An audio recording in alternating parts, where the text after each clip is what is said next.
Next to Fort Hare. I was expelled from the Republic in July 1977. The compilation of this book would have been impossible but for a generous grant from World University Service, an organization devoted, amongst other excellent aims, to the service of Steve's cause.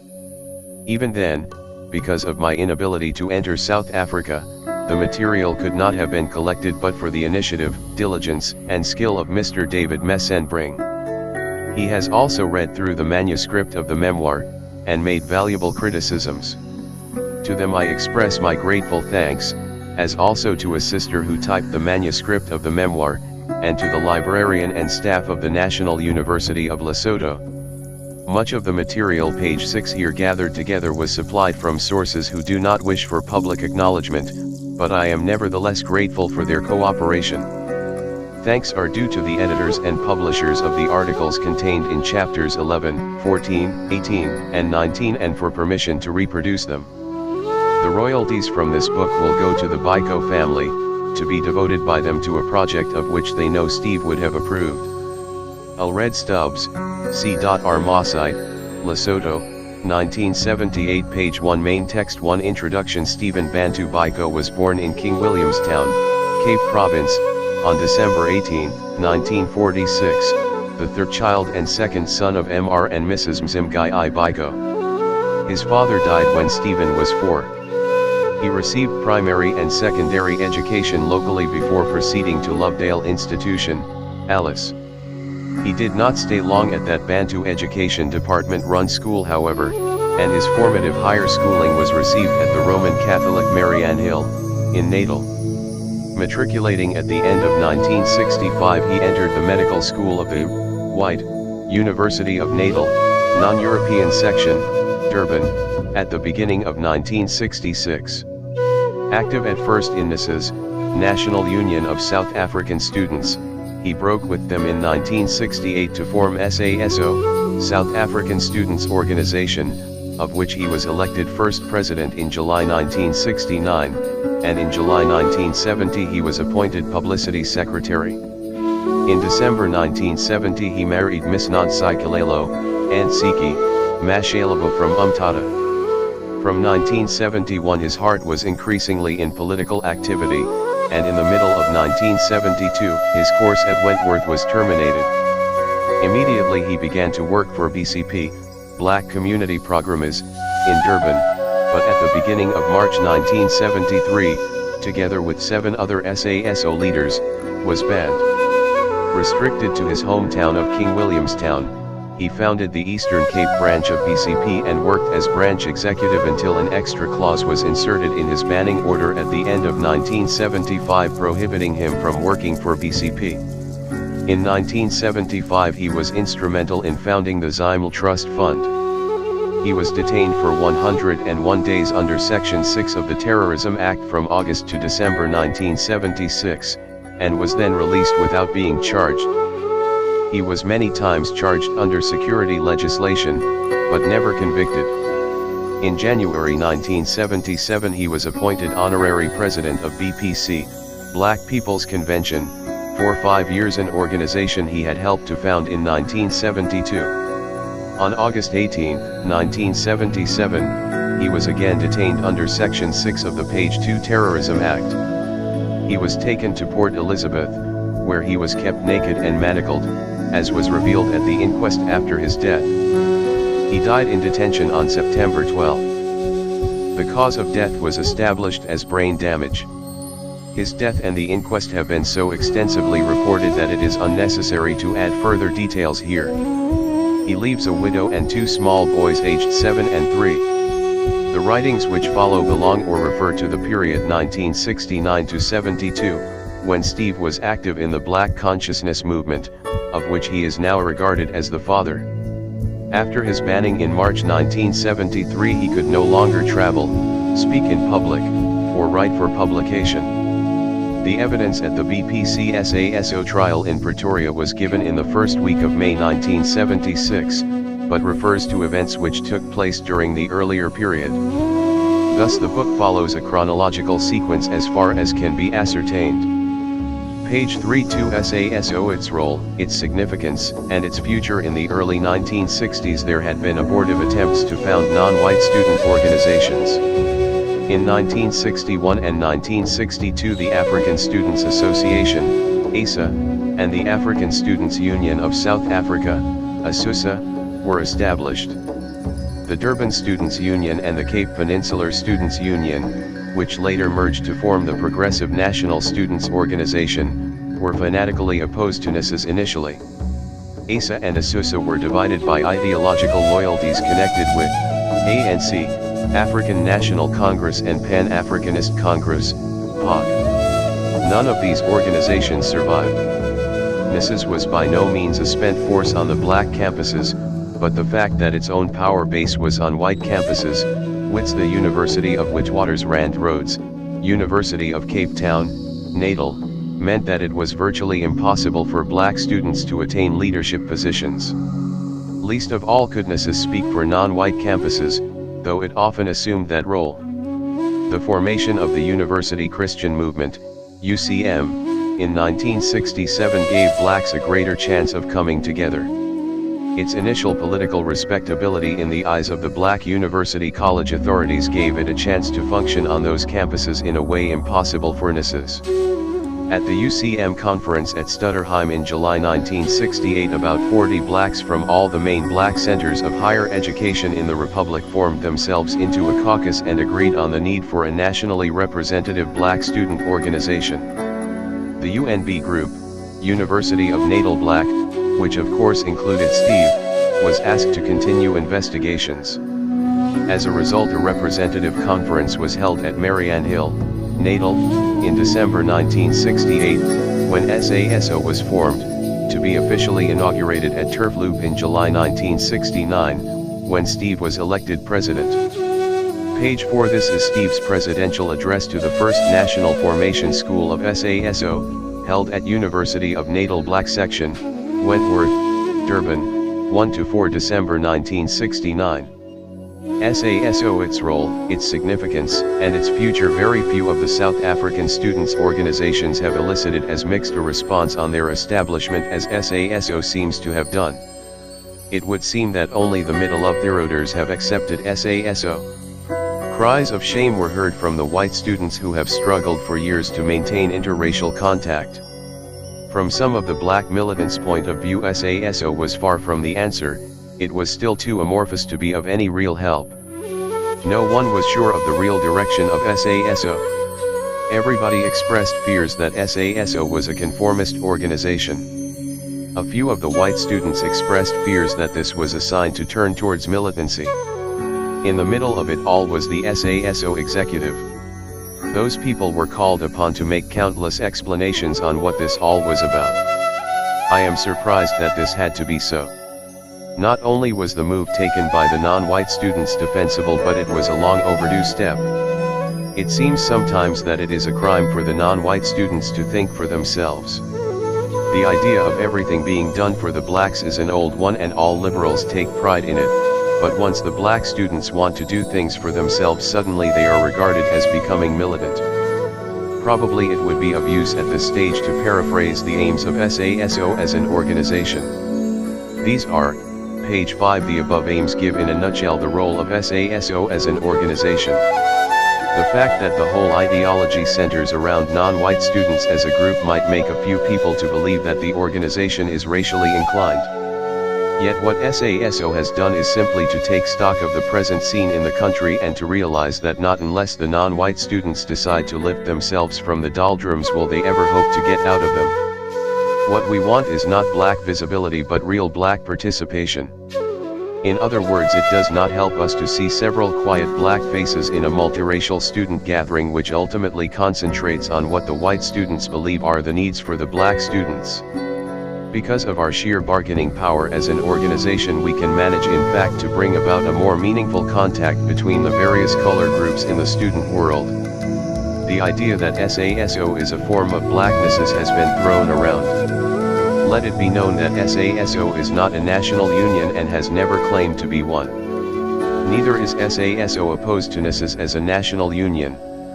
SASO accepts the principle that in any one country at any time a national union must be open to all students in that country, and in our country NSS is the national union and SASO accepts her fully as such and offers no competition in that direction.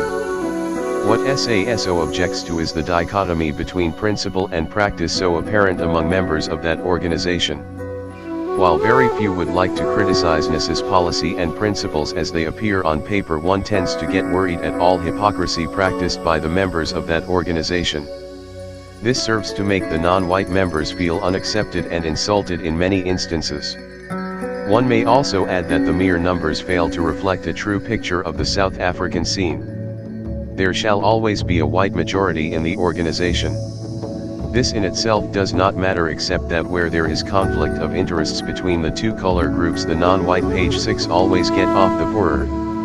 These are some of the problems SASO looks into. We would not like to see the black centers being forced out of NSS by a swing to the right. Hence it becomes our concern to exert our influence on NSS where possible for the benefit of the non-white centers who are members of that organization. Another popular question is why SASO does not affiliate to NSS. SASO has a specific role to play and it has been set up as the custodian of non-white interests. It can best serve this purpose by maintaining only functional relationships with other student organizations but not structural ones. It is true that one of the reasons why SASO was formed was that organizations like NSS were anathema at the university colleges. However, our decision not to affiliate to NSS arises out of the consideration of our role as an organization in that we do not want to develop any structural relationships that may later interfere with our effectiveness. SASO has met with a number of difficulties shortly after its inception. Page 7. However, besides these problems, the executive has continued applying itself diligently towards setting a really solid foundation for the future. There is reason to believe that SASO will grow from strength to strength as more and more centers join. The future of SASO highly depends on a number of things. Personally, I believe that there will be a swing to the right on the white campuses. This will result in the death of NSS or a change in that organization that will virtually exclude all non-whites. All sensible people will strive to delay the advent of that moment. I believe that SASO too should. But if the day when it shall come is inevitable, when it does come, SASO will shoulder the full responsibility of being the only student organization catering for the needs of the non-white students. And in all probability SASO will be the only student organization still concerned about contact between various color groups. Lastly, I wish to call upon all student leaders at the non-white institutions to put their weight solidly behind SASO and to guarantee the continued existence of the organization not only in name but also in effectiveness. This is a challenge to test the independence of the non-white student leaders not only organizationally but also ideologically. The fact that we have differences of approach should not cloud the issue. We have a responsibility not only to ourselves but also to the society from which we spring. No one else will ever take the challenge up until we, of our own accord, accept the inevitable fact that ultimately the leadership of the non-white peoples in this country rests with us. Page 8. Letter to SRC Presidents. This chapter consists of a letter sent by Steve, as president of SASO, in February 1970 to the SRC, Students' Representative Council, Presidents of English and Afrikaans medium universities, to national student and other, including overseas, organizations. It gives the historical background and an authoritative rationale for the founding of SASO. The tone is conciliatory towards NSS, which is still recognized as the true national union of students in South Africa today. Steve was aware of the strength of opposition to a segregated body, particularly outside South Africa, which is where it was hoped that some of the money for the support of SASO would come from. It was necessary to present the positive purpose in the formation of SASO, which would make it clear that the withdrawal was only in order to regroup and be more effective in striving towards the common ultimate aim of both NSS and SASO, a non-racial, egalitarian society. The historical background section displays Steve's strong sense of history and particularly of the continuity of African resistance to the various forms of white oppression. In reading this document, readers should remember that from his first arrival at medical school, Steve had taken a leading part in NIS's activities, and had been an outstandingly successful NIS's local chairman. It could never be said of him that he turned to founding a rival organization because of his failure to make the grade in NIS's.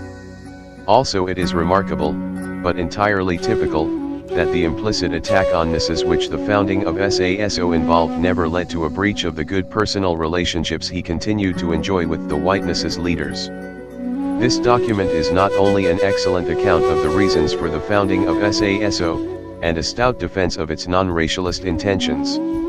It is also a good example of that combination of tough, even aggressive, language with a basically friendly underlying spirit which was so marked a feature always of Steve's statesman-like approach to other organizations and persons.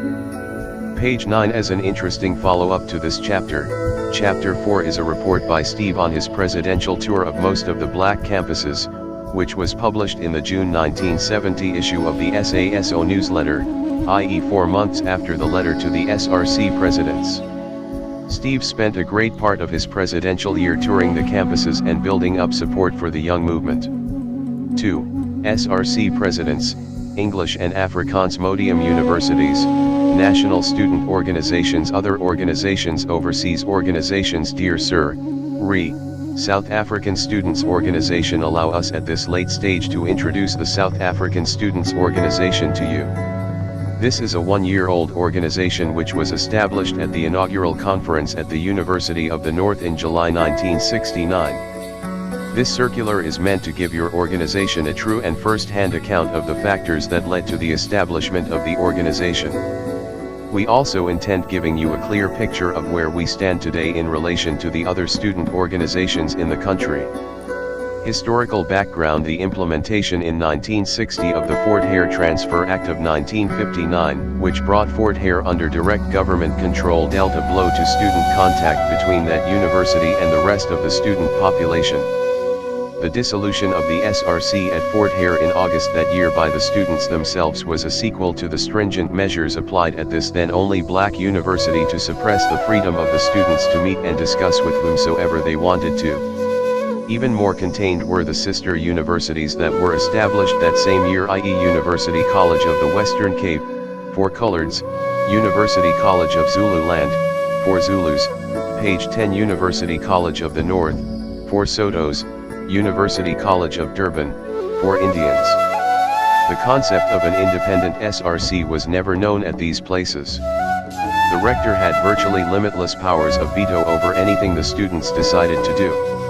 This power of veto was especially applied to all moves by students to associate with NISs. Hence the long period of isolation started. The establishment of the University Christian movement in 1967 opened new avenues for contact. UCM had a special appeal to students at the university colleges. The fact that within a year and a half of its existence the UCM had already a black majority in its sessions is indicative of this. Hence, with the continued getting together of students from the university colleges, dialogue began again amongst black students. One of the most talked about topics was the position of the black students in the open organizations like NISs and UCM. Concern was expressed that these were white dominated and paid very little attention to problems peculiar to the black community. In fact, some people began to question the very competence of pluralistic groups to examine without bias problems affecting one group, especially if the unaffected group is from the oppressor camp. It was felt that a time had come when blacks had to formulate their own thinking, unpolluted by ideas emanating from a group with lots at stake in the status quo.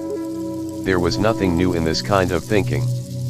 In bodies like African Students Association and African Students Union of South Africa, founded between 1960 and 1961 in the older black campuses, essentially the same underlying thinking was embodied.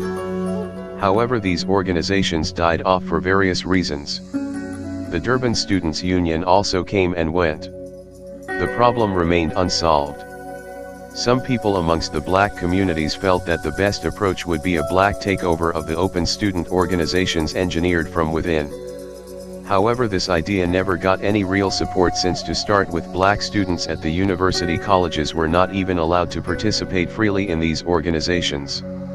In the NSS Conference of 1967, the blacks were made to stay at a church building somewhere in the Grahamstown location, each day being brought to conference site by cars etc. On the other hand, page 11, their white brothers were staying in residence around the conference site. This is perhaps the turning point in the history of black support for NSS. So appalling were the conditions that it showed the blacks just how valued they were in the organization. The 1968 NSS Congress was uneventful. The overriding impression was that the blacks were there in name only. The swing to the right in the organization did not meet with the usual counter from the blacks. It was clear that none of the blacks felt a part of the organization. Hence the executive that was elected was all white. Shortly thereafter, still in July, black students at a UCM conference demanded time to meet alone as a group. Ostensibly they were to discuss what to do in the face of the 72-hour clause which forbade them to remain in a white area for more than 72 hours at a stretch. However, once together they discussed for the first time, formally, the idea of forming a black organization. They had to choose between a structured and non-structured alliance, and they decided on the former for the sake of continuity. The problem was that none of them were student leaders and therefore they could not take binding decisions. In December 1968, a conference of SRCs from the black campuses decided overwhelmingly in favor of a black organization, and in July 1969 at the inaugural conference of SASO the organization was formally founded. It might probably be untrue to give the impression that everything was smooth. However, most of the debate arose because of the tendency not to want to do what appears to conform with government policy, i.e. to segregate against another group. To quote from the SASO communique released in July 1969, page 12, this shows, in a nutshell, just how strong the doubts were amongst some black student leaders. However, the argument to go ahead was much stronger. While, as a matter of principle, we would reject separation in a normal society, we have to take cognizance of the fact that ours is far from a normal society. It is difficult not to look at white society as a group of people bent on perpetuating the status quo. The situation is not made easier by the non-acceptance that black students have met with in all the so-called open organizations, both religious and secular. All suffer from the same fault, basically, of accepting as a fact that there shall be white leadership, and even worse, that they shall occupy themselves predominantly with problems affecting white society first. Another important point was that in the interest of preserving a farcical non-racial front, almost 80% of the black students were regarded as expendable. These are the students who, for instance, were not allowed to participate freely in organizations like NSS because they were at government-controlled university colleges. To quote once more from the SASO communique, in choosing to meet on a limited scale rather than not meeting at all, the non-white students shall be choosing the lesser evil, and striving to offset some of the evils that have accrued from the same evil system that made it impossible for them to meet freely with other students. Structure. In terms of structure, SASO operates like a national union, although she does not claim to be one. The basic type of affiliation is center affiliation. The SRCs are the power bases. They affiliate on behalf of their students. Where there is no SRC, we accept a majority student body decision as an automatic affiliation by that center. Individual membership is also catered for. The governing body of SASO is the General Students' Council, which meets once a year. It consists of the delegates from the various centers and branches and also the executive. This is the official policy-making body of SASO. Page 13. The executive governs in between GSC sessions, working according to mandates given to it by the GSC. The president is the sole interpreter of policy in between sessions. Policy. SASO has thus far taken policy only on a few topics, these mainly being student organization, our broad basis of operation, etc. A. NSS. B. ASB. This is the Afrikaans Studentenbond, a culturally inclined organization operating predominantly at the Afrikaans medium universities. It lays stress on Calvinism and Afrikanerdom as criteria for membership. Page 14, C. UCM. The University Christian Movement is a religious group concerning itself with ecumenical topics and modernization of the archaic Christian religious practice. It also concerns itself with the practical application of Christian principles in an immoral society like the South African one. D. The press SASO rejects the press and believes in having as little to do with it as possible. The press is largely directed at white society or the so-called electorate whose values are laced with racial prejudice against black people. Equally, SASO rejects the black press, which up to now has been largely controlled and some of it financed by government institutions. We believe that alongside Radio Bantu, most of the black press is being used as instruments of propaganda to get people to swallow most of the unbalanced and inflated stories about what the government is doing for the Bantus or for the Indians or for the coloreds. The aims of SASO are concerned primarily with black students and also with contact amongst students in general. Put in a paraphrased form, these are, page 15. While these aims might appear to be couched in racialistic language, they are in fact a sign that the black student community has at last lost faith with their white counterparts and is now withdrawing from the open society. The blacks are tired of standing at the touchlines to witness a game that they should be playing. They want to do things for themselves and all by themselves. Conclusion: too much caution has had to be taken at the beginning and the progress has been slow. We have reached a stage now where our existence has become an accomplished fact and our way of seeing things has been adopted by a substantial number on the black campuses. Our limited dialogue with NISs, which has been along lines of constructive criticism, has been interpreted deliberately by some groups, including officials of ASB, as a rejection of non-racialism as a political goal. Yet while critics to the right of NISs might rejoice, one thing they have to keep in mind is that with all its shortcomings, NISs is still worth talking to. It is, on the other hand, we believe, a painful waste of time to engage in any dialogue with racially bigoted organizations like the ASB.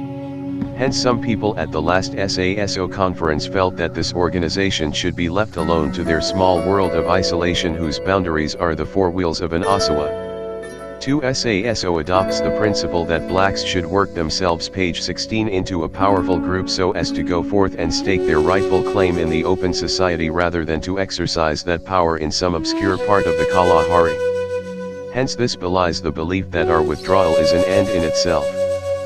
Steve Biko, President, page 17. For black campuses and current feelings. The article that follows below is a brief summary of observations I made during the tour of most of the black campuses. It is based on discussions at student body meetings, SRC meetings, and with small groups of individuals outside local leadership circles. Slowly at first and quite fast of late, the black student community is casting aside the old approach towards solving its problems. A definite spirit of independence and an awareness of ourselves as a group with potential strength is beginning to manifest itself in many ways. On many an occasion I found the various campuses not only ready to support but also eager to join in directing the thinking of SASO. It was generally agreed that at this stage of our history, the most logical step is to follow the directive given by SASO, i.e. that of concentrating on ourselves as a group and amalgamating our forces. One striking feature is the steep decline in the intensity of the morality argument. Some time ago quite a lot of people used to be violently opposed to segregation even when practiced by blacks against whites. Of late people of this persuasion are beginning to see the logic of rejecting the so-called bilateral approach. The idea that blacks and whites can participate as equal partners in an open organization is being questioned even by the most ardent black supporters of non-racialism. These people realize now that a lot of time and strength is wasted in maintaining artificial and token non-racialism at student level. Artificial not in the sense that it is natural to segregate, but rather because even those involved in it have certain prejudices that they cannot get rid of and are therefore basically dishonest to themselves, to their black counterparts and to the community of black people who are called upon to have faith in such people. Another noticeable feature is that most of the students, while very page 18 sure of what they did not like in it, and who were quite harsh in their criticism of the old approach, yet lacked a depth of insight into what can be done. One found wherever he went the question being asked repeatedly, where do we go from here? This again is a tragic result of the old approach, where the blacks were made to fit into a pattern largely and often wholly determined by white students. Hence our originality and imagination have been dulled to the point where it takes a supreme effort to act logically even in order to follow one's beliefs and convictions. A third and also important observation was the eagerness of the students to wish to relate whatever is done to their situation in the community. There is growing awareness of the role the black students may be called upon to play in the emancipation of their community. The students realize that the isolation of the black intelligentsia from the rest of the black society is a disadvantage to black people as a whole. When everything is said and done, one must express pleasant surprise at the quality of leadership on the various campuses. The history of most of the black campuses is marred with restrictions and intimidations. One would have thought that by now everybody has been cowed down to the point of dogged acceptance of all that comes from authority. Yet at many places I was surprised by the sheer bargaining power that the SRCs have built with their respective authorities.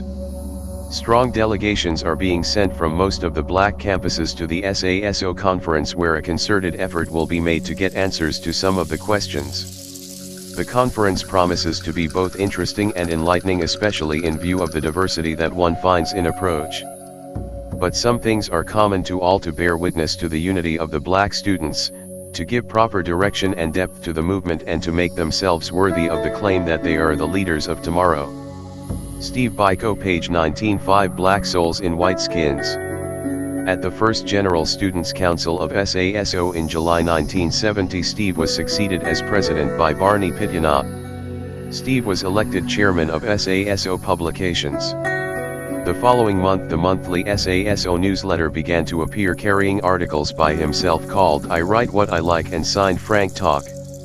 At the BPC/SASO trial, the judge at one point interjected, "Isn't accused number 9 Strini Moodley Frank Talk?" To which Steve replied, No, he was never Frank Talk. I was Frank Talk, CP 108. This article and the one that follows, from the August and September 1970 issues of the newsletter respectively, give an authentic exposition of the philosophy of black consciousness. I Write What I Like. The following is the first of a series of articles under the above topic, that will appear regularly in our newsletter. Black Souls in White Skins. Basically, the South African white community is a homogeneous community. It is a community of people who sit to enjoy a privileged position that they do not deserve, are aware of this, and therefore spend their time trying to justify why they are doing so. Where differences in political opinion exist, they are in the process of trying to justify their position of privilege and their usurpation of power. With their theory of separate freedoms for the various nations in the multinational state of South Africa, the nationalists have gone a long way towards giving most of white South Africa some sort of moral explanation for what is happening. Everyone is quite content to point out that these people, meaning the blacks, will be free when they are ready to run their own affairs in their own areas. What more could they possibly hope for? Page 20. But these are not the people we are concerned with. We are concerned with that curious bunch of nonconformists who explain their participation in negative terms, that bunch of do-gooders that goes under all sorts of names: liberals, leftists, etc. These are the people who argue that they are not responsible for white racism and the country's inhumanity to the black man. These are the people who claim that they too feel the oppression just as acutely as the blacks, and therefore should be jointly involved in the black man's struggle for a place under the sun. In short, these are the people who say that they have black souls wrapped up in white skins. The role of the white liberal in the black man's history in South Africa is a curious one. Very few black organizations were not under white direction. True to their image, the white liberals always knew what was good for the blacks and told them so. The wonder of it all is that the black people have believed in them for so long. It was only at the end of the 50s that the blacks started demanding to be their own guardians. Nowhere is the arrogance of the liberal ideology demonstrated so well as in their insistence that the problems of the country can only be solved by a bilateral approach involving both black and white. This has, by and large, come to be taken in all seriousness as the modus operandi in South Africa by all those who claim they would like a change in the status quo. Hence the multiracial political organizations and parties and the non-racial student organizations, all of which insist on integration not only as an end goal but also as a means. The integration they talk about is first of all artificial in that it is a response to conscious maneuver rather than to the dictates of the inner soul. In other words, the people forming the integrated complex have been extracted from various segregated societies with their inbuilt complexes of superiority and inferiority, and these continue to manifest themselves even in the non-racial setup of the integrated complex. As a result, the integration so achieved is a one-way course, with the whites doing all the talking and the blacks the listening. Let me hasten to say that I am not claiming that segregation is necessarily the natural order. However, given the facts of the situation where a group experiences privilege at the expense of others, then it becomes obvious that a hastily arranged integration cannot be the solution to the problem. It is rather like expecting the slave to work together with the slave master's son to remove all the conditions leading to page 21, the former's enslavement. Secondly, this type of integration as a means is almost always unproductive. The participants waste lots of time in an internal sort of mudslinging designed to prove that A is more of a liberal than B. In other words, the lack of common ground for solid identification is all the time manifested in internal strifes inside the group. It will not sound anachronistic to anybody genuinely interested in real integration to learn that blacks are asserting themselves in a society where they are being treated as perpetual under 16s. One does not need to plan for or actively encourage real integration. Once the various groups within a given community have asserted themselves to the point that mutual respect has to be shown, then you have the ingredients for a true and meaningful integration. At the heart of true integration is the provision for each man, each group to rise and attain the envisioned self. Each group must be able to attain its style of existence without encroaching on or being thwarted by another. Out of this mutual respect for each other and complete freedom of self-determination, there will obviously arise a genuine fusion of the lifestyles of the various groups. This is true integration. From this it becomes clear that as long as blacks are suffering from inferiority complex, a result of 300 years of deliberate oppression, denigration, and derision, they will be useless as co-architects of a normal society where man is nothing else but man for his own sake. Hence, what is necessary as a prelude to anything else that may come is a very strong grassroots build-up of black consciousness such that blacks can learn to assert themselves and stake their rightful claim. Thus, in adopting the line of a non-racial approach, the liberals are playing their old game. They are claiming a monopoly on intelligence and moral judgment and setting the pattern and pace for the realization of the black man's aspirations. They want to remain in good books with both the black and white worlds. They want to shy away from all forms of extremisms, condemning white supremacy as being just as bad as black power. They vacillate between the two worlds, verbalizing all the complaints of the blacks beautifully while skillfully extracting what suits them from the exclusive pool of white privileges. But ask them for a moment to give a concrete, meaningful program that they intend adopting, then you will see on whose side they really are. Their protests are directed at an appeal to white conscience. Everything they do is directed at finally convincing the white electorate that the black man is also a page 22 man and that at some future date he should be given a place at the white man's table. The myth of integration as propounded under the banner of liberal ideology must be cracked and killed because it makes people believe that something is being done when in actual fact the artificial integrated circles are a soporific on the blacks and provide a vague satisfaction for the guilty-stricken whites. It works on a false premise that because it is difficult to bring people from different races together in this country, therefore achievement of this is in itself a step forward towards the total liberation of the blacks. Nothing could be more irrelevant and therefore misleading. Those who believe in it are living in a fool's paradise. First, the black-white circles are almost always a creation of white liberals.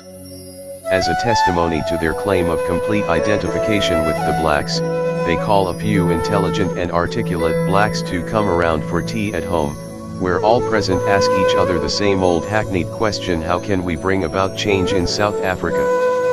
The more such tea parties one calls, the more of a liberal he is and the freer he shall feel from the guilt that harnesses and binds his conscience. Hence he moves around his white circles, whites-only hotels, beaches, restaurants, and cinemas with a lighter load. feeling that he is not like the rest of the others. Yet at the back of his mind is a constant reminder that he is quite comfortable as things stand and therefore should not bother about change. Although he does not vote for the Nats, now that they are in the majority anyway, he feels quite secure under the protection offered by the Nats and subconsciously shuns the idea of a change. This is what demarcates the liberal from the black world. The liberals view the oppression of blacks as a problem that has to be solved, an eyesore spoiling an otherwise beautiful view. From time to time the liberals make themselves forget about the problem or take their eyes off the eyesore. On the other hand, in oppression the blacks are experiencing a situation from which they are unable to escape at any given moment. Theirs is a struggle to get out of the situation and not merely to solve a peripheral problem as in the case of the liberals. This is why blacks speak with a greater sense of urgency than whites.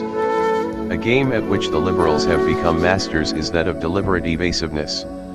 The question often comes up, what can I do? If you ask him to do something like stopping to use segregated facilities or dropping out of varsity to work at menial jobs like all blacks or page 23 defying and denouncing all provisions that make him privileged, you always get the answer, but that's unrealistic. While this may be true, it only serves to illustrate the fact that no matter what a white man does, the color of his skin, his passport to privilege will always put him miles ahead of the black man. Thus in the ultimate analysis no white person can escape being part of the oppressor camp. There exists among men, because they are men, a solidarity through which each shares responsibility for every injustice and every wrong committed in the world, and especially for crimes that are committed in his presence or of which he cannot be ignorant. This description of metaphysical guilt explains adequately that white racism is only possible because whites are indifferent to suffering and patient with cruelty meted out to the black man. Instead of involving themselves in an all-out attempt to stamp out racism from their white society, liberals waste lots of time trying to prove to as many blacks as they can find that they are liberal. This arises out of the false belief that we are faced with a black problem. There is nothing the matter with blacks. The problem is white racism, and it rests squarely on the laps of the white society. The sooner the liberals realize this, the better for us blacks. Their presence amongst us is irksome and of nuisance value.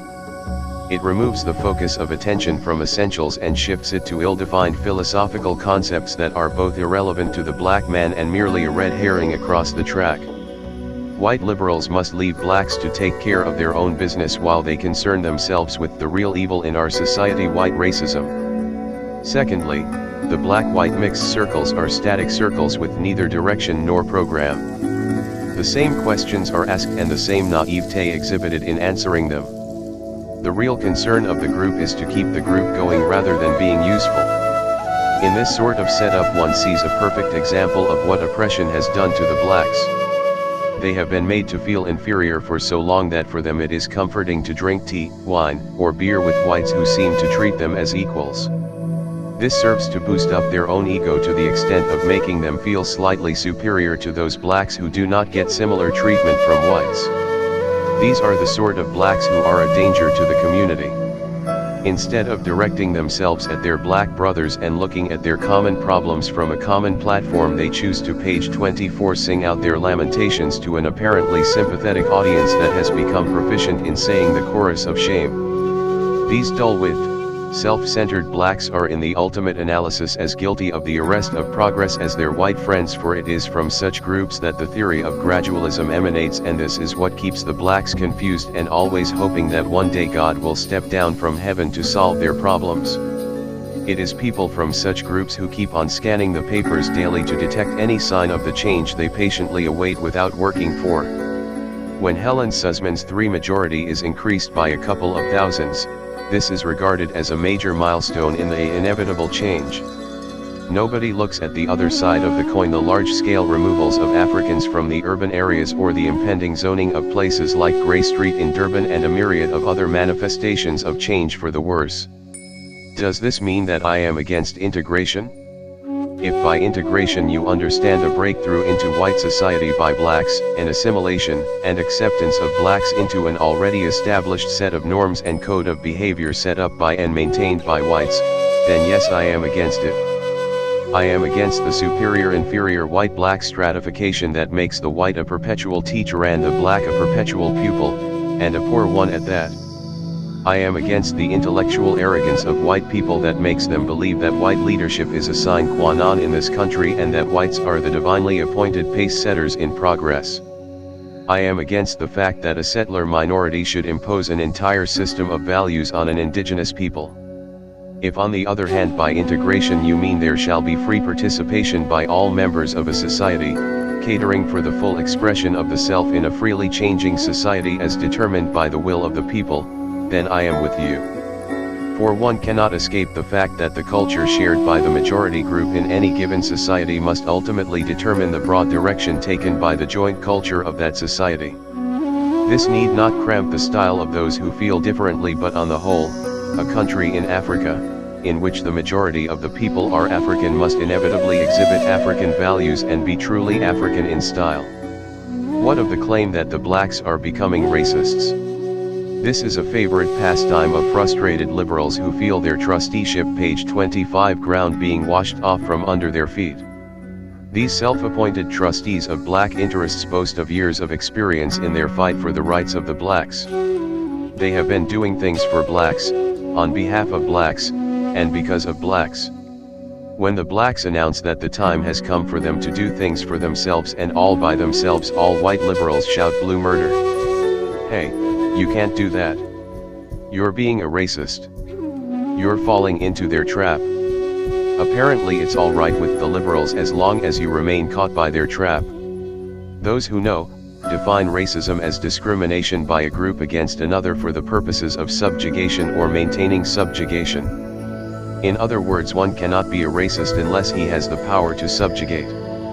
What blacks are doing is merely to respond to a situation in which they find themselves the objects of white racism. We are in the position in which we are because of our skin. We are collectively segregated against what can be more logical than for us to respond as a group.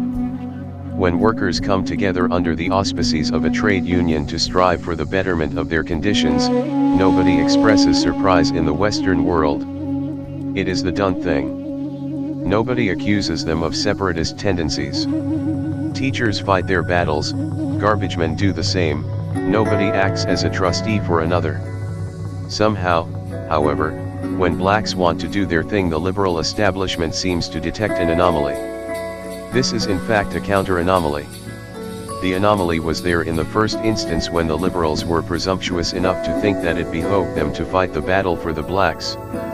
The liberal must understand that the days of the noble savage are gone, that the blacks do not need a go-between in this struggle for their own emancipation. No true liberal should feel any resentment at the growth of black consciousness. Rather, all true liberals should realize that the place for their fight for justice is within their white society.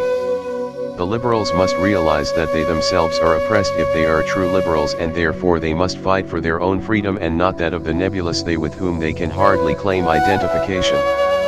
The liberal must apply himself with absolute dedication to the idea of educating his white brothers that the history of the country may have to be rewritten at some stage, and that we may live in a country where color will not serve to put a man in a box. The blacks have heard enough of this. In other words, the page 26 liberal must serve as a lubricating material so that as we change the gears in trying to find a better direction for South Africa, there should be no grinding noises of metal against metal, but a free and easy flowing movement which will be characteristic of a well looked after vehicle. Frank Talk page 27-6. We blacks, I write what I like. In the last issue, I took a look at a section of the white community. Today I propose to concern myself with the black world, the validity of the new approach. We blacks born shortly before 1948, for I have lived all my conscious life in the framework of institutionalist separate development. My friendships, my love, my education, my thinking, and every other facet of my life have been carved and shaped within the context of separate development. In stages during my life I have managed to outgrow some of the things the system taught me. Hopefully what I propose to do now is to take a look at those who participate in opposition to the system not from a detached point of view but from the point of view of a black man, conscious of the urgent need for an understanding of what is involved in the new approach, black consciousness. One needs to understand the basics before setting up a remedy. A number of the organizations now currently fighting against apartheid are working on an oversimplified premise. They have taken a brief look at what is, and have diagnosed the problem incorrectly. They have almost completely forgotten about the side effects and have not even considered the root cause. Hence whatever is improvised as a remedy will hardly cure the condition. Apartheid, both petty and grand, is obviously evil. Nothing can justify the arrogant assumption that a clique of foreigners has the right to decide on the lives of a majority. Hence, even carried out faithfully and fairly, the policy of apartheid would merit condemnation and vigorous opposition from the indigenous peoples as well as those who see the problem in its correct perspective. The fact that apartheid has been tied up with white supremacy, capitalist exploitation, and deliberate oppression makes the problem much more page 28 complex. Material want is bad enough, but coupled with spiritual poverty it kills. And this latter effect is probably the one that creates mountains of obstacles in the normal course of emancipation of the black people.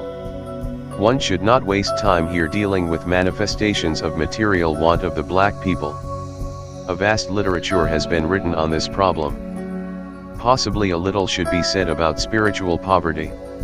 What makes the black man fail to tick? Is he convinced of his own accord of his inabilities?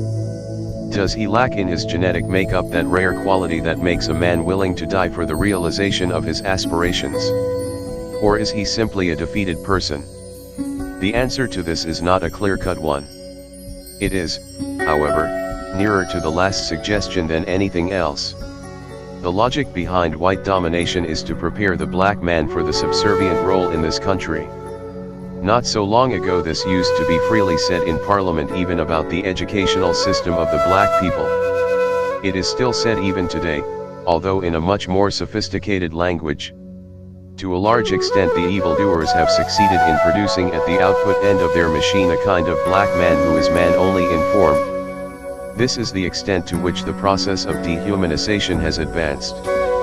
Black people under the Smuts government were oppressed, but they were still men. They failed to change the system for many reasons which we shall not consider here. But the type of black man we have today has lost his manhood. Reduced to an obliging shell, he looks with awe at the white power structure and accepts what he regards as the inevitable position. Deep inside his anger mounts at the accumulating insult, but he vents it in the wrong direction on his fellow man in the township, on the property of black people. No longer does he trust leadership, for the 1963 mass arrests were blamable on bungling by the leadership, nor is there any to trust. In the privacy of his toilet his face twists in silent condemnation of white society, but brightens up in sheepish obedience as he comes out hurrying in response to his master's impatient call. In the homebound bus or train he joins the chorus that roundly condemns the white man, but is first to praise the government in the presence of the police or his employers.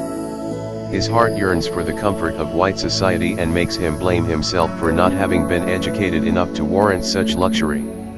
Celebrated achievements by whites in the field of science which he understands only hazily serve to make him rather convinced of the futility of resistance and to throw away any page 29 hopes that change may ever come.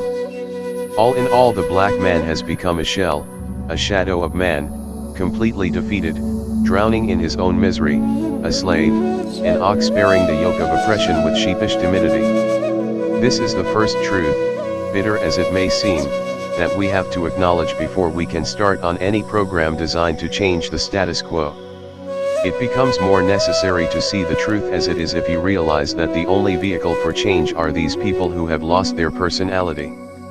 The first step therefore is to make the black man come to himself, to pump back life into his empty shell, to infuse him with pride and dignity, to remind him of his complicity in the crime of allowing himself to be misused and therefore letting evil reign supreme in the country of his birth. This is what we mean by an inward-looking process. This is the definition of black consciousness. One writer makes the point that in an effort to destroy completely the structures that had been built up in the African society and to impose their imperialism with an unnerving totality, the colonialists were not satisfied merely with holding a people in their grip and emptying the native's brain of all form and content. They turned to the past of the oppressed people and distorted, disfigured, and destroyed it. No longer was reference made to African culture, it became barbarism. Africa was the dark continent. Religious practices and customs were referred to as superstition. The history of African society was reduced to tribal battles and internecine wars. There was no conscious migration by the people from one place of abode to another. No, it was always flight from one tyrant who wanted to defeat the tribe not for any positive reason but merely to wipe them out of the face of this earth. No wonder the African child learns to hate his heritage in his days at school. So negative is the image presented to him that he tends to find solace only in close identification with the white society. No doubt, therefore, part of the approach envisaged in bringing about black consciousness has to be directed to the past, to seek to rewrite the history of the black man and to produce in it the heroes who form the core of the African background. To the extent that a vast literature about Gandhi in South Africa is accumulating, it can be said that the Indian community already has started in this direction. But only scant reference is made to African heroes. A people without a positive history is like a vehicle without an engine. Their page 30 emotions cannot be easily controlled and channeled in a recognizable direction. They always live in the shadow of a more successful society. Hence in a country like ours they are forced to celebrate holidays like Paul Kruger's Day, Heroes' Day, Republic Day etc. All of which are occasions during which the humiliation of defeat is at once revived. Then too one can extract from our indigenous cultures a lot of positive virtues which should teach the Westerner a lesson or two. The oneness of community for instance is at the heart of our culture. The easiness with which Africans communicate with each other is not forced by authority but is inherent in the makeup of African people. Thus whereas the white family can stay in an area without knowing its neighbors, Africans develop a sense of belonging to the community within a short time of coming together. Many a hospital official has been confounded by the practice of Indians who bring gifts and presents to patients whose names they can hardly recall. Again, this is a manifestation of the interrelationship between man and man in the black world as opposed to the highly impersonal world in which whitey lives. These are characteristics we must not allow ourselves to lose. Their value can only be appreciated by those of us who have not as yet been made slaves to technology and the machine. One can quote a myriad of other examples. Here again, black consciousness seeks to show the black people the value of their own standards and outlook. It urges black people to judge themselves according to these standards and not to be fooled by white society who have whitewashed themselves and made white standards the yardstick by which even black people judge each other. It is probably necessary at this stage to warn all and sundry about the limits of endurance of the human mind. This is particularly necessary in the case of the African people. Ground for a revolution is always fertile in the presence of absolute destitution. At some stage one can foresee a situation where black people will feel they have nothing to live for and will shout unto their God, "Thy will be done." Indeed his will shall be done, but it shall not appeal equally to all mortals, for indeed we have different versions of his will. If the white God has been doing the talking all along, at some stage the black God will have to raise his voice and make himself heard over and above noises from his counterpart. What happens at that stage depends largely on what happens in the intervening period. Black consciousness therefore seeks to give positivity in the outlook of the page 31 black people to their problems. It works on the knowledge that white hatred is negative, though understandable, and leads to precipitate and shotgun methods which may be disastrous for black and white alike. It seeks to channel the pent-up forces of the angry black masses to meaningful and directional opposition, basing its entire struggle on realities of the situation. It wants to ensure a singularity of purpose in the minds of the black people and to make possible total involvement of the masses in a struggle essentially theirs. What of the white man's religion, Christianity? It seems the people involved in imparting Christianity to the black people steadfastly refuse to get rid of the rotten foundation which many of the missionaries created when they came. To this date black people find no message for them in the Bible simply because our ministers are still top busy with moral trivialities. They blow these up as the most important things that Jesus had to say to people. They constantly urge the people to find fault in themselves and by so doing detract from the essence of the struggle in which the people are involved. Deprived of spiritual content, The black people read the Bible with a gullibility that is shocking. While they sing in a chorus of mea culpa, they are joined by white groups who sing a different version, tua culpa. The anachronism of a well-meaning God who allows people to suffer continually under an obviously immoral system is not lost to young blacks who continue to drop out of church by the hundreds. Too many people are involved in religion for the blacks to ignore. Obviously, the only path open for us now is to redefine the message in the Bible and to make it relevant to the struggling masses. The Bible must not be seen to preach that all authority is divinely instituted. It must rather preach that it is a sin to allow oneself to be oppressed. The Bible must continually be shown to have something to say to the black man to keep him going in his long journey towards realization of the self. This is the message implicit in black theology. Black theology seeks to do away with spiritual poverty of the black people. It seeks to demonstrate the absurdity of the assumption by whites that ancestor worship was necessarily a superstition and that Christianity is a scientific religion. While basing itself on the Christian message, black theology seeks to show that Christianity is an adaptable religion that fits in with the cultural situation of the people to whom it is imparted. Black theology seeks to depict Jesus as a fighting God who saw the exchange of Roman money, the page 32 oppressor's coinage in his father's temple, as so sacrilegious that it merited a violent reaction from him, the Son of Man. Thus in all fields black consciousness seeks to talk to the black man in a language that is his own. It is only by recognizing the basic setup in the black world that one will come to realize the urgent need for a reawakening of the sleeping masses. Black consciousness seeks to do this. Needless to say, it shall have to be the black people themselves who shall take care of this program, for indeed Sekou Touré was right when he said, to take part in the African Revolution, it is not enough to write a revolutionary song, you must fashion the revolution with the people. And if you fashion it with the people, the songs will come by themselves and of themselves. In order to achieve real action, you must yourself be a living part of Africa and of her thought. You must be an element of that popular energy which is entirely called forth for the freeing, the progress and the happiness of Africa. There is no place outside that fight for the artist or for the intellectual who is not himself concerned with, and completely at one with the people in the great battle of Africa and of suffering humanity.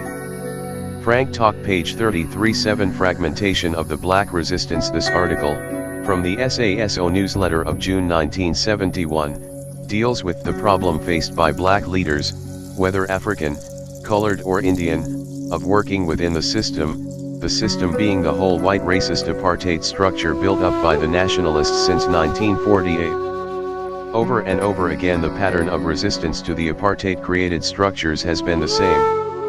First, open and defiant rejection; second, sullen acquiescence and reluctant collaboration; lastly, capitulation and corruption.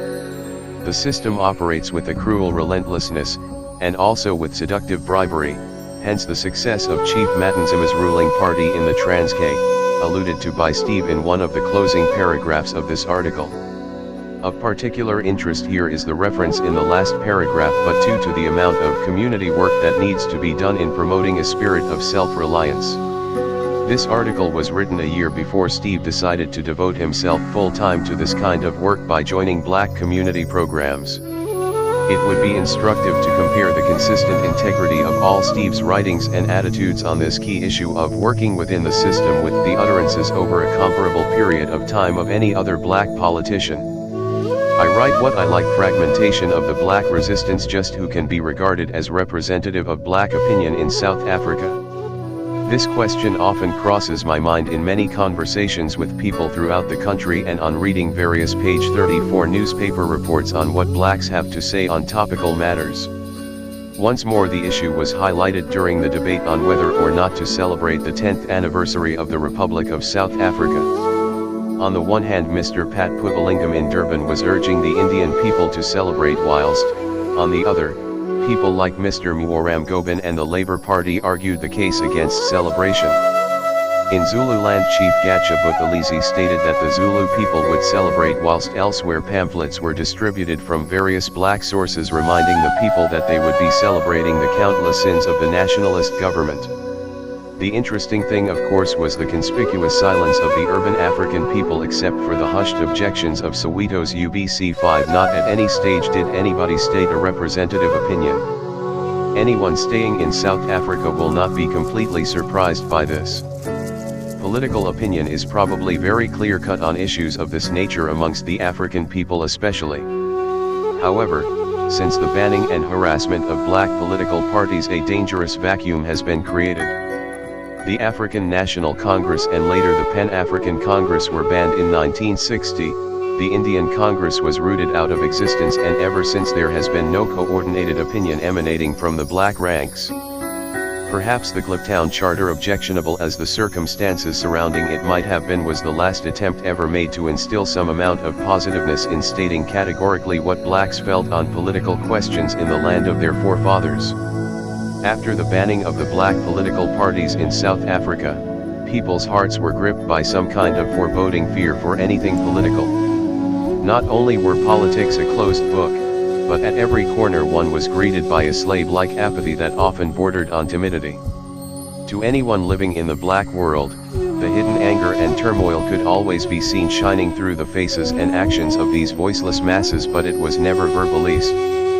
Even the active phase, thuggery, and vandalism was directed to one's kind, a clear manifestation of frustration. To make it worse, no real hope was offered by the output from the recently created black universities. Sons and fathers alike were concerned about cutting themselves a niche in a situation from which they saw no hope of escaping. After this brief spell of silence, during which political activity was, page 35, mainly taken up by liberals, blacks started dabbling with the dangerous theory that of working within the system. This attitude was exploited to the full by the Nationalist Party. Thus the respectability of Matanzima's Transkei was greatly boosted by Ndam's decision to join hands with him. Clearly Ndam's, being a one-time banned man, convinced many people by his decision that there was something to be gained out of these apartheid institutions.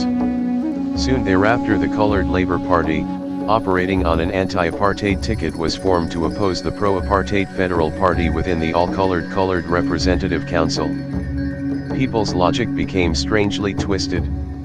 Said a member of the Transkei's opposition Democratic Party, "We know that the Transkeian Parliament is a stooge body. We ask you to elect us to that stooge body." But it seems that nothing influenced people more to accept the working within the system theory than the decision by Chief Gatsha Buthelezi to join in and lead the Zulu Territorial Authority. Chief Gatsha Buthelezi had for a long time been regarded as the bastion of resistance to the institution of a territorial authority in Zululand. Then one morning a newspaper intimated that he might just agree to take it up, and within weeks Chief Gatsha Buthelezi was indeed the chief executive officer of the Zululand Territorial Authority. Following the capitulation of Chief Gatsha Buthelezi, a burst of activity manifested itself in these apartheid institutions. On the one hand, the Labour Party was making full use of the sanctified platform, the CRC, to air their grievances against the government.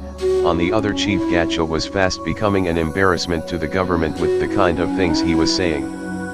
I believe it is just here that the confusion over who are the leaders of the black world began to arise. Because of the increased verbalization of black man's complaints, the people, especially the white world, began to take these various voices as speaking on behalf of and as leaders of the black world. This kind of picture was particularly built up by the English press, who followed in detail everything people like Chief Gatsha Buthelezi did and said. Of course, in the absence of any organized opinion, it began to sound even to some black people themselves as if this were the case. The fact that Matanzima also joined in the bandwagon of militant demands has made everyone sit back and clap. People argue that the nationalists have, page 36, been caught in their own game. The black lion is beginning to raise its voice. This is a gross oversimplification. What in fact is happening is that the black world is beginning to be completely fragmented, and that people are beginning to talk sectional politics. I would rather like to believe that this was foreseen long ago by the Nationalist Party, and that it is in fact a part of the program.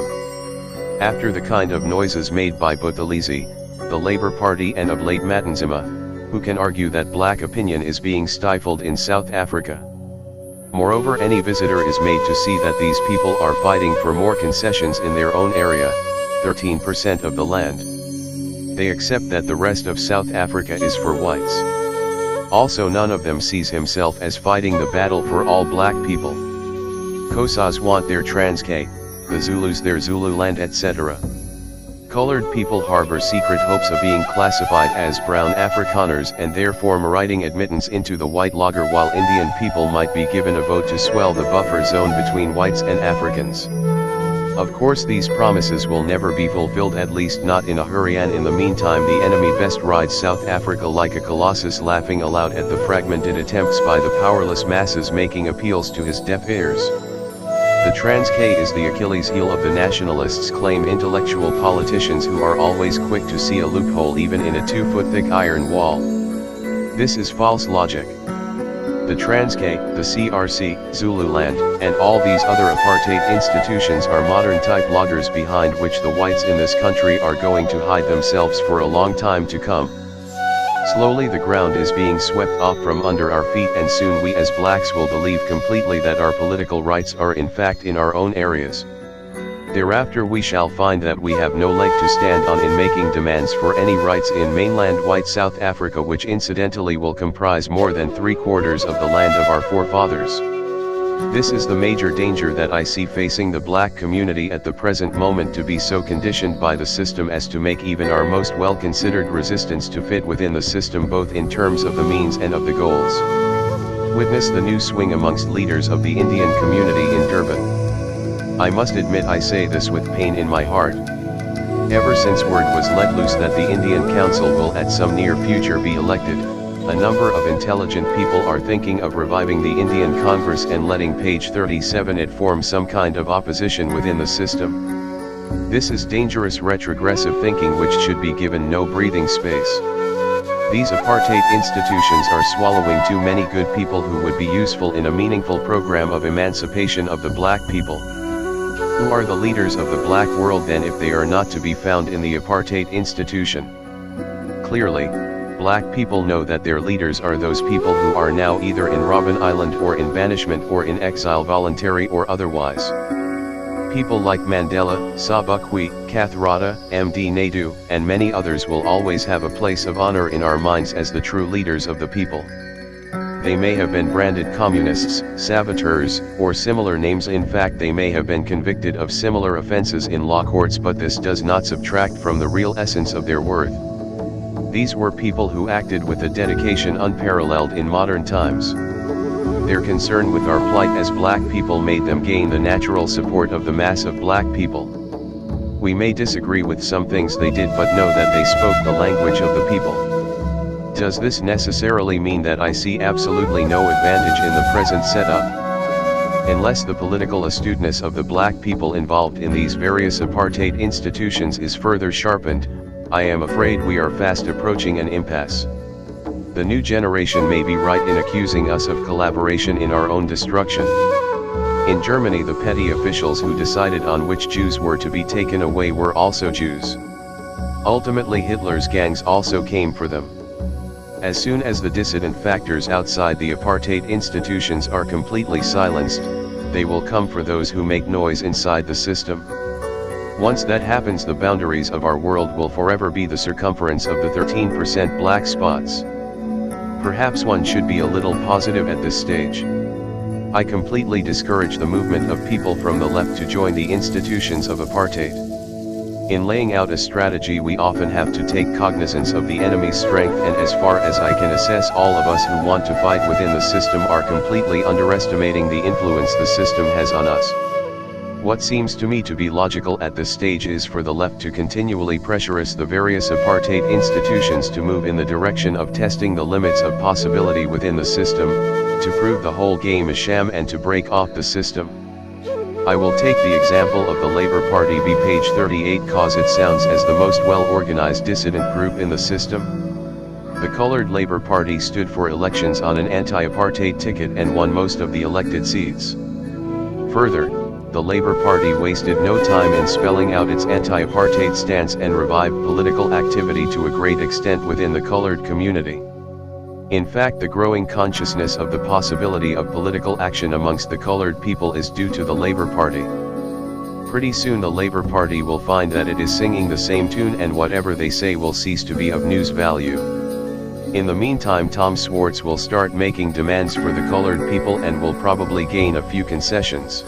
The colored people will then realize that in fact a positive stand like that of Tom Schwartz's is more welcome than a negative attitude like that of the Labour Party, who keep on saying the same things. Then the Labour Party will start falling into disfab hour. This is not just theoretical. It has happened in the past with Matanzima and Gozana in the Transkei. Gozana's party, once the pride of dissident Transkeians who wanted to demonstrate their rejection of the system, has now been relegated to the background, operating even on the right of Matanzima's party, whose militant demands are being seen as a more meaningful opposition to the system than a rehashed debate on the protection of white interests in the Transkei. Therefore I see the real value of the Labour Party being in galvanizing its forces now, organizing them and pulling out of the Colored Representative Council together with the support of all the colored people. The longer they stay in the CRC, the more they risk being irrelevant. Pull out and do what? This is the next question. There is a lot of community work that needs to be done in promoting a spirit of self-reliance and black consciousness among all black people in South Africa. This is what the Labour Party should resort to doing. By now they have sufficiently demonstrated that the CRC is rejected by the colored people. Further operation within the system may only lead to political castration and a creation of an IMA colored attitude, which will prove a setback to the black man's program of emancipation and will create major obstacles in the establishment of a non-racial society once our problems are settled. This to me sounds the only way of turning a disadvantage into an advantage.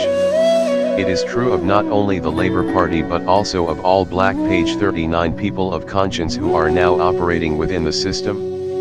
Thus, in an effort to maintain our solidarity and relevance to the situation, we must resist all attempts at the fragmentation of our resistance. Black people must recognize the various institutions of apartheid for what they are, gags intended to get black people fighting separately for certain freedoms and gains which were prescribed for them long ago. We must refuse to accept it as inevitable that the only political action the blacks may take is through these institutions. Granted that it may be more attractive and even safer to join the system, we must still recognize that in doing so we are well on the way towards selling our souls.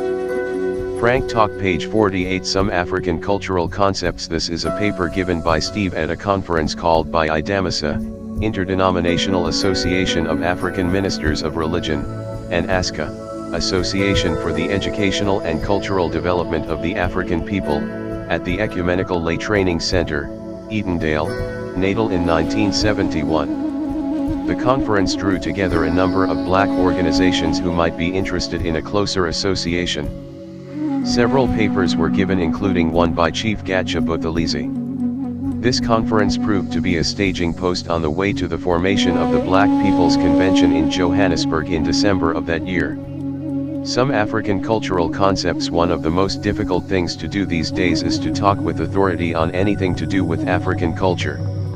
Somehow Africans are not expected to have any deep understanding of their own culture or even of themselves. Other people have become authorities on all aspects of the African life, or to be more accurate, on Bantu life. Thus we have the thickest of volumes on some of the strangest subjects, even the feeding habits of the urban Africans, a publication by a fairly liberal group, Institute of Race Relations. In my opinion, it is not necessary to talk with Africans about African culture. However, in the light of the above statements, one realizes that there is so much confusion sown, not only amongst casual non-African readers, but even amongst Africans themselves, that perhaps a sincere attempt should be made at emphasizing the authentic cultural aspects of the African people by Africans themselves. Since that unfortunate date 1652 we have been experiencing a process of acculturation. It is perhaps presumptuous to call it acculturation because this term implies a fusion of different cultures. In page 41 our case, this fusion has been extremely one-sided. The two major cultures that met and fused were the African culture and the Anglo-Boer culture. Whereas the African culture was unsophisticated and simple, the Anglo-Boer culture had all the trappings of a colonialist culture and therefore was heavily equipped for conquest. Where they could, they conquered by persuasion, using a highly exclusive religion that denounced all other gods and demanded a strict code of behavior with respect to clothing, education, ritual and custom. Where it was impossible to convert, firearms were readily available and used to advantage. Hence the Anglo-Boer culture was the more powerful culture in almost all facets. This is where the African began to lose a grip on himself and his surroundings. Thus, in taking a look at cultural aspects of the African people, one inevitably finds himself having to compare. This is primarily because of the contempt that the superior culture shows towards the indigenous culture. To justify its exploitative basis, the Anglo-Boer culture has at all times been directed at bestowing an inferior status to all cultural aspects of the indigenous people. I am against the belief that African culture is time-bound, the notion that with the conquest of the African all his culture was obliterated. I am also against the belief that when one talks of African culture, one is necessarily talking of the pre-Van Riebeeck culture.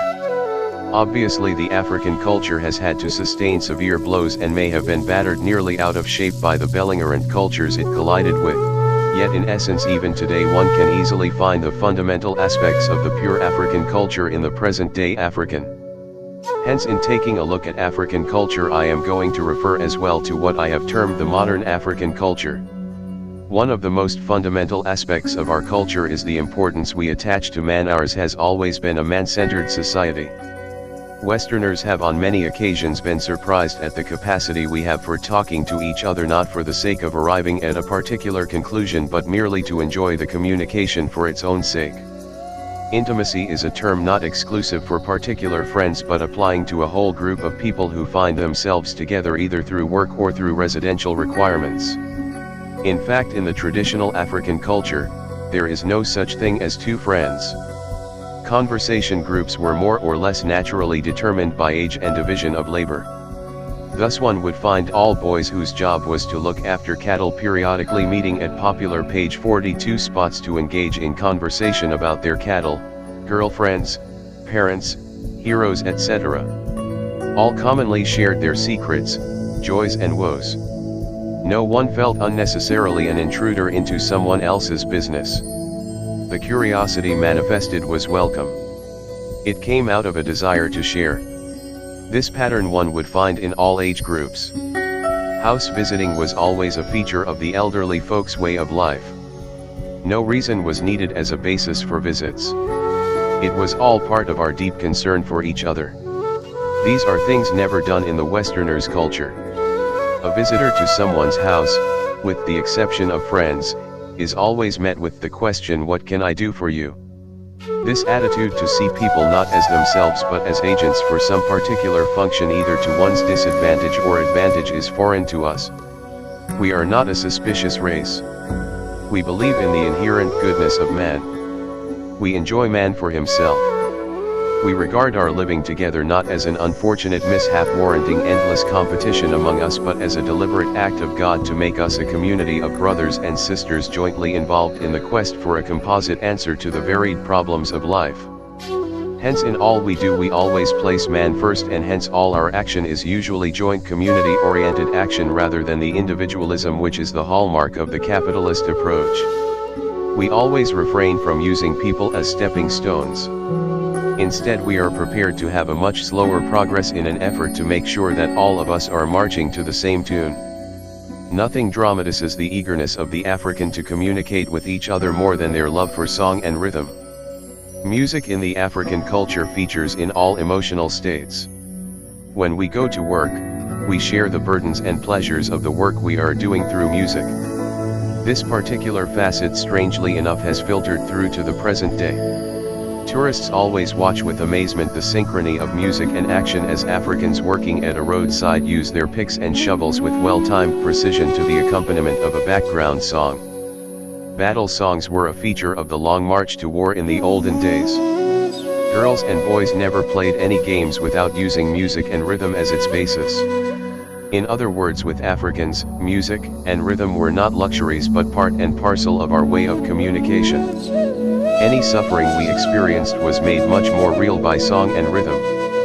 There is no doubt that the so-called Negro spirituals sung by black slaves in the States as they toiled under oppression were indicative of their page 43 African heritage. The major thing to note about our songs is that they never were songs for individuals. All African songs are group songs. Though many have words, this is not the most important thing about them. Tunes were adapted to suit the occasion and had the wonderful effect of making everybody read the same things from the common experience. In war, the songs reassured those who were scared, highlighted the determination of the regiment to win a particular encounter, and made much more urgent to the need to settle the score. In suffering, as in the case of the black slaves, they derived sustenance out of a feeling of togetherness. At work, the binding rhythm makes everybody brush off the burden, and hence Africans can continue for hours on end because of this added energy. Attitudes of Africans to property again show just how unindividualistic the African is. As everybody here knows, African society had the village community as its basis. Africans always believed in having many villages with a controllable number of people in each rather than the reverse. This obviously was a requirement to suit the needs of a community-based and man-centered society. Hence most things were jointly owned by the group. For instance, there was no such thing as individual land ownership. The land belonged to the people and was merely under the control of the local chief on behalf of the people. When cattle went to graze, it was on an open felt and not on anybody's specific farm. Farming and agriculture, though on individual family basis, had many characteristics of joint efforts. Each person could, by a simple request and holding of a special ceremony, invite neighbors to come and work on his plots. This service was returned in kind and no remuneration was ever given. Poverty was a foreign concept. This could only be really brought about to the entire community by an adverse climate during a particular season. It never was considered repugnant to ask one's neighbors for help if one was struggling. In almost all instances there was help between individuals, tribe and tribe, chief and chief, etc., even in spite of war. Another important aspect of the African culture is our mental attitude to problems presented by life in general. Whereas the Westerner is geared to use a problem-solving approach following very trenchant analyses, our approach is that of situation experiencing. I will quote from Dr. Konda to illustrate page 44 this point. The Westerner has an aggressive mentality. When he sees a problem, he will not rest until he has formulated some solution to it. He cannot live with contradictory ideas in his mind. He must settle for one or the other, or else evolve a third idea in his mind which harmonizes or reconciles the other two. And he is vigorously scientific in rejecting solutions for which there is no basis in logic. He draws a sharp line between the natural and the supernatural, the rational and non-rational, and more often than not, he dismisses the supernatural and non-rational as superstition. Africans, being a pre-scientific people, do not recognize any conceptual cleavage between the natural and supernatural. They experience a situation rather than face a problem. By this I mean they allow both the rational and non-rational elements to make an impact upon them, and any action they may take could be described more as a response of the total personality to the situation than the result of some mental exercise. This I find a most apt analysis of the essential difference in the approach to life of these two groups. We as a community are prepared to accept that nature will have its enigmas which are beyond our powers to solve.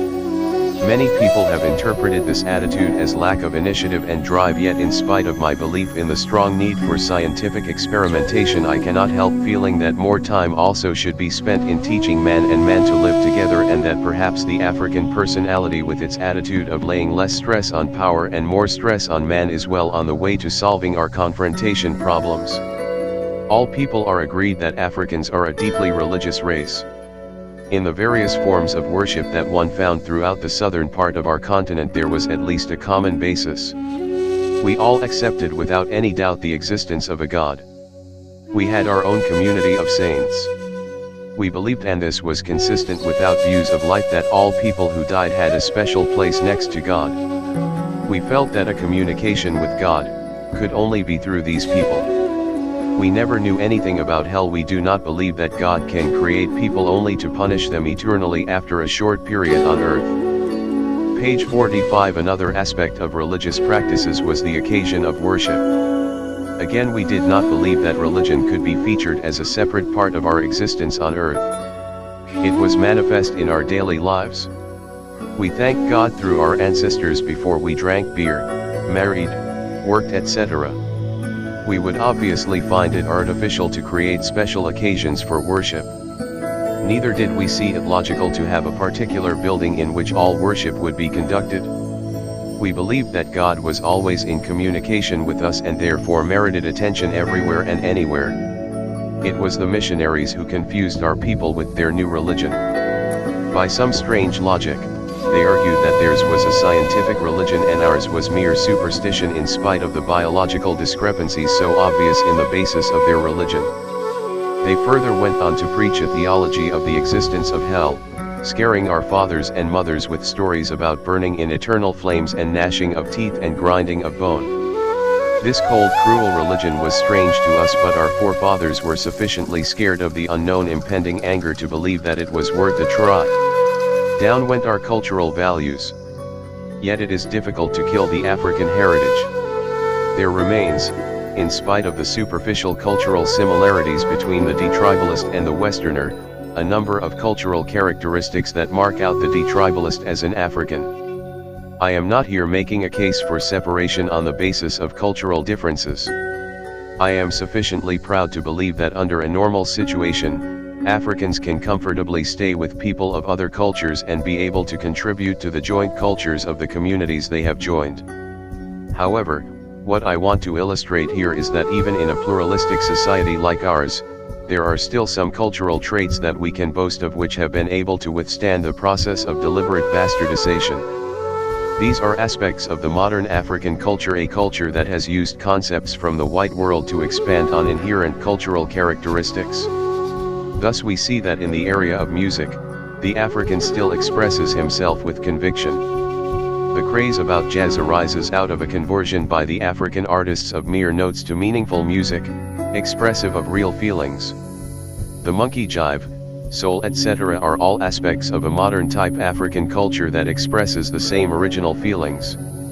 Solos like those of Pat Boone and Elvis Presley could never really find expression within the African culture because it is not in us. Page 46. To listen passively to pure musical notes.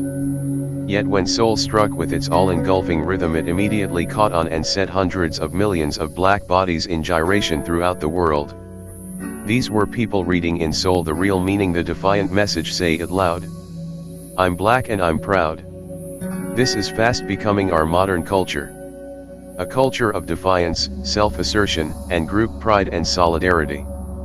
This is a culture that emanates from a situation of common experience of oppression. Just as it now finds expression in our music and our dress, it will spread to other aspects. This is the new and modern black culture to which we have given a major contribution. This is the modern black culture that is responsible for the restoration of our faith in ourselves and therefore offers a hope in the direction we are taking from here. Thus in its entirety the African culture spells us out as people particularly close to nature. As Konda puts it, our people may be unlettered and their physical horizons may be limited, yet they inhabit a larger world than the sophisticated Westerner who has magnified his physical senses through inverted gadgets at the price all too often of cutting out the dimension of the spiritual. This close proximity to nature enables the emotional component in us to be so much richer in that it makes it possible for us, without any apparent difficulty, to feel for people and to easily identify with them in any emotional situation arising out of suffering. The advent of the Western culture has changed our outlook almost drastically. No more could we run our own affairs. We were required to fit in as people tolerated with great restraint in a Western-type society. We were tolerated simply because our cheap labor is needed. Hence we are judged in terms of standards we are not responsible for. Whenever colonization sets in with its dominant culture, it devours the native culture and leaves behind a vast artist culture that can only thrive at the rate and pace allowed it by the dominant culture. This is what has happened to the African culture. It is called a subculture purely because the African people in the urban complexes are mimicking the white man rather unashamedly. In rejecting Western values, therefore, We are rejecting those things that are not only foreign to us but that seek to destroy the most cherished of our beliefs, that the cornerstone of society is man himself, not just his welfare, not his material well-being, but just man himself with all his ramifications. We reject the power-based society of the Westerner that seems to be ever concerned with perfecting page 47 their technological know-how while losing out on their spiritual dimension. We believe that in the long run the special contribution to the world by Africa will be in this field of human relationship. The great powers of the world may have done wonders in giving the world an industrial and military look, but the great gift still has to come from Africa, giving the world a more human face. Page 48-9 The definition of black consciousness. This is a paper produced for a SASO leadership training course, probably in December 1971, and is included here as an example of Steve talking to members of his own organization, and therefore speaking from the heart of his and their experience. The definition of black consciousness we have in our policy manifesto defined blacks as those who are by law or tradition politically, economically, and socially discriminated against as a group in the South African society, and identifying themselves as a unit in the struggle towards the realization of their aspirations. This definition illustrates to us a number of things. From the above observations, therefore, we can see that the term black is not necessarily all-inclusive, i.e. the fact we are all not white does not necessarily mean that we are all black. Non-whites do exist and will continue to exist and will continue to exist for quite a long time. If one's aspiration is whiteness but his pigmentation makes attainment of this impossible, then that person is a non-white.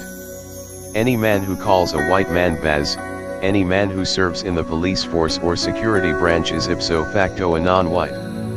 Black people, real black people, are those who can manage to hold their heads, page 49, high in defiance rather than willingly surrender their souls to the white man. Briefly defined, therefore, black consciousness is in essence the realization by the black man of the need to rally together with his brothers around the cause of their operation, the blackness of their skin, and to operate as a group in order to rid themselves of the shackles that bind them to perpetual servitude. It seeks to demonstrate the lie that black is an aberration from the normal which is white. It is a manifestation of a new realization that by seeking to run away from themselves and to emulate the white man, blacks are insulting the intelligence of whoever created them black. Black consciousness, therefore, takes cognizance of the deliberateness of God's plan in creating black people black. It seeks to infuse the black community with a newfound pride in themselves, their efforts, their value systems, their culture, their religion, and their outlook to life. The interrelationship between the consciousness of the self and the emancipatory program is of paramount importance. Blacks no longer seek to reform the system because so doing implies acceptance of the major points around which the system revolves. Blacks are out to completely transform the system and to make of it what they wish. Such a major undertaking can only be realized in an atmosphere where people are convinced of the truth inherent in their stand. Liberation, therefore, is of paramount importance in the concept of black consciousness, for we cannot be conscious of ourselves and yet remain in bondage. We want to attain the envisioned self, which is a free self. The surge towards black consciousness is a phenomenon that has manifested itself throughout the so-called Third World. There is no doubt that discrimination against the black man the world over fetches its origin from the exploitative attitude of the white man. Colonization of white countries by whites has throughout history resulted in nothing more sinister than mere cultural or geographical fusion at worst, or language bastardization at best. It is true that the history of weaker nations is shaped by bigger nations, but nowhere in the world today do we see whites exploiting whites on a scale even remotely similar to what is happening in South Africa. Hence, one is forced to conclude that it is not coincidence that black people are exploited. It was a deliberate plan which has culminated in even so-called black independent countries not attaining any real independence. Page 50. With this background in mind, we are forced, therefore, to believe that it is a case of haves against have-nots, where whites have been deliberately made haves and blacks have-nots. There is, for instance, no worker in the classical sense among whites in South Africa, for even the most downtrodden white worker still has a lot to lose if the system is changed. He is protected by several laws against competition at work from the majority. He has a vote and he uses it to return the nationalist government to power because he sees them as the only people who, through job reservation laws, are bent on looking after his interests against competition with the natives. It should therefore be accepted that an analysis of our situation in terms of one's color at once takes care of the greatest single determinant for political action, i.e. color, while also validly describing the blacks as the only real workers in South Africa.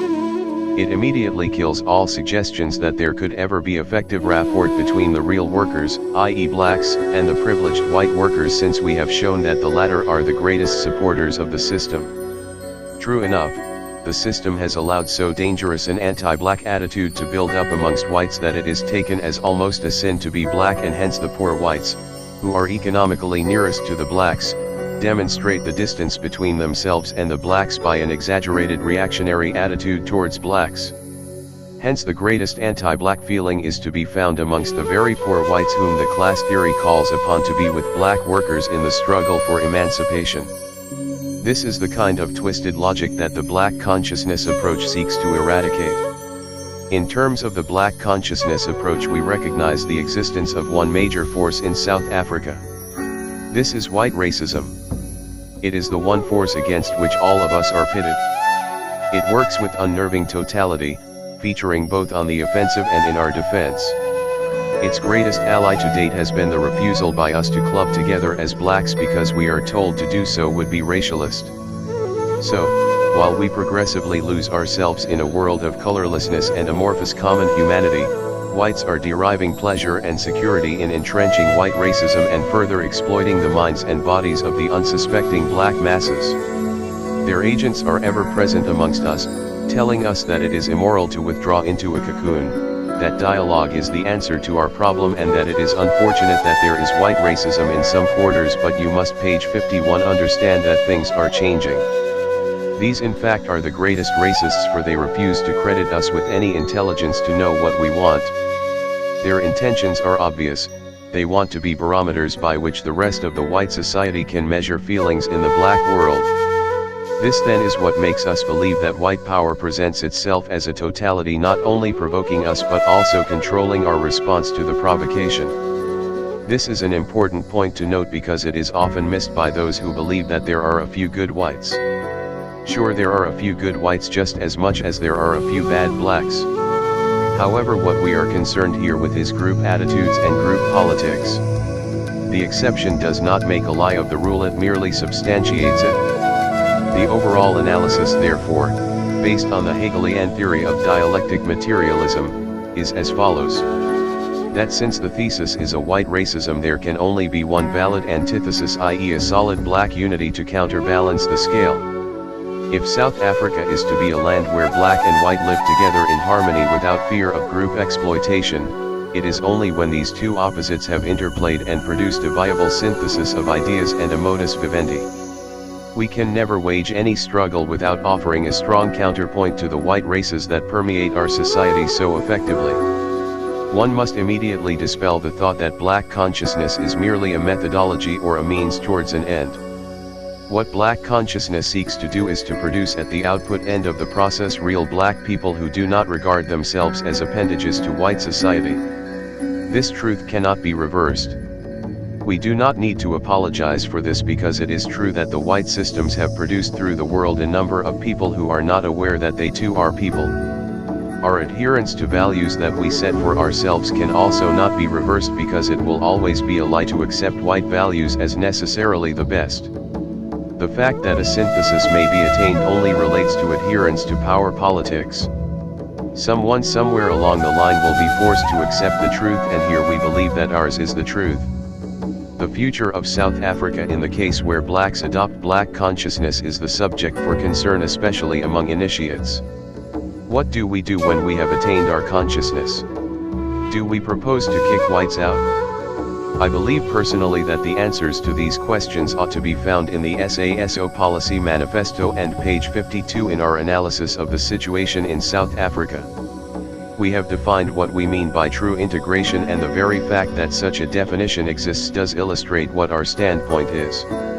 In any case, we are much more concerned about what is happening now than what will happen in the future. The future will always be shaped by the sequence of present-day events. The importance of black solidarity to the various segments of the black community must not be understated. There have been in the past a lot of suggestions that there can be no viable unity amongst blacks because they hold each other in contempt.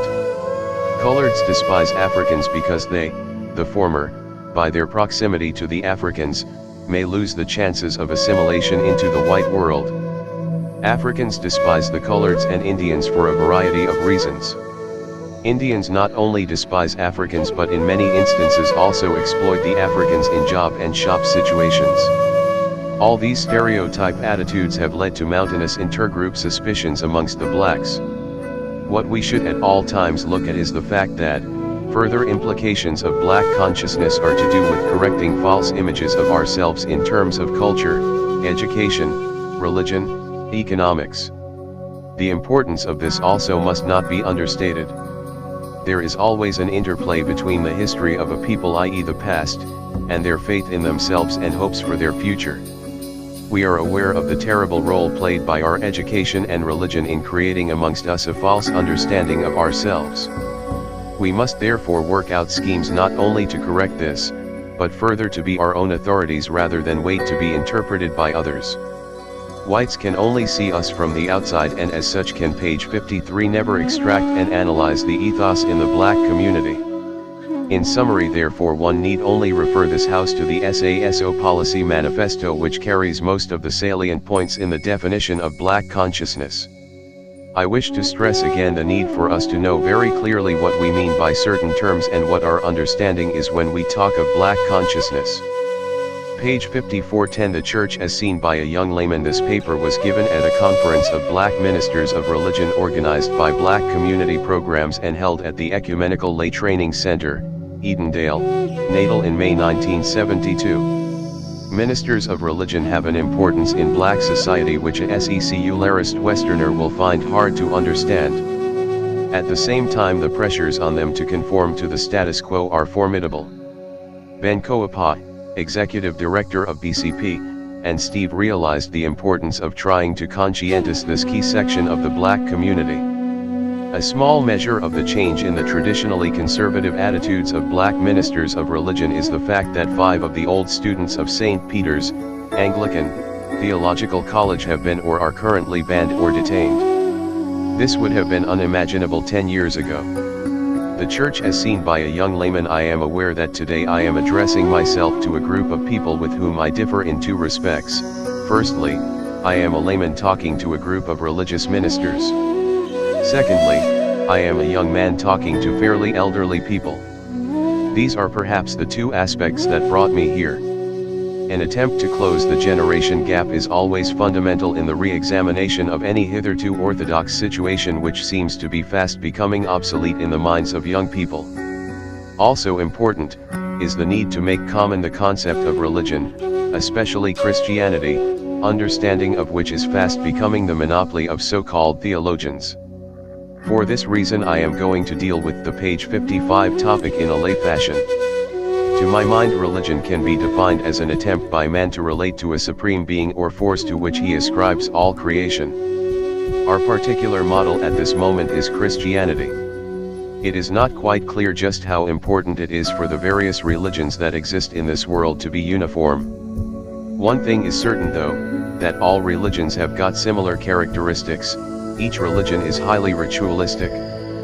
Through years of practice, the religion develops a certain pattern and procedure that in later years becomes inseparable from the central message of that religion. If one takes religion as nothing else but what it is, i.e. a social institution attempting to explain what cannot be scientifically known about the origin and destiny of man, then from the beginning we can see the necessity of religion. All societies and indeed all individuals, ancient or modern, young or old, identify themselves with a particular religion, and when none is existent, they develop one. In most cases religion is intricately intertwined with the rest of cultural traits of society. In a sense this makes the religion part and parcel of the behavioral pattern of that society and makes the people bound by the limits of that religion through a strong identification with it. Where people are subjected to a religion that is removed from their cultural makeup, then elements of disgruntlement begin to be noted and sometimes open defiance is soon displayed. Hence one can make the claim that most religions are specific, and where they fail to observe the requirements of specificity, then they must be sufficiently adaptable to convey relevant messages to different people in different situations. For indeed, each religion has a message for the people amongst whom it is operative. These are perhaps some of the things that never were uppermost in page 56, the minds of the people who brought Christianity into South Africa.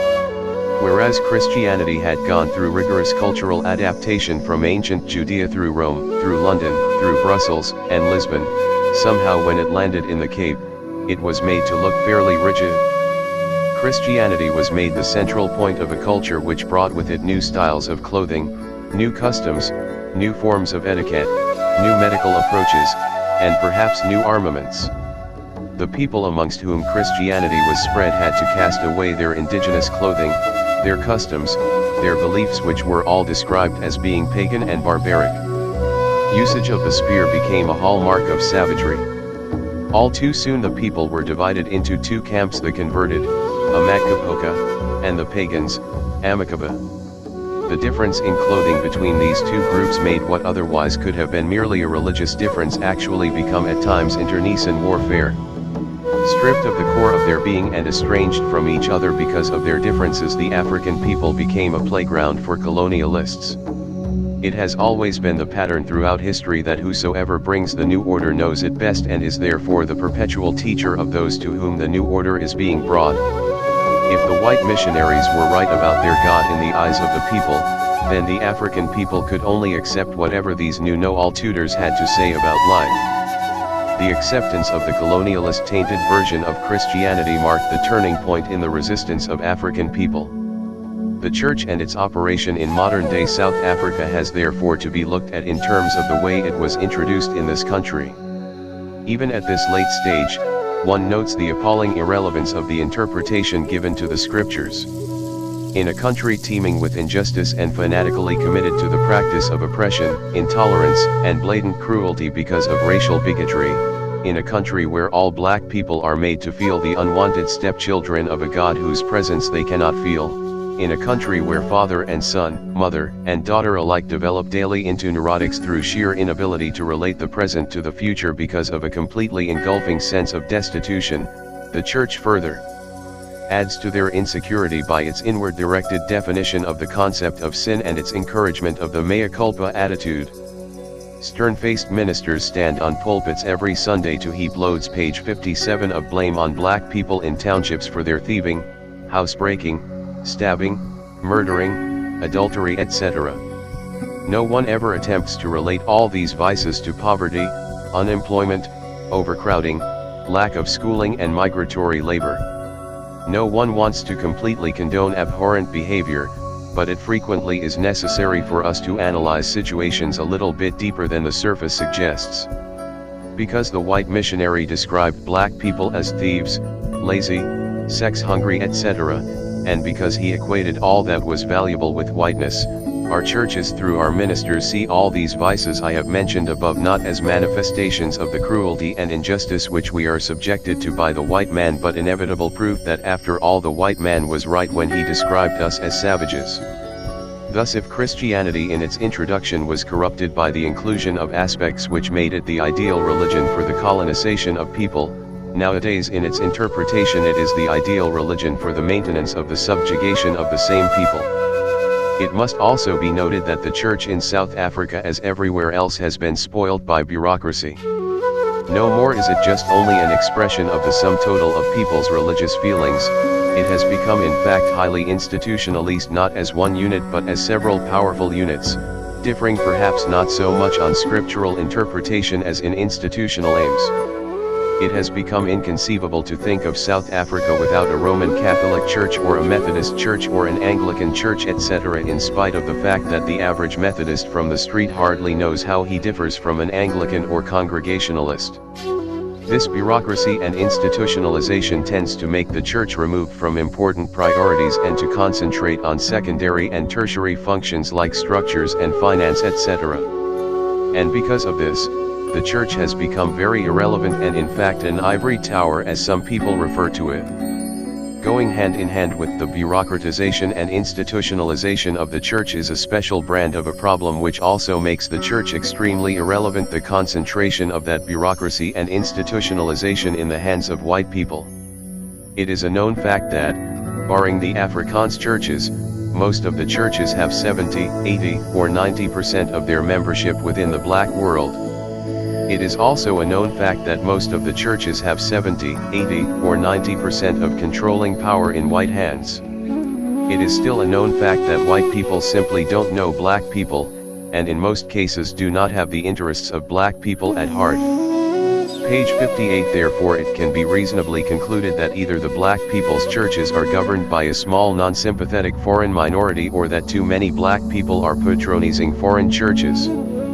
Which of these two it is not quite clear, but let us assume that it is the former, since the majority of the people in this country are black people.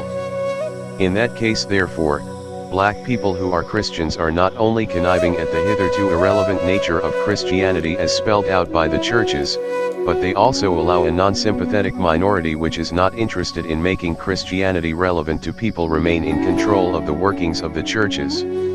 This is an untenable situation which, if allowed to continue much longer, will deplete from the already thinning crowds that go to church on Sunday. Then too, the tendency by Christians to make interpretation of religion a specialist job, results in general apathy in a world which is fast departing from identification with mysticism. Young people nowadays would like to feel that they can interpret Christianity and extract from it messages relevant to them and their situation without being stopped by orthodox limitations. This is why the Catholic Church with its dozens of dogmas either has to adjust fast to a changing world or risk the chance of losing the young constituency. In various aspects, this applies to all churches in the Christian world. Before looking at suggested changes within the church, let me then summarize what I regard as my major criticisms of it. The most important area to which we should perhaps direct ourselves is gaining the control that is rightfully ours within these churches. In order to do this, we must agree that in fact we have a common purpose, a common goal, a common problem. Equally, we should agree that through living in a privileged society, and through being socialized in a corrupt system, our white Christian counterparts, though brothers in Christ, have not proved themselves brothers in South Africa. We must agree also that tacitly or overtly, deliberately or unawares, white Christians within the churches are preventing the Page 59 church from assuming its natural character in the South African context, and therefore preventing it from being relevant to the black man's situation. It has been said by many a black churchman, that whites are in power within the churches, because the churches are modeled on Western lines which white people know best. In order to be able therefore to change the churches, we have first to gain ascendance over them in that white model, then thereafter turn that model into one we cherish, we love, we understand, and one that is relevant to us. I can only point out here that it cannot be conceivable that all the white people in controlling positions within the church are elected by other white people. Obviously some get into their positions because they caucus vote-wielding blacks to put them in those positions. It is high time that black people learn the highly tried method of caucusing to put other black people in control of churches in which black people have something at stake. Such elected blacks will obviously have to function according to a mandate clearly outlined by the same black caucus that put them in power. The second area in which we must focus our attention is a thorough understanding of what many people have hitherto scorned, namely black theology. There is a truth in the statement that many people can say one thing differently because they look at it from different angles. Christianity can never hope to remain abstract and removed from the people's environmental problems. In order to be applicable to people, it must have meaning for them in their given situation. If they are an oppressed people, it must have something to say about their oppression. Black theology therefore is a situational interpretation of Christianity. It seeks to relate the present-day black man to God within the given context of the black man's suffering and his attempts to get out of it. It shifts the emphasis of man's moral obligations from avoiding wronging false authorities by not losing his reference book, not stealing food when hungry and not cheating police when he is caught, to being committed to eradicating all cause for suffering as represented in the death of children from starvation, outbreaks of epidemics in poor areas, or the existence of thuggery and vandalism in townships. In other words, it shifts the emphasis from petty sins to major sins in a society, thereby ceasing to teach the people to suffer peacefully. These are topics that black ministers of religion must begin to talk page 60 about seriously if they are to save Christianity from falling foul with black people, particularly young black people. The time has come for our own theologians to take up the cudgels of the fight by restoring a meaning and direction in the black man's understanding of God. No nation can win a battle without faith, and if our faith in our God is spoiled by our having to see Him through the eyes of the same people we are fighting against, then there obviously begins to be something wrong in that relationship. Finally, I would like to remind the black ministry, and indeed all black people, that God is not in the habit of coming down from heaven to solve people's problems on earth. Page 6111. White Racism and Black Consciousness. The Abe Bailey Institute for Interracial Studies sponsored a student conference which was held at Cape Town in January 1971. The idea was to bring together student leaders from all the main national student organizations, from the Afrika on Studentebond on the right through NSS to SASO on the left. Steve and Barney were invited to deliver papers which were subsequently published in Student Perspectives on South Africa, edited by Hendrik W. van der Merwe and David Welsh, published by David Phillip, Cape Town, 1972. The following is Steve's paper. White Racism and Black Consciousness. The totality of white power in South Africa. No race possesses the monopoly of beauty, intelligence, force, and there is room for all of us at the rendezvous of victory. I do not think Ames Caesar was thinking about South Africa when he said these words. The whites in this country have placed themselves on a path of no return. So blatantly exploitative in terms of the mind and body is the practice of white racism that one wonders if the interests of blacks and whites in this country have not become so mutually exclusive as to exclude the possibility of there being room for all of us at the rendezvous of victory. The white man's quest for power has led him to destroy with utter ruthlessness whatever has stood in his way. In an effort to divide the black world in terms of aspirations, the powers that be have evolved a philosophy that stratifies the black world and gives preferential treatment to certain groups. Further, they have built page 62 up several tribal cocoons, thereby hoping to increase intertribal ill-feeling and to divert the energies of the black people towards attaining false prescribed freedoms. Moreover, it was hoped, the black people could be effectively contained in these various cocoons of repression, euphemistically referred to as homelands. At some stage, however, the powers that be had to start defining the sphere of activity of these apartheid institutions. Most blacks suspected initially the barrenness of the promise and have now realized that they have been taken for a big ride. Just as the Native Representative Council became a political flop that embarrassed its creators, I predict that a time will come when these stooge bodies will prove very costly, not only in terms of money but also in terms of the credibility of the story the nationalists are trying to sell. In the meantime, the blacks are beginning to realize the need to rally around the cause of their suffering, their black skin, and to ignore the false promises that come from the white world. Then again, the progressively sterner legislation that has lately filled the South African statute books has had a great effect in convincing the people of the evil inherent in the system of apartheid.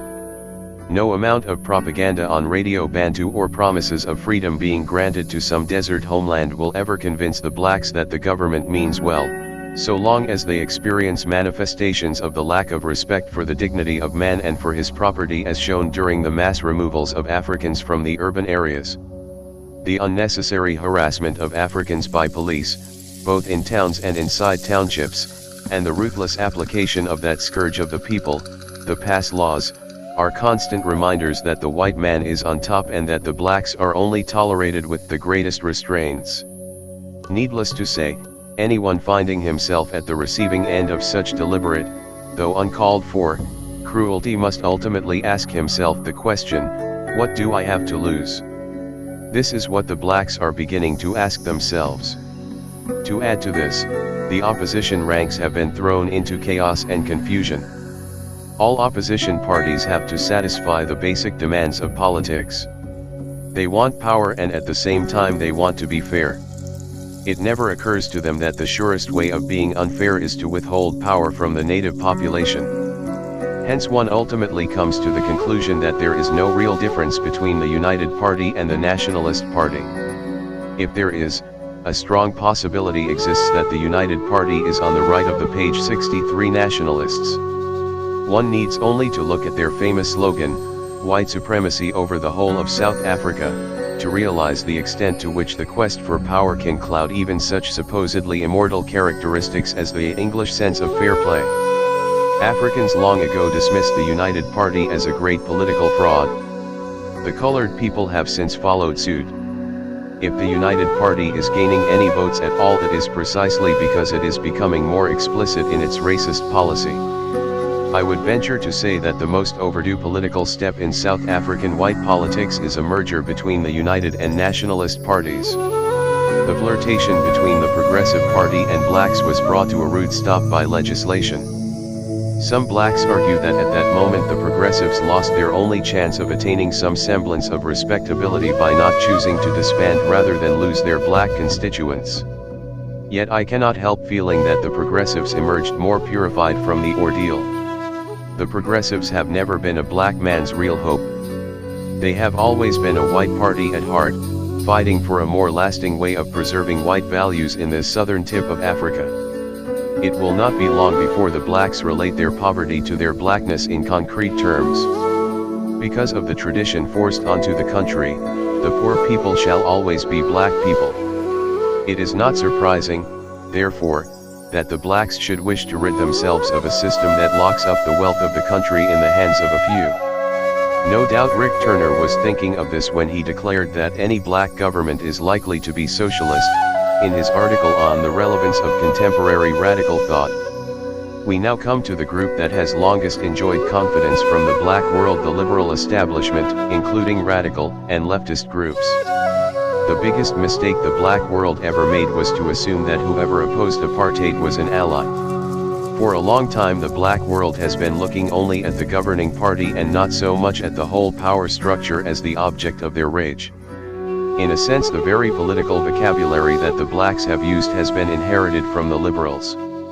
Therefore it is not surprising that alliances were formed so easily with the liberals. Who are the liberals in South Africa? It is that curious bunch of nonconformists who explain their participation in negative terms, that bunch of do-gooders that goes under all sorts of names: liberals, leftists, etc. These are the people who argue that they are not page 64 responsible for white racism and the country's inhumanity to the black man. These are the people who claim that they too feel the oppression just as acutely as the blacks and therefore should be jointly involved in the black man's struggle for a place under the sun. In short, these are the people who say that they have black souls wrapped up in white skins. The liberals set about their business with the utmost efficiency. They made it a political dogma that all groups opposing the status quo must necessarily be non-racial in structure. They maintained that if you stood for a principle of non-racialism you could not in any way adopt what they described as racialist policies. They even defined to the black people what the latter should fight for. With this sort of influence behind them, most black leaders tended to rely too much on the advice of liberals. For a long time, in fact, it became the occupation of the leadership to calm the masses down, while they engaged in fruitless negotiation with the status quo. Their whole political action, in fact, was a programmed course in the art of gentle persuasion through protests and limited boycotts, and they hoped the rest could be safely left to the troubled conscience of the fair-minded English folk. Of course this situation could not last. A new breed of black leaders was beginning to take a dim view of the involvement of liberals in a struggle that they regarded as essentially theirs, when the political movements of the blacks were either banned or harassed into non-existence. This left the stage open once more for the liberals to continue with their work of fighting for the rights of the blacks. It never occurred to the liberals that the integration they insisted upon as an effective way of opposing apartheid was impossible to achieve in South Africa. It had to be artificial because it was being foisted on two parties whose entire upbringing had been to support the lie that one race was superior and others inferior. One has to overhaul the whole system in South Africa before hoping to get black and white walking hand in hand to oppose a common enemy. As it is, Both black and white walk into a hastily organized integrated circle, carrying with them the seeds of destruction of that circle, their inferiority and superiority complexes. The myth of integration as propounded under the banner of the liberal ideology must be cracked and killed, because it makes people believe that something is being done when in reality the artificially integrated circles are a soporific to the blacks while salving the page 65 sciences of the guilt stick in white. It works from the false premise that, because it is difficult to bring people from different races together in this country, achievement of this is in itself a step towards the total liberation of the blacks. Nothing could be more misleading. How many white people fighting for their version of a change in South Africa are really motivated by genuine concern and not by guilt? Obviously, it is a cruel assumption to believe that all whites are not sincere, yet methods adopted by some groups often do suggest a lack of real commitment. The essence of politics is to direct oneself to the group which wields power. Most white dissident groups are aware of the power wielded by the white power structure. They are quick to quote statistics on how big the defense budget is. They know exactly how effectively the police and the army can control protesting black hordes, peaceful or otherwise. They know to what degree the black world is infiltrated by the security police. Hence they are completely convinced of the impotence of the black people. Why then do they persist in talking to the blacks? Since they are aware that the problem in this country is white racism, why do they not address themselves to the white world? Why do they insist on talking to blacks? In an effort to answer these questions, one has to come to the painful conclusion that the liberal is in fact appeasing his own conscience, or at best is eager to demonstrate his identification with the black people only so far as it does not sever all his ties with his relatives on the other side of the color line. Being white, he possesses the natural passport to the exclusive pool of white privileges from which he does not hesitate to extract whatever suits him. Yet, since he identifies with the blacks, he moves around his white circles, white-only beaches, restaurants, and cinemas with a lighter load, feeling that he is not like the rest. Yet at the back of his mind is a constant reminder that he is quite comfortable as things stand and therefore should not bother about change. Although he does not vote for the nationalists, now that they are in the majority anyway, he feels secure under the protection offered by the nationalists and subconsciously shuns the idea of change. The limitations that have accompanied the involvement of liberals in the black man's struggle have been mostly responsible for the arrest of progress. Because of their inferiority complex, blacks have tended to listen seriously to what the liberals had to say. With their characteristic arrogance of assuming a monopoly on intelligence, page 66, and moral judgment, these self-appointed trustees of black interests have gone on to set the pattern and pace for the realization of the black man's aspirations. I am not sneering at the liberals and their involvement. Neither am I suggesting that they are the most to blame for the black man's plight. Rather, I am illustrating the fundamental fact that total identification with an oppressed group in a system that forces one group to enjoy privilege and to live on the sweat of another, is impossible. White society collectively owes the blacks so huge a debt that no one member should automatically expect to escape from the blanket condemnation that needs must come from the black world. It is not as if whites are allowed to enjoy privilege only when they declare their solidarity with the ruling party. They are born into privilege and are nourished by and nurtured in the system of ruthless exploitation of black energy. For the 20-year-old white liberal to expect to be accepted with open arms is surely to overestimate the powers of forgiveness of the black people. No matter how genuine a liberal's motivations may be, he has to accept that, though he did not choose to be born into privilege, the blacks cannot but be suspicious of his motives. The liberal must fight on his own and for himself. If they are true liberals, they must realize that they themselves are oppressed, and that they must fight for their own freedom and not that of the nebulous they with whom they can hardly claim identification. What I have tried to show is that in South Africa political power has always rested with white society. Not only have the whites been guilty of being on the offensive, but, by some skillful maneuvers, they have managed to control the responses of the blacks to the provocation. Not only have they kicked the black, but they have also told him how to react to the kick. For a long time the black has been listening with patience to the advice he has been receiving on how best to respond to the kick. With painful slowness he is now beginning to show signs that it is his right and duty to respond to the kick in the way he sees fit. Black consciousness, we colored men, in this specific moment of historical evolution, have consciously grasped in its full breadth, the notion of our peculiar uniqueness, the notion of just who we are and what, and that we are ready, on every plane and in every department, to assume the respond page 67 civilities which proceed from this coming into consciousness. The peculiarity of our place in the world is not to be confused with anyone else's. The peculiarity of our problems which aren't to be reduced to subordinate forms of any other problem. The peculiarity of our history, laced with terrible misfortunes which belong to no other history. The peculiarity of our culture, which we intend to live and to make live in an ever realer manner. Aimé Césaire, 1956, in his letter of resignation from the French Communist Party.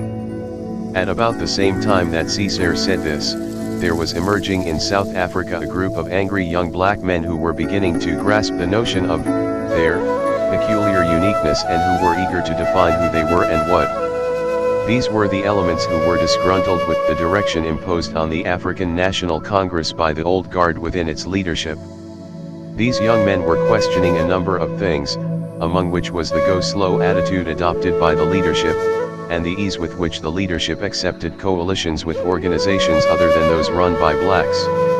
The People's Charter adopted in Cliptown in 1955 was evidence of this. In a sense, one can say that these were the first real signs that the blacks in South Africa were beginning to realize the need to go it alone and to evolve a philosophy based on, and directed by, blacks. In other words, black consciousness was slowly manifesting itself. It may be said that, on the broader political front, blacks in South Africa have not shown any overt signs of new thinking since the banning of their political parties, not were the signs of disgruntlement with the white world given a real chance to crystallize into a positive approach. Black students, on the other hand, began to rethink their position in black-white coalitions. The emergence of SASO and its tough policy of non-involvement with the white world set people's minds thinking along new lines. This was a challenge to the age-old tradition in South Africa that opposition to apartheid was enough to qualify whites for acceptance by the black world. Despite protest and charges of racialism from liberal-minded white students, the black students stood firm in their rejection of the principle of unholy alliances between blacks and whites. A spokesman of the new right of middle group, NAFSAs, was treated to a dose of the new thinking when a black student told him that we shall lead ourselves, be it to the sea, to the mountain or to the desert, we shall have nothing to do with white students.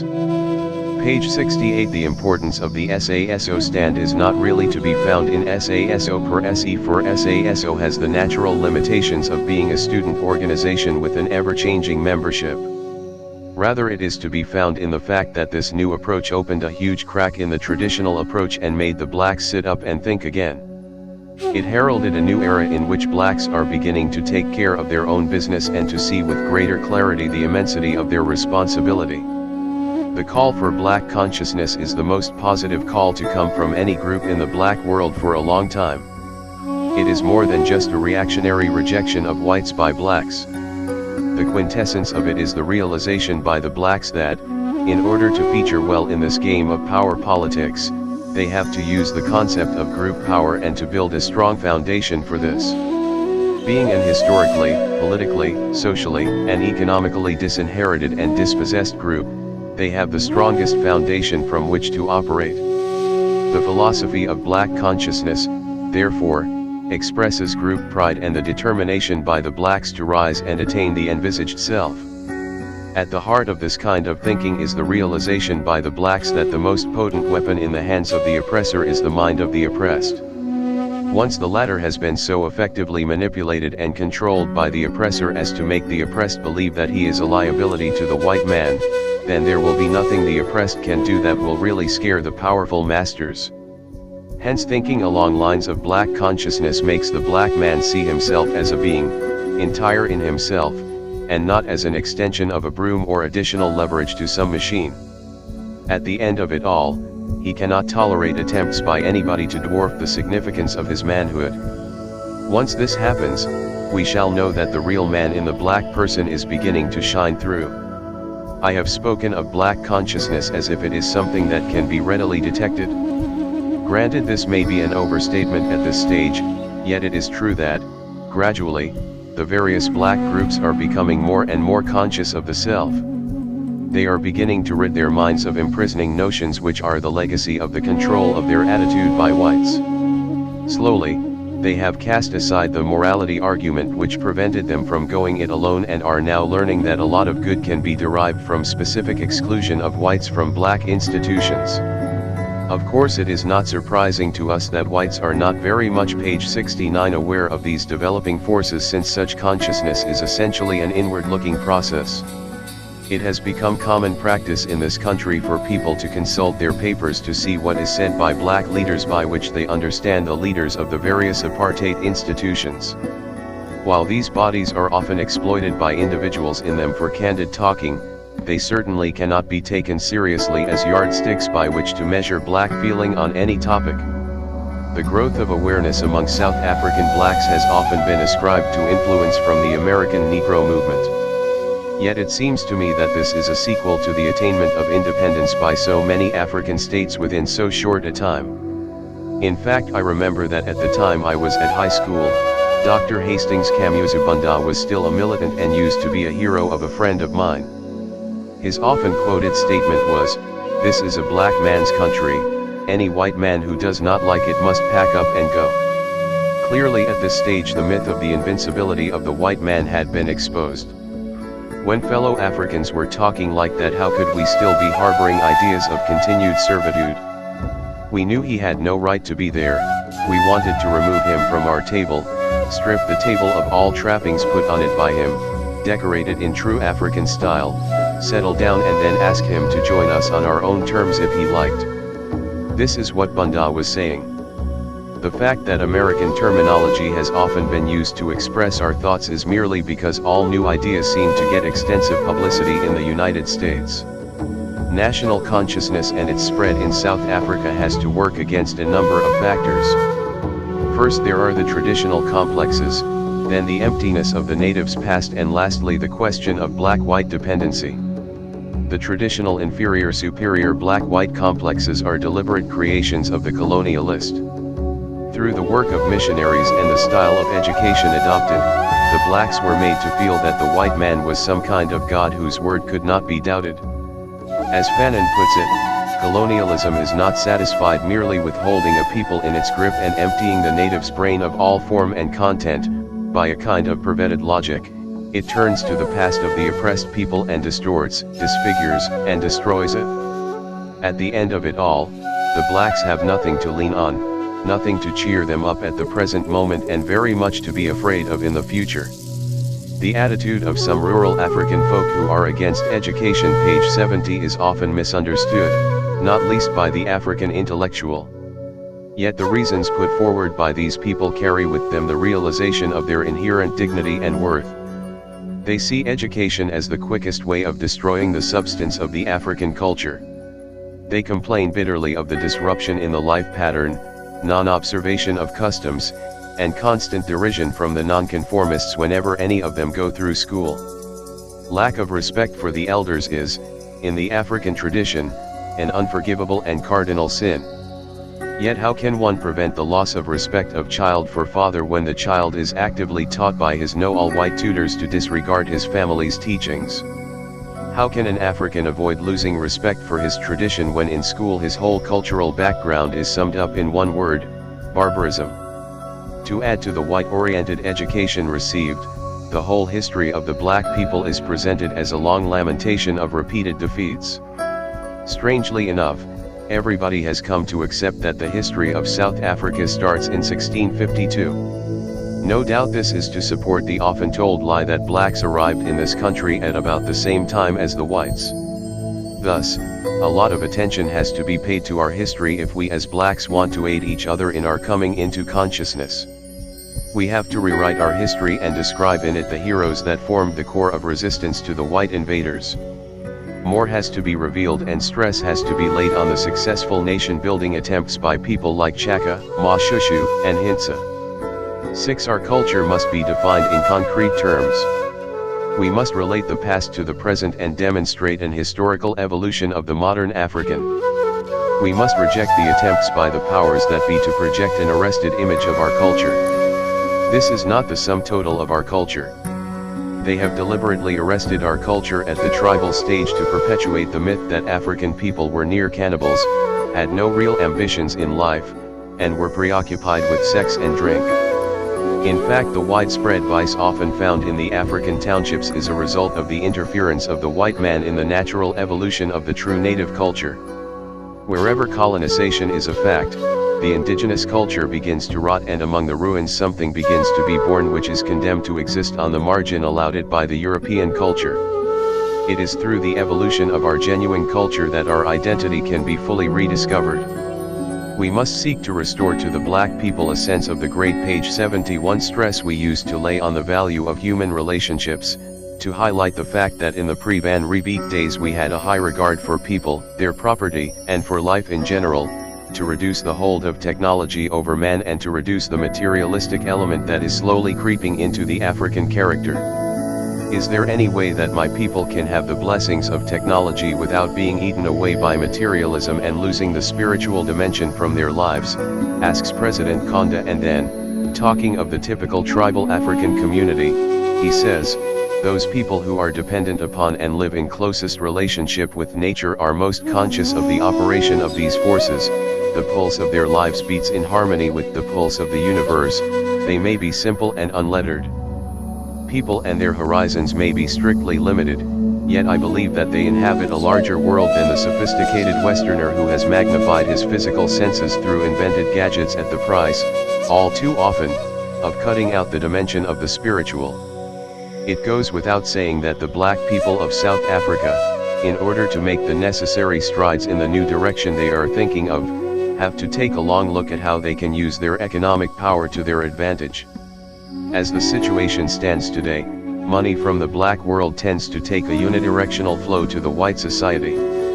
Blacks buy from white supermarkets, white green grocers, white bottle stores, white chemists, and, to crown it all, those who can, bank at white-owned banks. Needless to say, they travel to work in government-owned trains or white-owned buses. If then we wish to make use of the little we have to improve our lot, it can only lead to greater awareness of the power we wield as a group. The Buy Black campaign that is being waged by some people in the Johannesburg area must not be scoffed at. It is often claimed that the advocates of black consciousness are hemming themselves into a closed world, choosing to weep on each other's shoulders and thereby cutting out useful dialogue with the rest of the world. Yet I feel that the black people of the world, in choosing to reject the legacy of colonialism and white domination and to build around themselves their own values, standards, and outlook to life, have at last established a solid base for meaningful cooperation amongst themselves in the larger battle of the Third World, page 72, against the rich nations. As Fanon puts it, the consciousness of the self is not the closing of a door to communication. National consciousness, which is not nationalism, is the only thing that will give us an international dimension.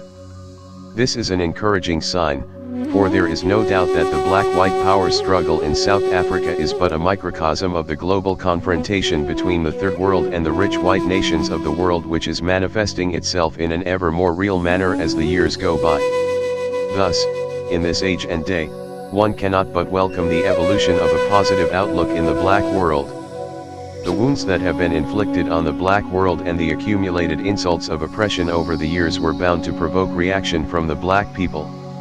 Now we can listen to the Barnett Potters concluding with apparent glee and with a sense of sadistic triumph that the fault with the black man is to be found in his genes, and we can watch the rest of the white society echoing amen, and still not be moved to the reacting type of anger. We have in us the will to live through these trying times. Over the years we have attained moral superiority over the white man. We shall watch as time destroys his paper castles and know that all these little pranks were but frantic attempts of frightened little people to convince each other that they can control the minds and bodies of indigenous people of Africa indefinitely. Page 7312. Fear an important determinant in South African politics. In his judgment at the BPC/SASO trial, Mr. Justice Boshoff made the following statement. Biko, under the pseudonym of Frank Talk, wrote an article under the heading of Fear an important determinant in South African politics, which in effect condemned white society. The claim by whites of a monopoly on comfort and security had always been so exclusive that blacks saw whites as the major obstacle in their progress towards peace, prosperity, and a sane society. This comment was made at the very end of 1976, while Steve wrote the piece in question in 1971. At that time the theory of black consciousness was still very much being filled out through discussion and writing. In this piece Steve was making the point that ever since the white man arrived as a settler in southern Africa he had created and then preserved for himself a special position of privilege. This position was created and preserved by the use of violence and fear, but the use of these methods was in itself a result of the whites' fear of the black population. I write what I like. Fear an important determinant in South African politics. It would seem that the greatest waste of time in South Africa is to try and find logic in why the white government does certain things. If anything else, the constant inroads into the freedom of the black. Page 74 people illustrates a complete contempt for this section of the community. My premise has always been that black people should not at any one stage be surprised at some of the atrocities committed by the government. This to me follows logically after their initial assumption that they, being a settler minority, can have the right to be supreme masters. If they could be cruel enough to cow the natives down with brutal force and install themselves as perpetual rulers in a foreign land, then anything else they do to the same black people becomes logical in terms of the initial cruelty. To expect justice from them at any stage is to be naive. They almost have a duty to themselves and to their electorate to show that they still have the upper hand over the black people. There is only one way of showing that upper hand: by ruthlessly breaking down the back of resistance amongst the blacks, however petty that resistance is. One must look at the huge security force that South Africa has in order to realize this. These men must always report something to their masters in order to justify their employment. It is not enough to report that I have been to Pondoland and the natives are behaving well and are peaceful and content. This is not satisfactory, for the perpetrators of evil are aware of the cruelty of their system and hence do not expect the natives to be satisfied. So the security boys are sent back to Pondoland to find out who the spokesman is who claims that the people are satisfied and to beat him until he admits that he is not satisfied.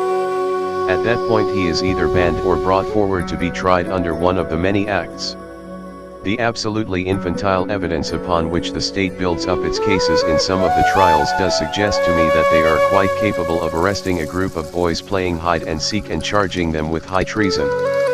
This is the background against which one must see the many political trials that are held in this country. To them it looks as if something would be dangerously wrong if no major political trial was held for a period of 1 year. It looks as if someone will be accused by his superior for not doing his work. The strangest thing is that people are hauled in for almost nothing to be tried under the most vicious of acts like the Terrorism Act. It is also against this background that one must view the recent banning and house arrest imposed on Mr. Ramgobin. No amount of persuasion by anyone can convince me that Ramgobin had something sinister up his sleeve. To all those who know him, page 75, Mwa was the last man to be considered a serious threat to anyone, let alone a powerful state with an army of perhaps 10,000 security men and informers. But then, as we said, logic is a strange word to these people. Aim Césaire once said, "When I turn on my radio, when I hear that Negroes have been lynched in America, I say that we have been lied to, Hitler is not dead.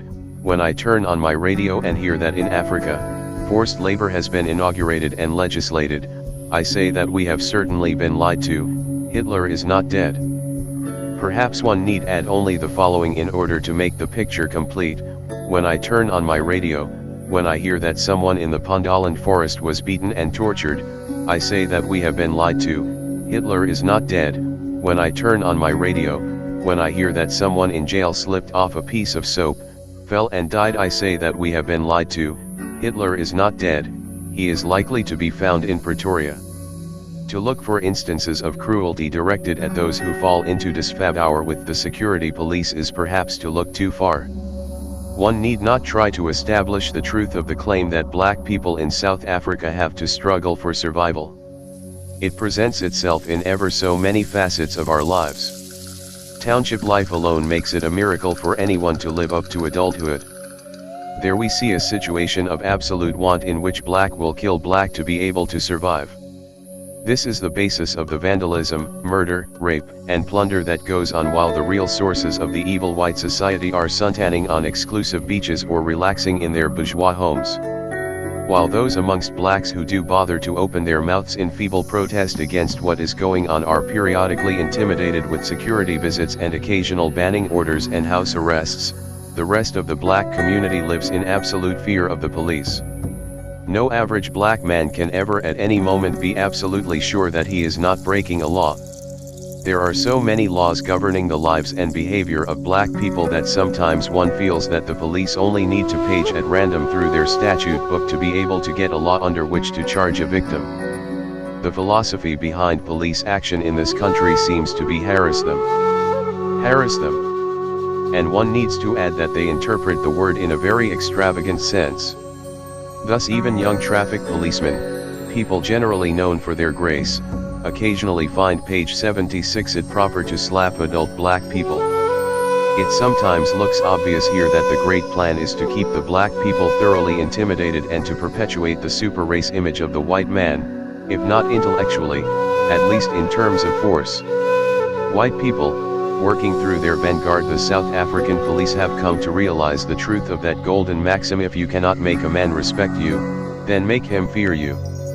Clearly black people cannot respect white people, at least not in this country. There is such an obvious aura of immorality and naked cruelty in all that is done in the name of white people that no black man, no matter how intimidated, can ever be made to respect white society. However, in spite of their obvious contempt for the values cherished by whites and the price at which white comfort and security is purchased, blacks seem to me to have been successfully cowed down by the type of brutality that emanates from this section of the community. It is this fear that erodes the soul of black people in South Africa, a fear obviously built up deliberately by the system through a myriad of civil agents, be they post office attendants, police, CID officials, army men in uniform, security police, or even the occasional trigger-happy white farmer or store owner. It is a fear so basic in the considered actions of black people as to make it impossible for them to behave like people, let alone free people. From the attitude of a servant to his employer, to that of a black man being served by a white attendant at a shop, one sees this fear clearly showing through. How can people be prepared to put up a resistance against their overall oppression if in their individual situations, they cannot insist on the observance of their manhood? This is a question that often occurs to overseas visitors who are perceptive enough to realize that all is not well in the land of sunshine and milk. Yet this is a dangerous type of fear, for it only goes skin deep. It hides underneath it an immeasurable rage that often threatens to erupt. Beneath it lies naked hatred for a group that deserves absolutely no respect. Unlike in the rest of the French or Spanish former colonies where chances of assimilation made it not impossible for blacks to aspire towards being white, in South Africa whiteness has always been associated with police brutality and intimidation, early morning pass raids, general harassment in and out of townships, and hence no black really aspires to being white. The claim by whites of monopoly on comfort and security has always, page 77, been so exclusive that blacks see whites as the major obstacle in their progress towards peace, prosperity, and a sane society. Through its association with all these negative aspects, whiteness has thus been soiled beyond recognition. At best therefore blacks see whiteness as a concept that warrants being despised, hated, destroyed, and replaced by an aspiration with more human content in it.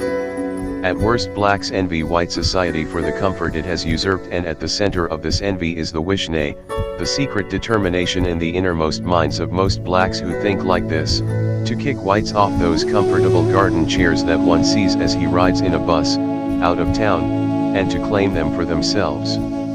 Day by day, one gets more convinced that Ames Caesar could not have been right when he said no race possesses the monopoly on truth, intelligence, force, and there is room for all of us at the rendezvous of victory. It may, perhaps, surprise some people that I should talk of whites in a collective sense when in fact it is a particular section, i.e. the government, that carries out this unwarranted vendetta against blacks. There are those whites who will completely disclaim responsibility for the country's inhumanity to the black man. These are the people who are governed by logic for 4½ years but by fear at election time. The Nationalist Party has perhaps many more English votes than one imagines. All whites collectively recognize in it a strong bastion against the highly played-up swart Gavar. 7. One must not underestimate the deeply embedded fear of the black man so prevalent in white society. Whites know only too well what exactly they have been doing to blacks and logically find reason for the black man to be angry. Their state of insecurity, however, does not outweigh their greed for power and wealth, hence they brace themselves to react against this rage rather than to dispel it with open-mindedness and fair play.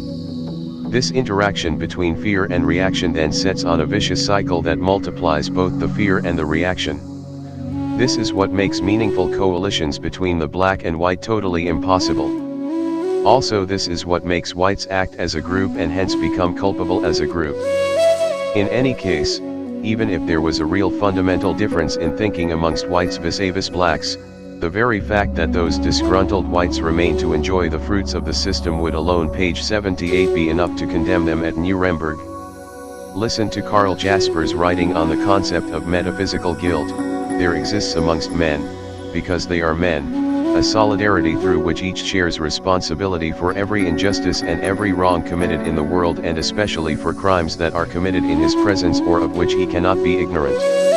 If I do not do whatever I can to prevent them, I am an accomplice in them. If I have risked my life in order to prevent the murder of other men, if I have stood silent, I feel guilty in a sense that cannot in any adequate fashion be understood juristically or politically or morally. That I am still alive after such things have been done weighs on me as a guilt that cannot be expiated. Somewhere in the heart of human relations, an absolute command imposes itself, in case of criminal attack or of living conditions that threaten physical being, accept life for altogether or not at all. Thus, if whites in general do not like what is happening to the black people, they have the power in them to stop it here and now. We, on the other hand, have every reason to bundle them together and blame them jointly. One can of course say that blacks too are to blame for allowing the situation to exist. Or to drive the point even further, one may point out that there are black policemen and black special branch agents. To take the last point first, I must state categorically that there is no such thing as a black policeman. Any black man who props the system up actively has lost the right to being considered part of the black world.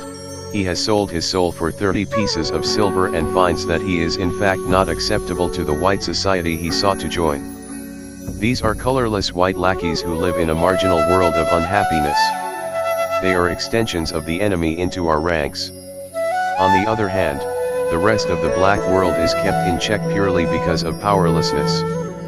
Powerlessness breeds a race of beggars who smile at the enemy and swear at him in the sanctity of their toilets, who shout baz willingly during the day and call the white man a dog in their buses as they go home. Once again, the concept of fear is at the heart of this two-faced behavior on the part of the conquered blacks. This concept of fear has now taken a different dimension. One frequently hears people say of someone who has just been arrested or page 79 ban, there is no smoke without fire, or if the guy was outspoken he asked for it. I am not surprised. In a sense this is almost deifying the security police. They cannot be wrong. If they could break the Rivonia plot, what makes them afraid of an individual to the point of banning him unless there is something which we do not know? This kind of logic, found to varying degrees in the Afrikaner, the English, and the black communities, is dangerous, for it completely misses the point and reinforces irrational action on the part of the security police. The fact of the matter is that the government and its security forces are also ruled by fear, in spite of their immense power. Like anyone living in mortal fear, they occasionally resort to irrational actions in the hope that a show of strength rather than proper intelligence might scare the resistors satisfactorily. This is the basis of security operations in South Africa most of the time. If they know that there are some 3 missionaries who are dangerous to their interest but whose identity is unknown, they would rather deport about 80 missionaries and hope that the 3 are among them than use some brains and find out who the 3 are. This was also the basis of the arrest of about 5,000 during the so-called Biko raids of 1963. 8. And of course the laws from which security police derive their power are so vague and sweeping as to allow for all this. Hence one concludes that the South African security system is force-oriented rather than intelligence-oriented. One may of course add that this type of mentality, in this country, stretches all the way from state security to the style of rugby whites adopt. It has become their way of life. One will therefore not be surprised if it proves very difficult to accept that there is room for all of us at the rendezvous of victory. The tripartite system of fear, that of white fearing the blacks, blacks fearing whites and the government fearing blacks and wishing to allay the fear amongst whites, makes it difficult to establish rapport amongst the 2 segments of the community. The fact of living apart adds a different dimension and perhaps a more serious one. It makes the aspirations of the 2 groups diametrically opposed. The white strategy so far has been to systematically break down the resistance of the blacks to the point where the latter would accept crumbs from the white table. This we have shown we reject unequivocally, and now the stage is therefore set for a very interesting turn of events. Frank Talk, page 8013. Let's talk about Bantustans. The concept of Bantustans, or independent/autonomous African homelands, is the cornerstone of the nationalist government's native policy. The theory is that South Africa consists of many ethnic groups, and that peaceful coexistence can only be attained by enabling each group to develop in its own way in its own area. Introduced practically in the early 1960s, it attempted to put the Dok back, to repatriate to their alleged homelands an already extensively detribalist people. But it is only now with the granting of so-called independence to 2 of the stands, Transkei and Bophuthatswana, that the cynical cruelty of the policy is fully revealed. The Minister of Plural Relations, euphemism for Bantu administration, Connie Mulder, recently stated that there were no black citizens of South Africa, and it is still the nationalists' intention forcibly to repatriate to these homelands all blacks who still live in that 87% of South Africa which is deemed to belong to the whites. Even if an inconceivably massive aid program was poured into these impoverished, unconsolidated areas, they could never support the weight of population forced to reside there. But the ultimate wickedness lies in the attempt to strip of their South African citizenship men like Steve, who have worked for the unification of one of the potentially greatest countries in the world. For the real thinking behind the policy is the old Roman imperialist idea of divide and rule, and it is the black consciousness movement's resolute and militant opposition to the Afrikaners Baskep, boss-ship, policy which has led to its persecution and attempted crushing by the nationalist government. Thus the wholesale detentions of BPC leaders in the second half of 1976 were in order to forestall the massive protests which that organization was planning against the inauguration of Transkei as an independent country. This chapter needs to be read in conjunction with chapter 16. Page 81. I write what I like. Let's talk about Bantustans. It is now almost 10 years since the Bantustan idea was practically introduced by the nationalist government as a lasting measure towards the solution of the native problem. Of course, the idea of territorial segregation in South Africa is an old one. It was in 1913 that Sauer, a supposed liberal cabinet minister in the then government, first suggested the apportionment of parts of the country to accommodate aspirations of the native population. In the many years that followed, the percentage allotted to natives varied until it was established in 1936 to the present 13%. What the nationalists did under the able guidance of their theoretician, Verwoerd, was to convert the naked policy of wanton discrimination and segregation to the euphemistic separate development policy which guaranteed the eventual growth into complete sovereignty of 8 Bantustans or homelands which would be autonomous states to cater for the various nations that make up the South African native population. At first the whole idea of separate development was rejected by the entire population, including elements of the Afrikaner camp. It was rejected by the liberals, progressives, United Party, and naturally by the blacks. It was seen by the blacks naturally as a big fraud calculated to dampen the enthusiasm with which they picked the cudgels in the broader political fight for their rights in the country of their birth. People who took part in it were roundly condemned by everybody as sellouts and Uncle Toms, and nobody took them seriously. They were clearly seen as people who deliberately allowed themselves into an unholy collusion with the enemy. In the white ranks, too, the idea was heavily criticized and seen as extremely immoral. However, as the Verlicht 9 elements of the Afrikaner section began to show interest in the ideology, a number of people began to pay attention to the idea. This was boosted up mostly by the attack launched by Verlichts on what they called petty apartheid. Typical of opposition politics in this country, these Verlichts were given a lot of support by the English press simply because of their small difference with the nationalist staunch line. In the process, a lot of people began to see merit in the Verlicht view of separate page 82 development, primarily because a number of newspapers had changed their policies in an attempt to appease the Verlicht movement. With this background in mind, it therefore became necessary for us black people to restate in very strong terms the case against the Bantustan idea. There are two views regarding Bantustans. The first one is that of total acceptance, with the hope that any demands made by the blacks through peaceful negotiation will lead to granting of further concessions by the white power structure placement. The second is that as a strategy the Bantustan philosophy can be exploited towards attainment of our overall goals. Both views are dangerously short-sighted. The first one needs but little attention since it is an obvious sellout and can only be accepted by people who have already sold their souls to the white man. The second one leads to a lot of confusion, part of which is in fact a subconscious acceptance of the Bantustan idea per se by the masses who cannot appreciate the nuances of the debate surrounding the so-called strategy.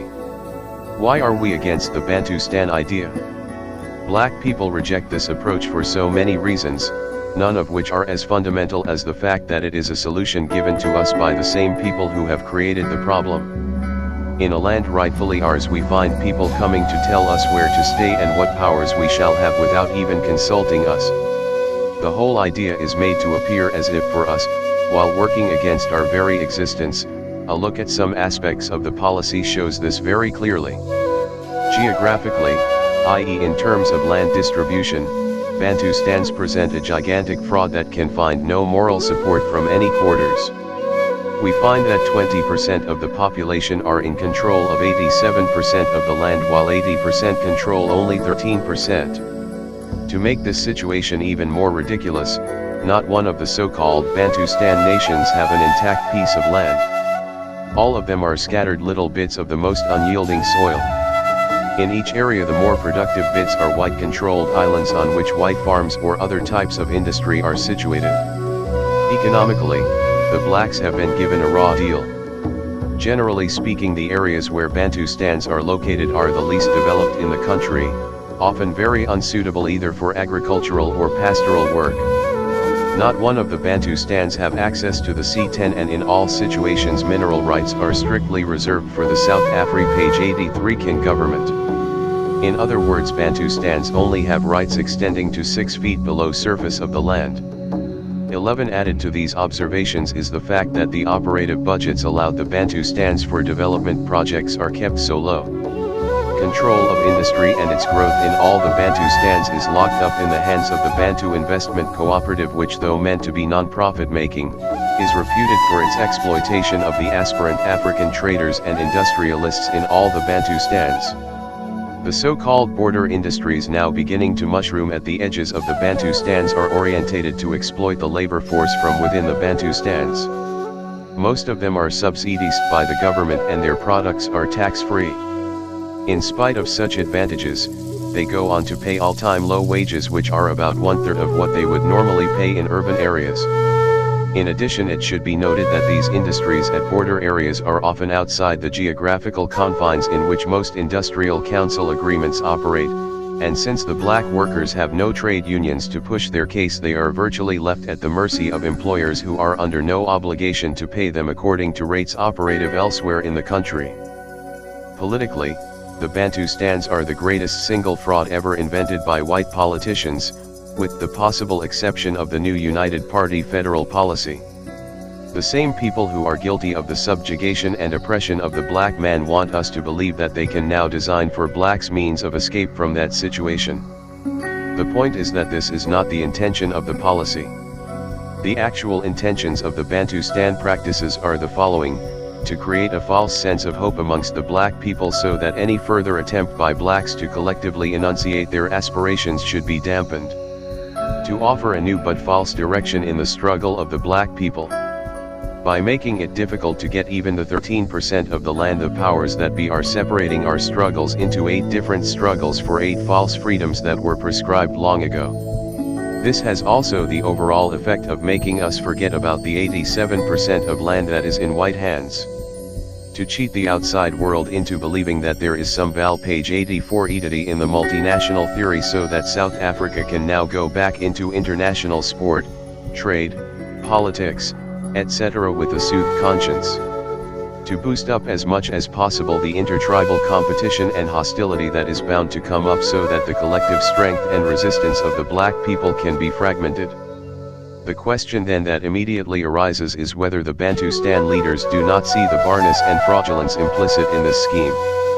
We have some men in these Bantustans who would make extremely fine leaders if they had not decided to throw in their lot with the oppressors. A few of them argue that they are not selling out but are carrying on with the fight from within. There is no way of ascertaining the truth of these assumptions. Perhaps it is not necessary that this should be ascertained at all, especially because no matter how one views it, the ultimate truth is that participation in the Bantustan setup is dangerously misleading to the black population. We shall concentrate here on the merits and demerits of using the system to fight the system, and forget about these Bantustan leaders who believe sincerely in the policy of apartheid. After all, as one writer once said, there is no way of stopping fools from dedicating themselves to useless causes.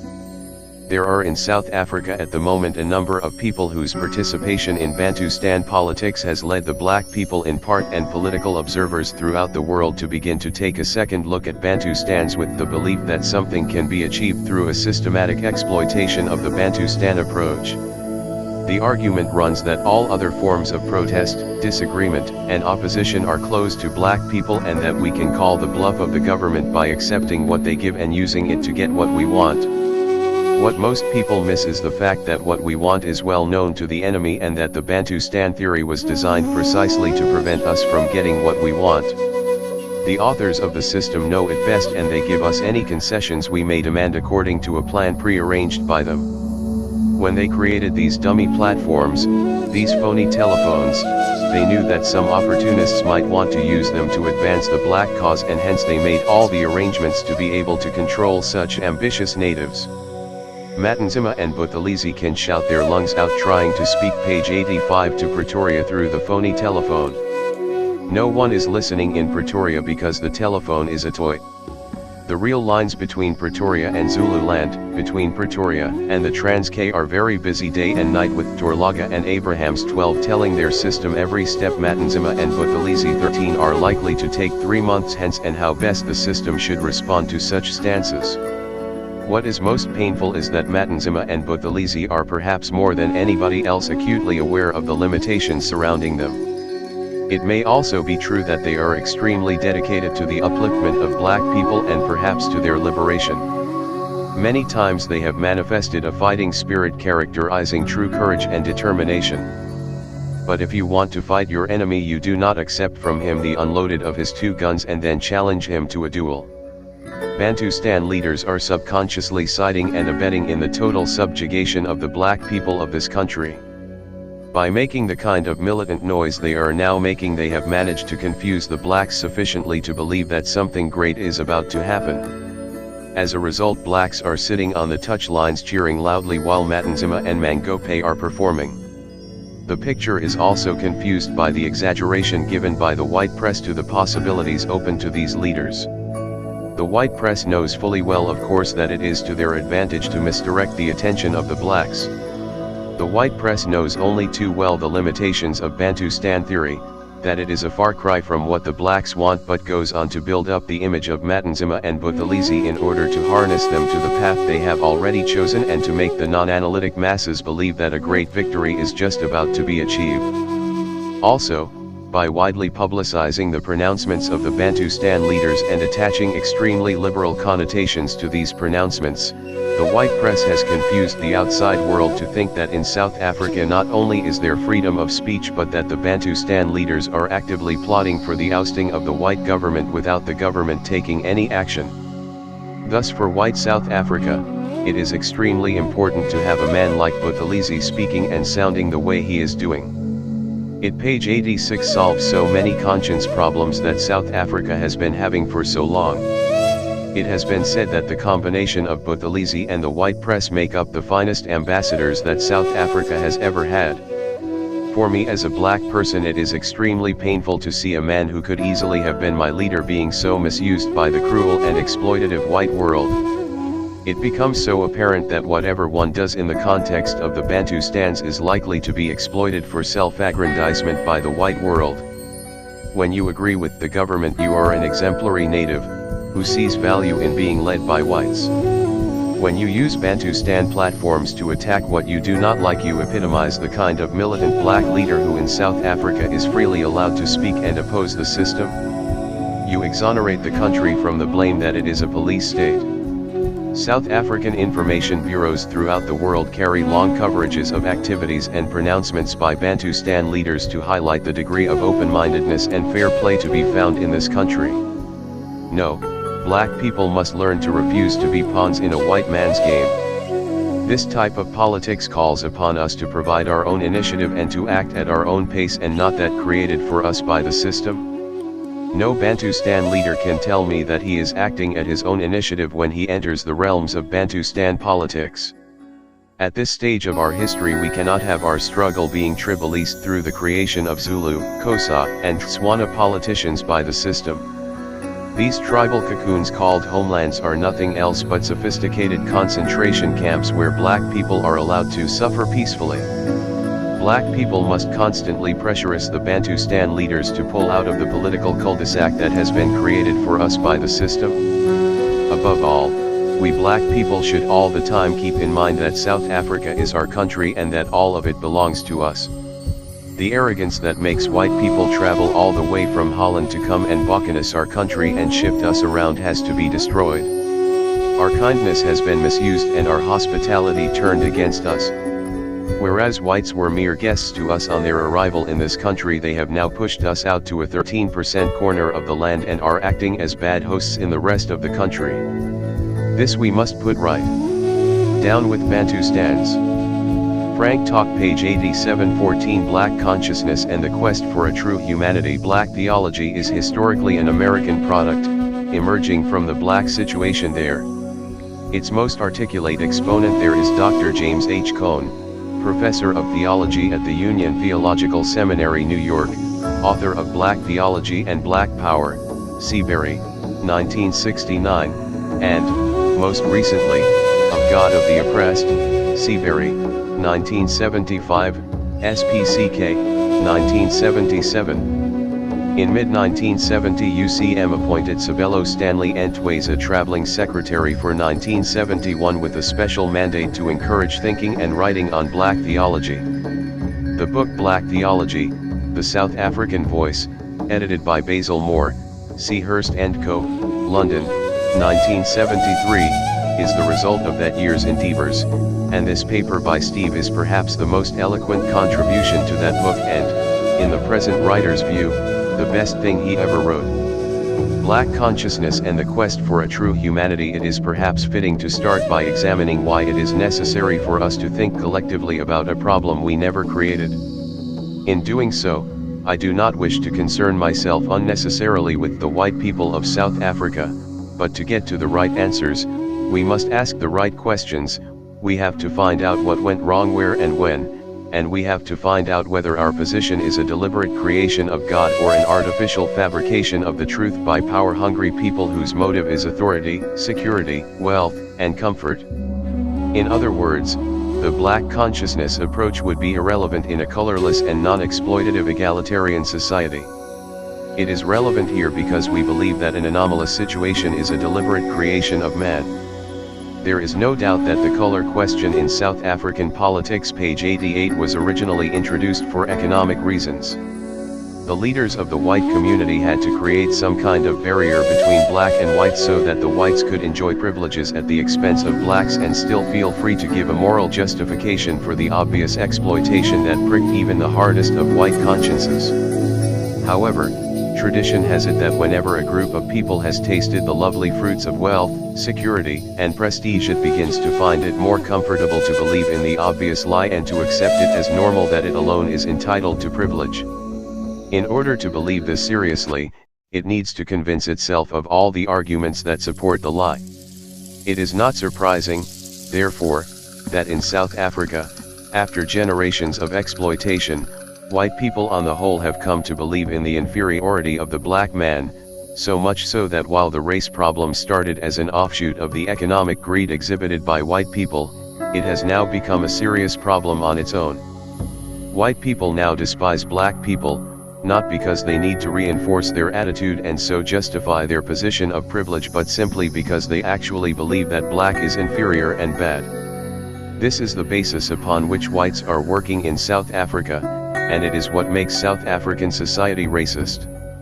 The racism we meet does not only exist on an individual basis, it is also institutionalized to make it look like the South African way of life. Although of late there has been a feeble attempt to gloss over the overt racist elements in the system, it is still true that the system derives its nourishment from the existence of anti-black attitudes in society. To make the lie live even longer, blacks have to be denied any chance of accidentally proving their equality with white men. For this reason there is job reservation, lack of training in skilled work, and a tight orbit around professional possibilities for blacks. Stupidly enough, the system turns back to say that blacks are inferior because they have no economists, no engineers, etc., although it is made impossible for blacks to acquire these skills. To give authenticity to their lie and to show the righteousness of their claim, whites have further worked out detailed schemes to solve the racial situation in this country. Thus, a pseudo-parliament has been created for coloreds, and several Bantu states are in the process of being set up. So independent and fortunate are they that they do not have to spend a cent on their defense because they have nothing to fear from white South Africa, which will always come to their assistance in times of need. One does not, of page 89 course, fail to see the arrogance of whites and their contempt for blacks, even in their well-considered modern schemes for subjugation. The overall success of the white power structure has been in managing to bind the whites together in defense of the status quo. By skillfully playing on that imaginary bogey sword Gavar, they have managed to convince even die-hard liberals that there is something to fear in the idea of the black man assuming his rightful place at the helm of the South African ship. Thus, after years of silence, we are able to hear the familiar voice of Alan Paton saying, "As far away as London, perhaps apartheid is worth a try." At whose expense, Dr. Paton, asks an intelligent black journalist. Hence whites in general reinforce each other even though they allow some moderate disagreements on the details of subjugation schemes. There is no doubt that they do not question the validity of white values. They see nothing anomalous in the fact that they alone are arguing about the future of 17 million blacks in a land which is the natural backyard of the black people. Any proposals for change emanating from the black world are viewed with great indignation. Even the so-called opposition, the United Party, has the nerve to tell the colored people that they are asking for too much. A journalist from a liberal newspaper like the Sunday Times of Johannesburg describes a black student who is only telling the truth as a militant, impatient young man. It is not enough for whites to be on the offensive.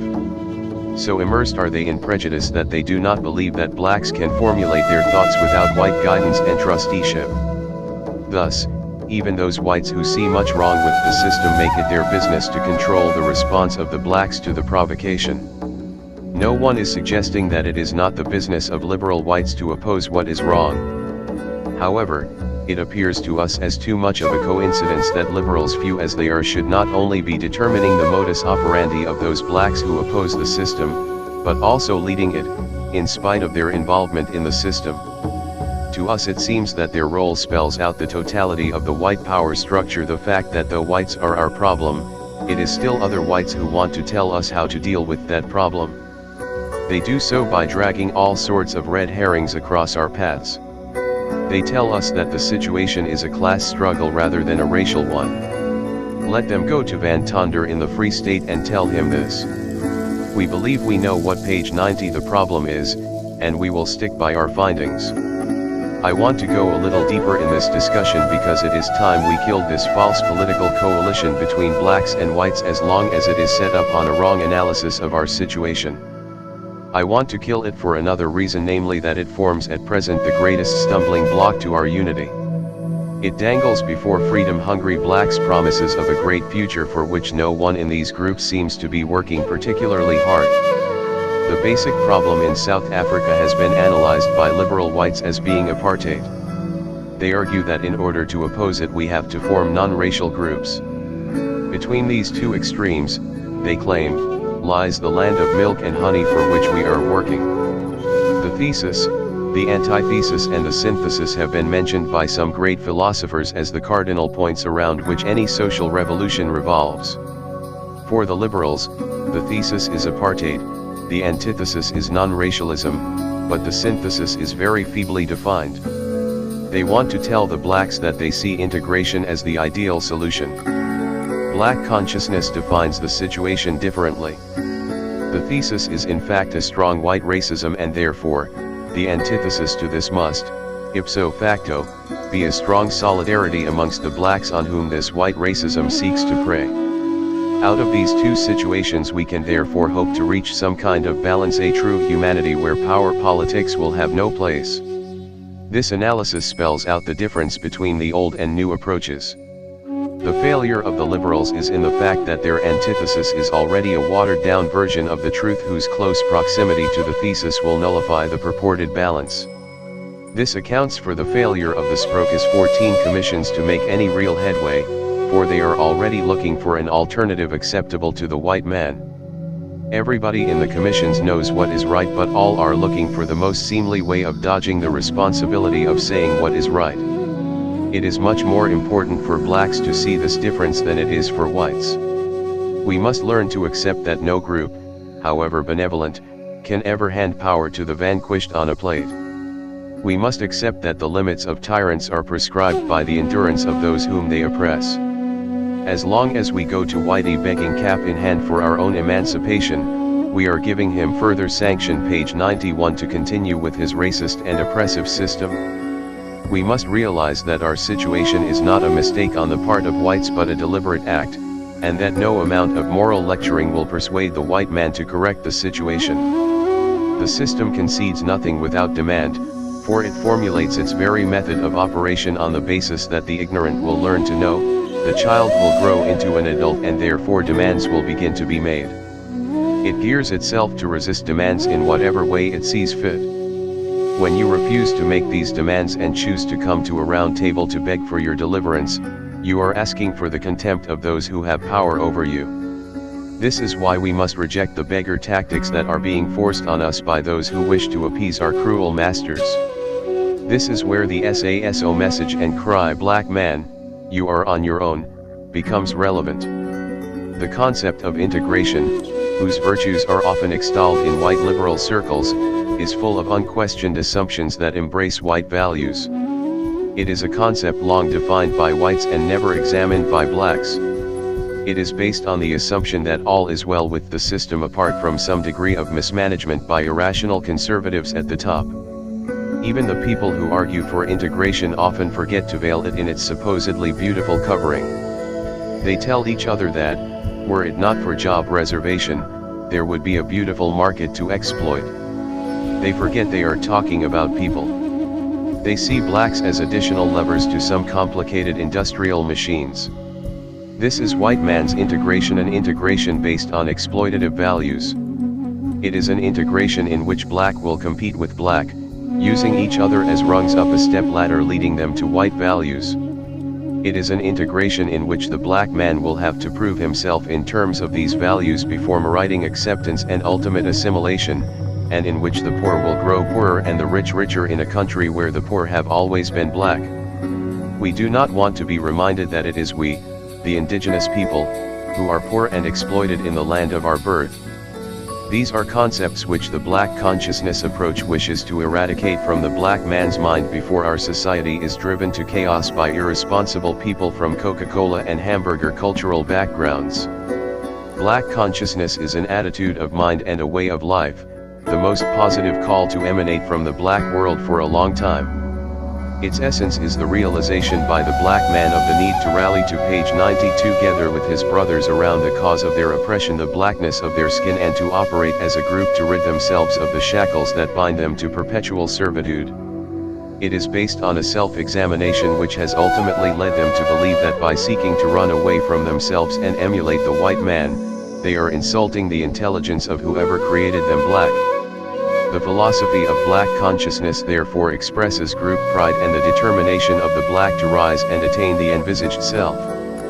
Freedom is the ability to define oneself with one's possibilities held back not by the power of other people over one but only by one's relationship to God and to natural surroundings.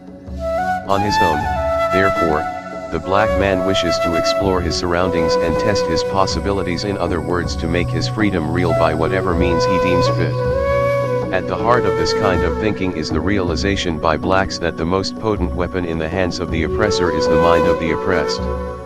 If one is free at heart, no man-made chains can bind one to servitude, but if one's mind is so manipulated and controlled by the oppressor as to make the oppressed believe that he is a liability to the white man, then there will be nothing the oppressed can do to scare his powerful masters. Hence thinking along lines of black consciousness makes the black man see himself as a being complete in himself. It makes him less dependent and more free to express his manhood. At the end of it all, he cannot tolerate attempts by anybody to dwarf the significance of his manhood. In order that black consciousness can be used to advantage as a philosophy to apply to people in a position like ours, a number of points have to be observed.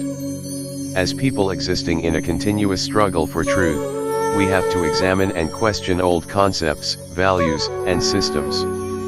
Having found the right answers, we shall then work for consciousness among all people to make it possible for us to proceed towards putting these answers into effect. In this process, we have to evolve our own schemes, forms, and strategies to suit the need and situation, always keeping in mind our fundamental beliefs and values. In all aspects of the black-white relationship, now and in the past, we see a constant tendency by whites to depict blacks as of an inferior status. Our culture, our history, and indeed all aspects of the black man's life have been battered nearly out of shape in the great collision between the indigenous values and the Anglo-Boer culture. Page 93. The first people to come and relate to blacks in a human way in South Africa were the missionaries. They were in the vanguard of the colonization movement to civilize and educate the savages and introduce the Christian message to them. The religion they brought was quite foreign to the black indigenous people. African religion in its essence was not radically different from Christianity. We also believed in one God, we had our own community of saints through whom we related to our God, and we did not find it compatible with our way of life to worship God in isolation from the various aspects of our lives. Hence worship was not a specialized function that found expression once a week in a secluded building, but rather it featured in our wars, our beer drinking, our dances and our customs in general. Whenever Africans drank, they would first relate to God by giving a portion of their beer away as a token of thanks. When anything went wrong at home, they would offer sacrifice to God to appease Him and atone for their sins. There was no hell in our religion. We believed in the inherent goodness of man, hence we took it for granted that all people at death joined the community of saints and therefore merited our respect. It was the missionaries who confused the people with their new religion. They scared our people with stories of hell. They painted their God as a demanding God who wanted worship, or else people had to discard their clothes and their customs in order to be accepted in this new religion. Knowing how religious the African people were, the missionaries stepped up their terror campaign on the emotions of the people with their detailed accounts of eternal burning, tearing of hair and gnashing of teeth. By some strange and twisted logic, they argued that theirs was a scientific religion and ours a superstition, all this in spite of the biological discrepancy which is at the base of their religion. This cold and cruel religion was strange to the indigenous people and caused frequent strife between the converted and the pagans, for the former, having imbibed the false values from white society, were taught to ridicule and despise those who defended the truth of their indigenous religion.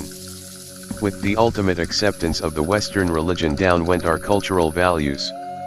While I do not wish to question the basic truth at the heart of the Christian message, there is a strong case for a re-examination of Christianity. It has proved a very adaptable religion which does not seek to supplement existing orders but, like any universal truth, to find application within a particular situation. More than anyone, page 94 else, the missionaries knew that not all they did was essential to the spread of the message. But the basic intention went much further than merely spreading the word. Their arrogance and their monopoly on truth, beauty, and moral judgment taught them to despise native customs and traditions and to seek to infuse their own new values into these societies. Here then we have the case for black theology. While not wishing to discuss black theology at length, let it suffice to say that it seeks to relate God and Christ once more to the black man and his daily problems. It wants to describe Christ as a fighting God, not a passive God who allows a lie to rest unchallenged. It grapples with existential problems and does not claim to be a theology of absolutes. It seeks to bring back God to the black man and to the truth and reality of his situation. This is an important aspect of black consciousness, for quite a large proportion of black people in South Africa are Christians still swimming in a mire of confusion, the aftermath of the missionary approach. It is the duty therefore of all black priests and ministers of religion to save Christianity by adopting black theology's approach and thereby once more uniting the black man with his God.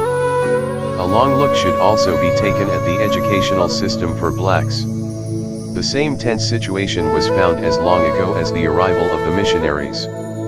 Children were taught, under the pretext of hygiene, good manners, and other such vague concepts, to despise their mode of upbringing at home and to question the values and customs of their society. The result was the expected one: children and parents saw life differently and the former lost respect for the latter. Now in African society it is a cardinal sin for a child to lose respect for his parent. Yet how can one prevent the loss of respect between child and parent when the child is taught by his all-white tutors to disregard his family teachings? Who can resist losing respect for his tradition when in school his whole cultural background is summed up in one word: barbarism? Thus we can immediately see the logic of placing the missionaries in the forefront of the colonization process. A man who succeeds in making a group of people accept a foreign concept in which he is expert makes them perpetual students whose progress in the particular field can only be evaluated by him. The student must constantly turn to him for guidance and promotion. In being forced to accept the Anglophone culture, the blacks have allowed themselves to be, at page 95, the mercy of the white man and to have him as their eternal supervisor. Only he can tell us how good our performance is, and instinctively each of us is at pains to please this powerful, all-knowing master. This is what black consciousness seeks to eradicate. As one black writer says, colonialism is never satisfied with having the native in its grip, but, by some strange logic, it must turn to his past and disfigure and distort it. Hence the history of the black man in this country is most disappointing to read. It is presented merely as a long succession of defeats. The Xhosas were thieves who went to war for stolen property. The Boers never provoked the Xhosas but merely went on punitive expeditions to teach the thieves a lesson. Heroes like Makana 15, who were essentially revolutionaries, are painted as superstitious troublemakers who lied to the people about bullets turning into water. Great nation builders like Shaka are cruel tyrants who frequently attack smaller tribes for no reason but for some sadistic purpose. Not only is there no objectivity in the history taught us, but there is frequently an appalling misrepresentation of facts that sicken even the uninformed student. Thus a lot of attention has to be paid to our history if we as blacks want to aid each other in our coming into consciousness. We have to rewrite our history and produce in it the heroes that formed the core of our resistance to the white invaders. More has to be revealed, and stress has to be laid on the successful nation-building attempts of men such as Shaka, Mashushu, and Hintsa. These areas call for intense research to provide some sorely needed missing links. We would be too naive to expect our conquerors to write unbiased histories about us, but we have to destroy the myth that our history starts in 1652. The year Van Riebeeck landed at the Cape. Our culture must be defined in concrete terms. We must relate the past to the present and demonstrate a historical evolution of the modern black man. There is a tendency to think of our culture as a static culture that was arrested in 1652 and has never developed since. The return to the bush concept suggests that we have nothing to boast of except lions, sex, and drink. We accept that when colonization sets in, it devours the indigenous culture and leaves behind a bastard culture that may thrive at the pace allowed it by the dominant culture. But we also have to realize that the basic tenets of page 96 our culture have largely succeeded in withstanding the process of bastardization, and that even at this moment we can still demonstrate that we appreciate a man for himself. Ours is a true man-centered society whose sacred tradition is that of sharing. We must reject, as we have been doing, the individualistic cold approach to life that is the cornerstone of the Anglo-Boer culture. We must seek to restore to the black man the great importance we used to give to human relations, the high regard for people and their property and for life in general, to reduce the triumph of technology over man and the materialistic element that is slowly creeping into our society. These are essential features of our black culture to which we must cling. Black culture above all implies freedom on our part to innovate without recourse to white values. This innovation is part of the natural development of any culture. A culture is essentially the society's composite answer to the varied problems of life. We are experiencing new problems every day, and whatever we do adds to the richness of our cultural heritage as long as it has man as its center. The adoption of black theater and drama is one such important innovation which we need to encourage and to develop. We know that our love of music and rhythm has relevance even in this day. Being part of an exploitative society in which we are often the direct objects of exploitation, we need to evolve a strategy towards our economic situation. We are aware that the blacks are still colonist even within the borders of South Africa. Their cheap labor has helped to make South Africa what it is today. Our money from the townships takes a one-way journey to white shops and white banks, and all we do in our lives is pay the white man either with labor or in coin. Capitalistic exploitative tendencies, coupled with the overt arrogance of white racism, have conspired against us. Thus in South Africa now it is very expensive to be poor. It is the poor people who stay furthest from town and therefore have to spend more money on transport to come and work for white people. It is the poor people who use uneconomic and inconvenient fuel like paraffin and coal because of the refusal of the white man to install electricity in black areas. It is the poor people who are governed by many ill-defined restrictive laws and therefore have to spend money on fines for technical offenses. It is the poor people who have no hospitals and are therefore exposed to exorbitant charges by private doctors. It is the poor people who use untarred roads, have to walk long distances, and therefore experience the greatest wear and tear on commodities page 97 like shoes. It is the poor people who have to pay for their children's books while whites get them free. It does not need to be said that it is the black people who are poor. We therefore need to take another look at how best to use our economic power, little as it may seem to be. We must seriously examine the possibilities of establishing business cooperatives whose interests will be plowed back into community development programs. We should think along such lines as the Buy Black campaign once suggested in Johannesburg and establish our own banks for the benefit of the community. Organizational development amongst blacks has only been low because we have allowed it to be. Now that we know we are on our own, it is an absolute duty for us to fulfill these needs. The last step in black consciousness is to broaden the base of our operation. One of the basic tenets of black consciousness is totality of involvement. This means that all blacks must sit as one big unit, and no fragmentation and distraction from the mainstream of events be allowed. Hence we must resist the attempts by protagonists of the Bantustan theory to fragment our approach. We are oppressed not as individuals, not as Zulus, Xhosas, Vendas, or Indians. We are oppressed because we are black. We must use that very concept to unite ourselves and to respond as a cohesive group. We must cling to each other with a tenacity that will shock the perpetrators of evil. Our preparedness to take upon ourselves the cudgels of the struggle will see us through. We must remove from our vocabulary completely the concept of fear. Truth must ultimately triumph over evil, and the white man has always nourished his greed on this basic fear that shows itself in the black community. Special branch agents will not turn the lie into truth, and one must ignore them.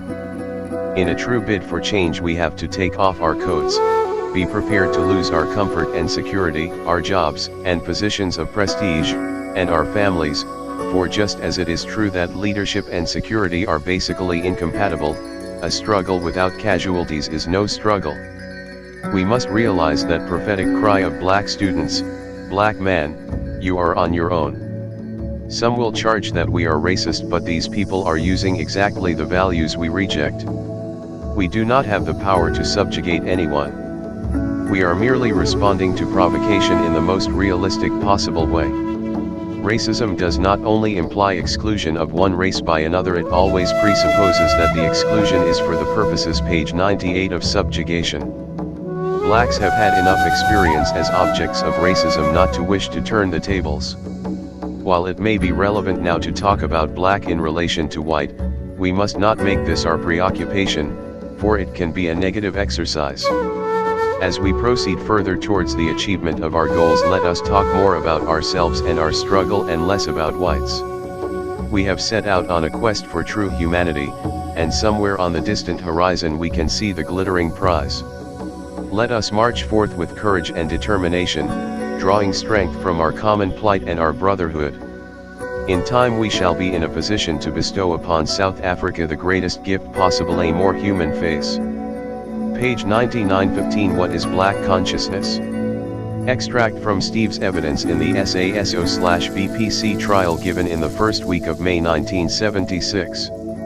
In the trial extracts printed in this book, the defense lawyer is Advocate David Saget, Assistant Counsel for Defense. Cross-examination for the prosecution is by Mr. L. Atwell, Assistant Counsel for Prosecution. The trial judge was Judge Boshoff. The event leading to this trial had been the Pro Limo rally at Ketty's Fountain, Durban, in September 1974, planned by elements of BPC and SASO to celebrate the recognition of Frelimo as the de facto government of Mozambique. Despite the fact that the South African government had itself recognized Frelimo, when this rally was announced and a white businessman publicly declared that if it took place he and others would go and break it up, instead of dealing with the white businessman, the Minister of Justice banned the rally. At the same time, a rally organized by Portuguese in Johannesburg to protest against Frelimo was allowed to take place without any official hindrance. The banning of the Ketty's Fountain rally was followed by the arrest of black consciousness leaders in Durban and all over the country, and their detention without trial and incommunicado for many months in Pretoria. Eventually charges were formulated against 13 of those detained, though 4 were subsequently discharged either before the trial began or early in its course. The 2 most closely associated with Steve himself were Aubrey Mokope and Strini Moodley. The all-embracing terms in which the indictment was framed made it clear that what was on trial was the black consciousness movement itself. In fact, this trial may be said to have been for this movement what the famous treason trial was for the Congress Alliance of the 1950s. The trial dragged on through most of 1975 and all of 1976, and ended with all 9 being found guilty of 1 or more charges under the Terrorism Act, which meant a mandatory minimum sentence of 5 years. Some have sentences of 6 years. All are now on Robben Island. The last section of this chapter, the importance of language, which is separate from the rest of the chapter, is included first as in page 100 example of Steve's conduct under hostile cross-examination, and secondly for his perceptive understanding of the difference between black and white uses of language. The incident referred to concerned Mr. Anthony Shizi, then organizer of BPC. Confronting a white railway worker who was molesting black women on Germiston station, he was, according to eyewitnesses, pushed onto the railway line by the worker and killed by the oncoming train. Saget: now, I think that brings us to the 1971 second GSC. 16 Biko: yes. Saget: now I do not propose to take you through the whole of that in any way, I merely want to refer you to certain aspects of the resolutions passed at that GSC. If you look at paragraph 1, SASO is a black student organization. Have you got that? Biko, yes. Sagat, would you just read that please? Paragraph 1? Biko, SASO is a black student organization working for the liberation of the black man, first from psychological oppression by themselves through inferiority complex, and secondly from the physical one accruing out of living in a white racist society. Sagat, now, the concept of black consciousness, does that link up in any way with what you have just read? Biko, yes, it does. Sagat, would you explain briefly to his lordship that link up? Biko, I think basically black consciousness refers itself to the black man and to his situation, and I think the black man is subjected to two forces in this country. He is first of all oppressed by an external world through institutionalist machinery, through laws that restrict him from doing certain things, through heavy work conditions, through poor pay, through very difficult living conditions, through poor education. These are all external to him, and secondly, and this we regard as the most important, the black man in himself has developed a certain state of alienation. He rejects himself, precisely because he attaches the meaning white to all that is good.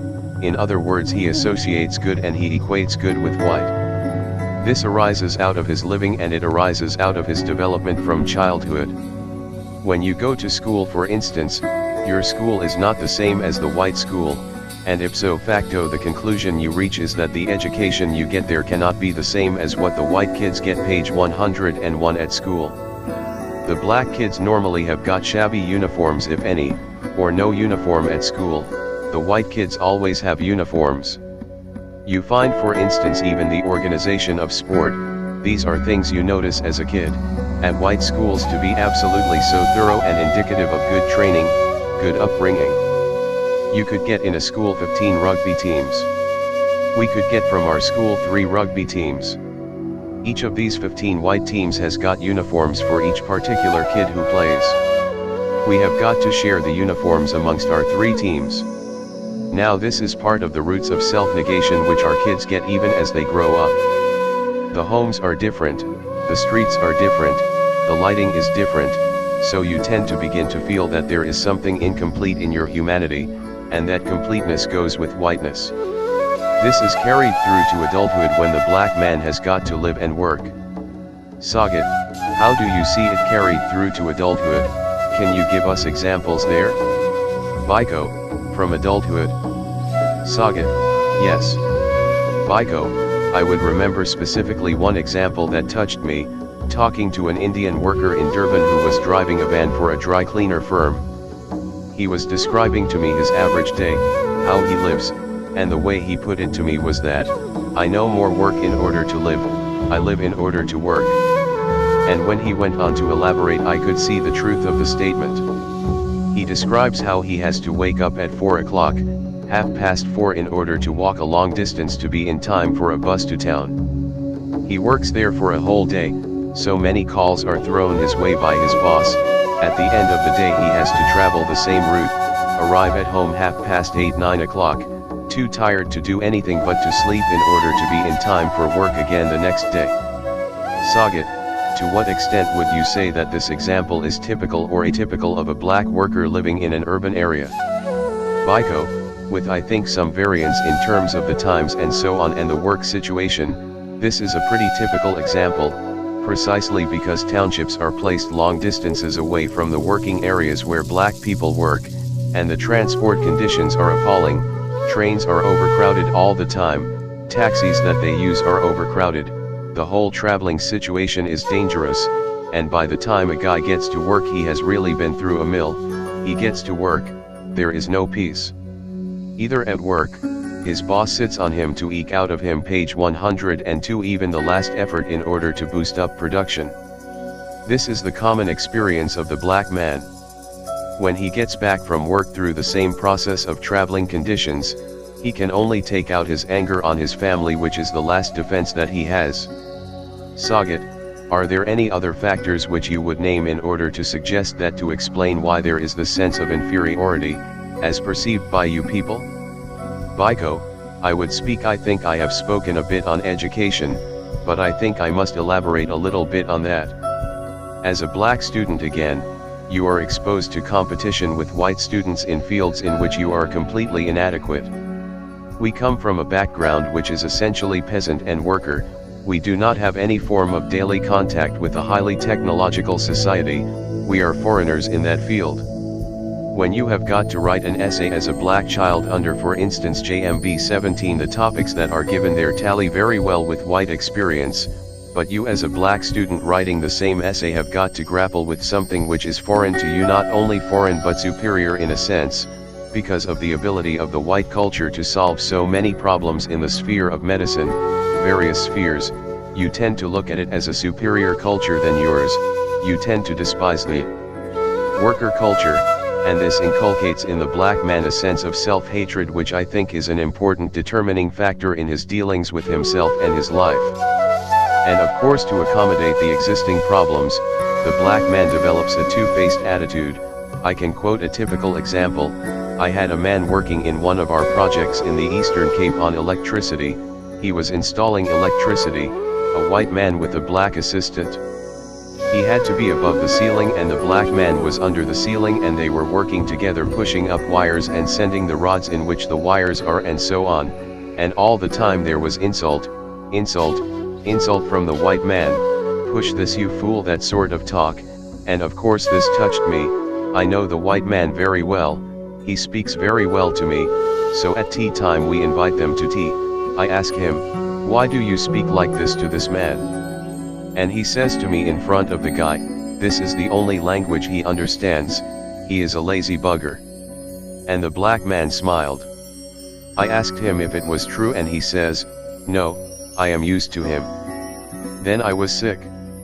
I thought for a moment I do not understand black society. After some 2 hours I came back to this guy. I said to him, do you really mean it? The man changed. He, page 103, became very bitter. He was telling me how he wants to leave any moment, but what can he do? He does not have any skills, he has got no assurance of another job, his job is to him some form of security, he has got no reserves. If he does not work today he cannot live tomorrow. He has got to work, he has got to take it. And if he has got to take, he dare not show any form of what is called cheek to his boss. Now this I think epitomizes the two-faced attitude of the black man to this whole question of existence in this country.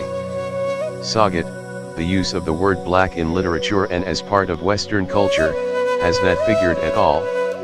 Biko, sorry. Sagat, the use of the word black, what does black signify and how is it used in language? Judge Boshoff, is it a comprehensive term?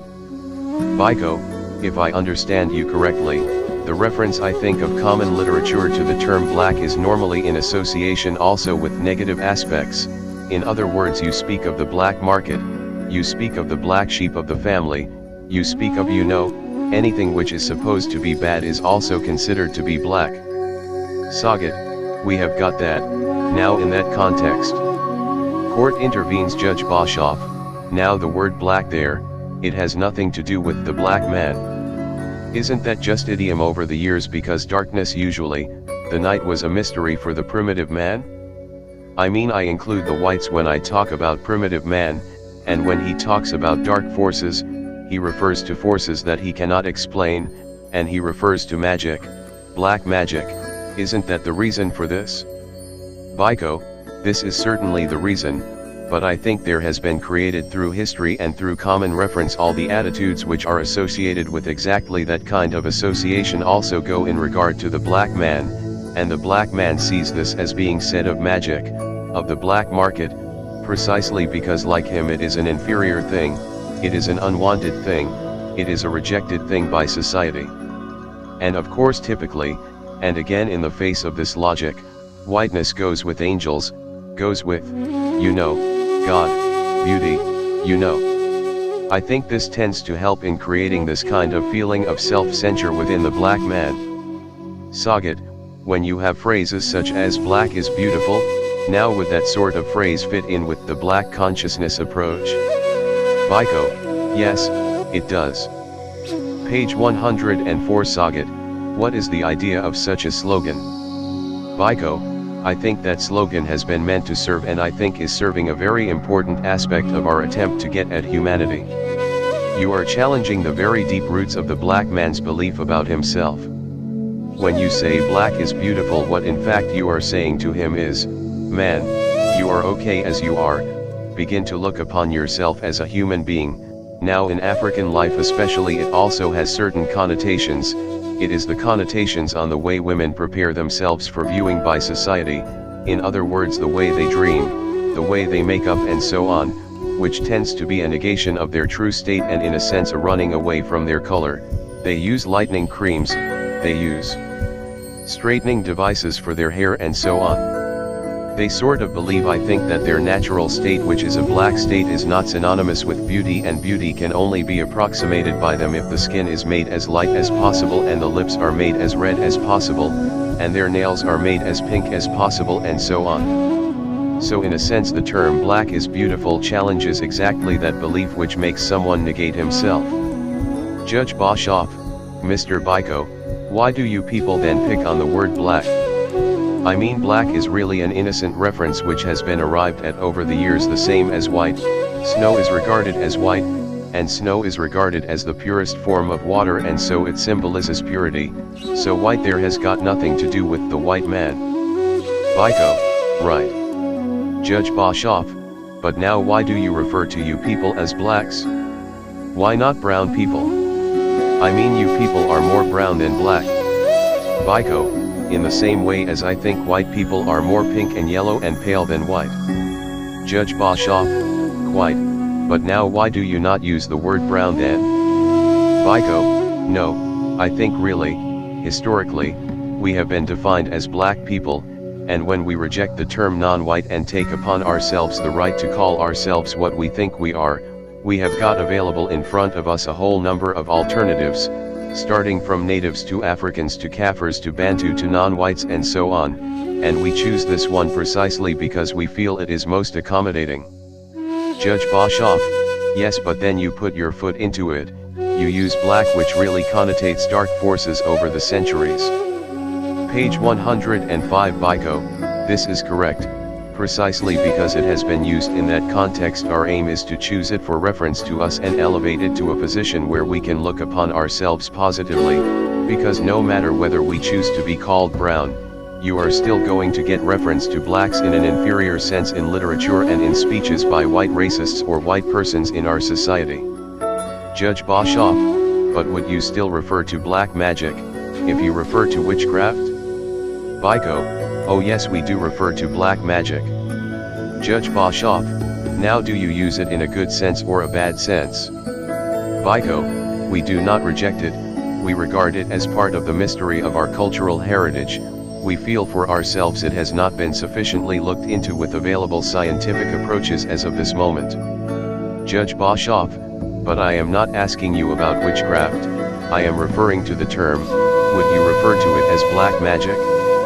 Biko, yes, we do refer to it as black magic.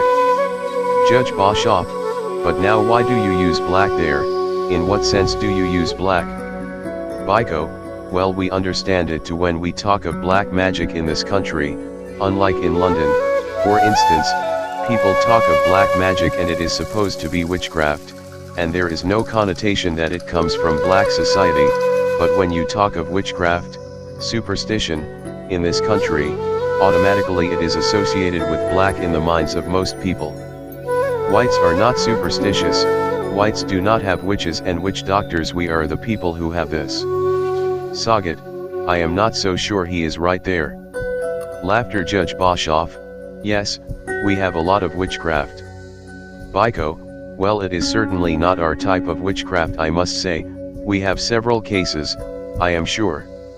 Court intervenes. Judge Boshoff, well, how many whites go to witch doctors? Biko, you mean to our witch doctors? Judge Boshoff, yes. Biko, oh well, this is fine, they go, but the witch doctors and the witchcraft is ours. Judge Boshoff, but you take it amiss, I mean the fact that the white man blames the witchcraft on the black man, or don't you take it amiss? Biko, well, in certain instances yes, I think there tends to be a certain derogatory connotation to reference to blacks as superstitious beings in a certain point of our history, especially during the time of Sir Page 106 George Grey, when he spoke about the suicide of the Kosas. This is blamed on witchcraft, superstition, and in a sense. Court intervenes, Judge Boshoff, but now does that not cause you people a lot of grief? Witchcraft, I mean? When I go on circuit and I do murder cases near CQ Kunland or even near Zainin, we always have witchcraft cases and they do the most terrible things. When a child dies, they think that somebody must have bewitched the child and they just kill a few people. Well, you cannot justify that. Biko, no, we do not. We do not accept superstition. We do not accept witchcraft, but all we are saying is that there are certain things within this whole sphere of black magic which can be usefully investigated. I mean, I would reject it as much as you do because I do not believe in it myself, but I do not have disdain for the people who believe in it like most of our society seems to have. I understand my exposure to so much more literature and other, I would say, cultures in the world, so I have decided that there is no place for this in my belief, but the person who believes in it, I can still talk to him with understanding. I do not reject him as a barbarian. Judge Boshoff, but I suppose witchcraft is deprecated by reason of the fact that people do irresponsible things and harm people? Biko, this is correct, yes. Sagat, is your concern not so much the restructure of the word black in the world of linguistics so much as to alter the response of black people to their own blackness? Biko, it is certainly directed at man, at the black man.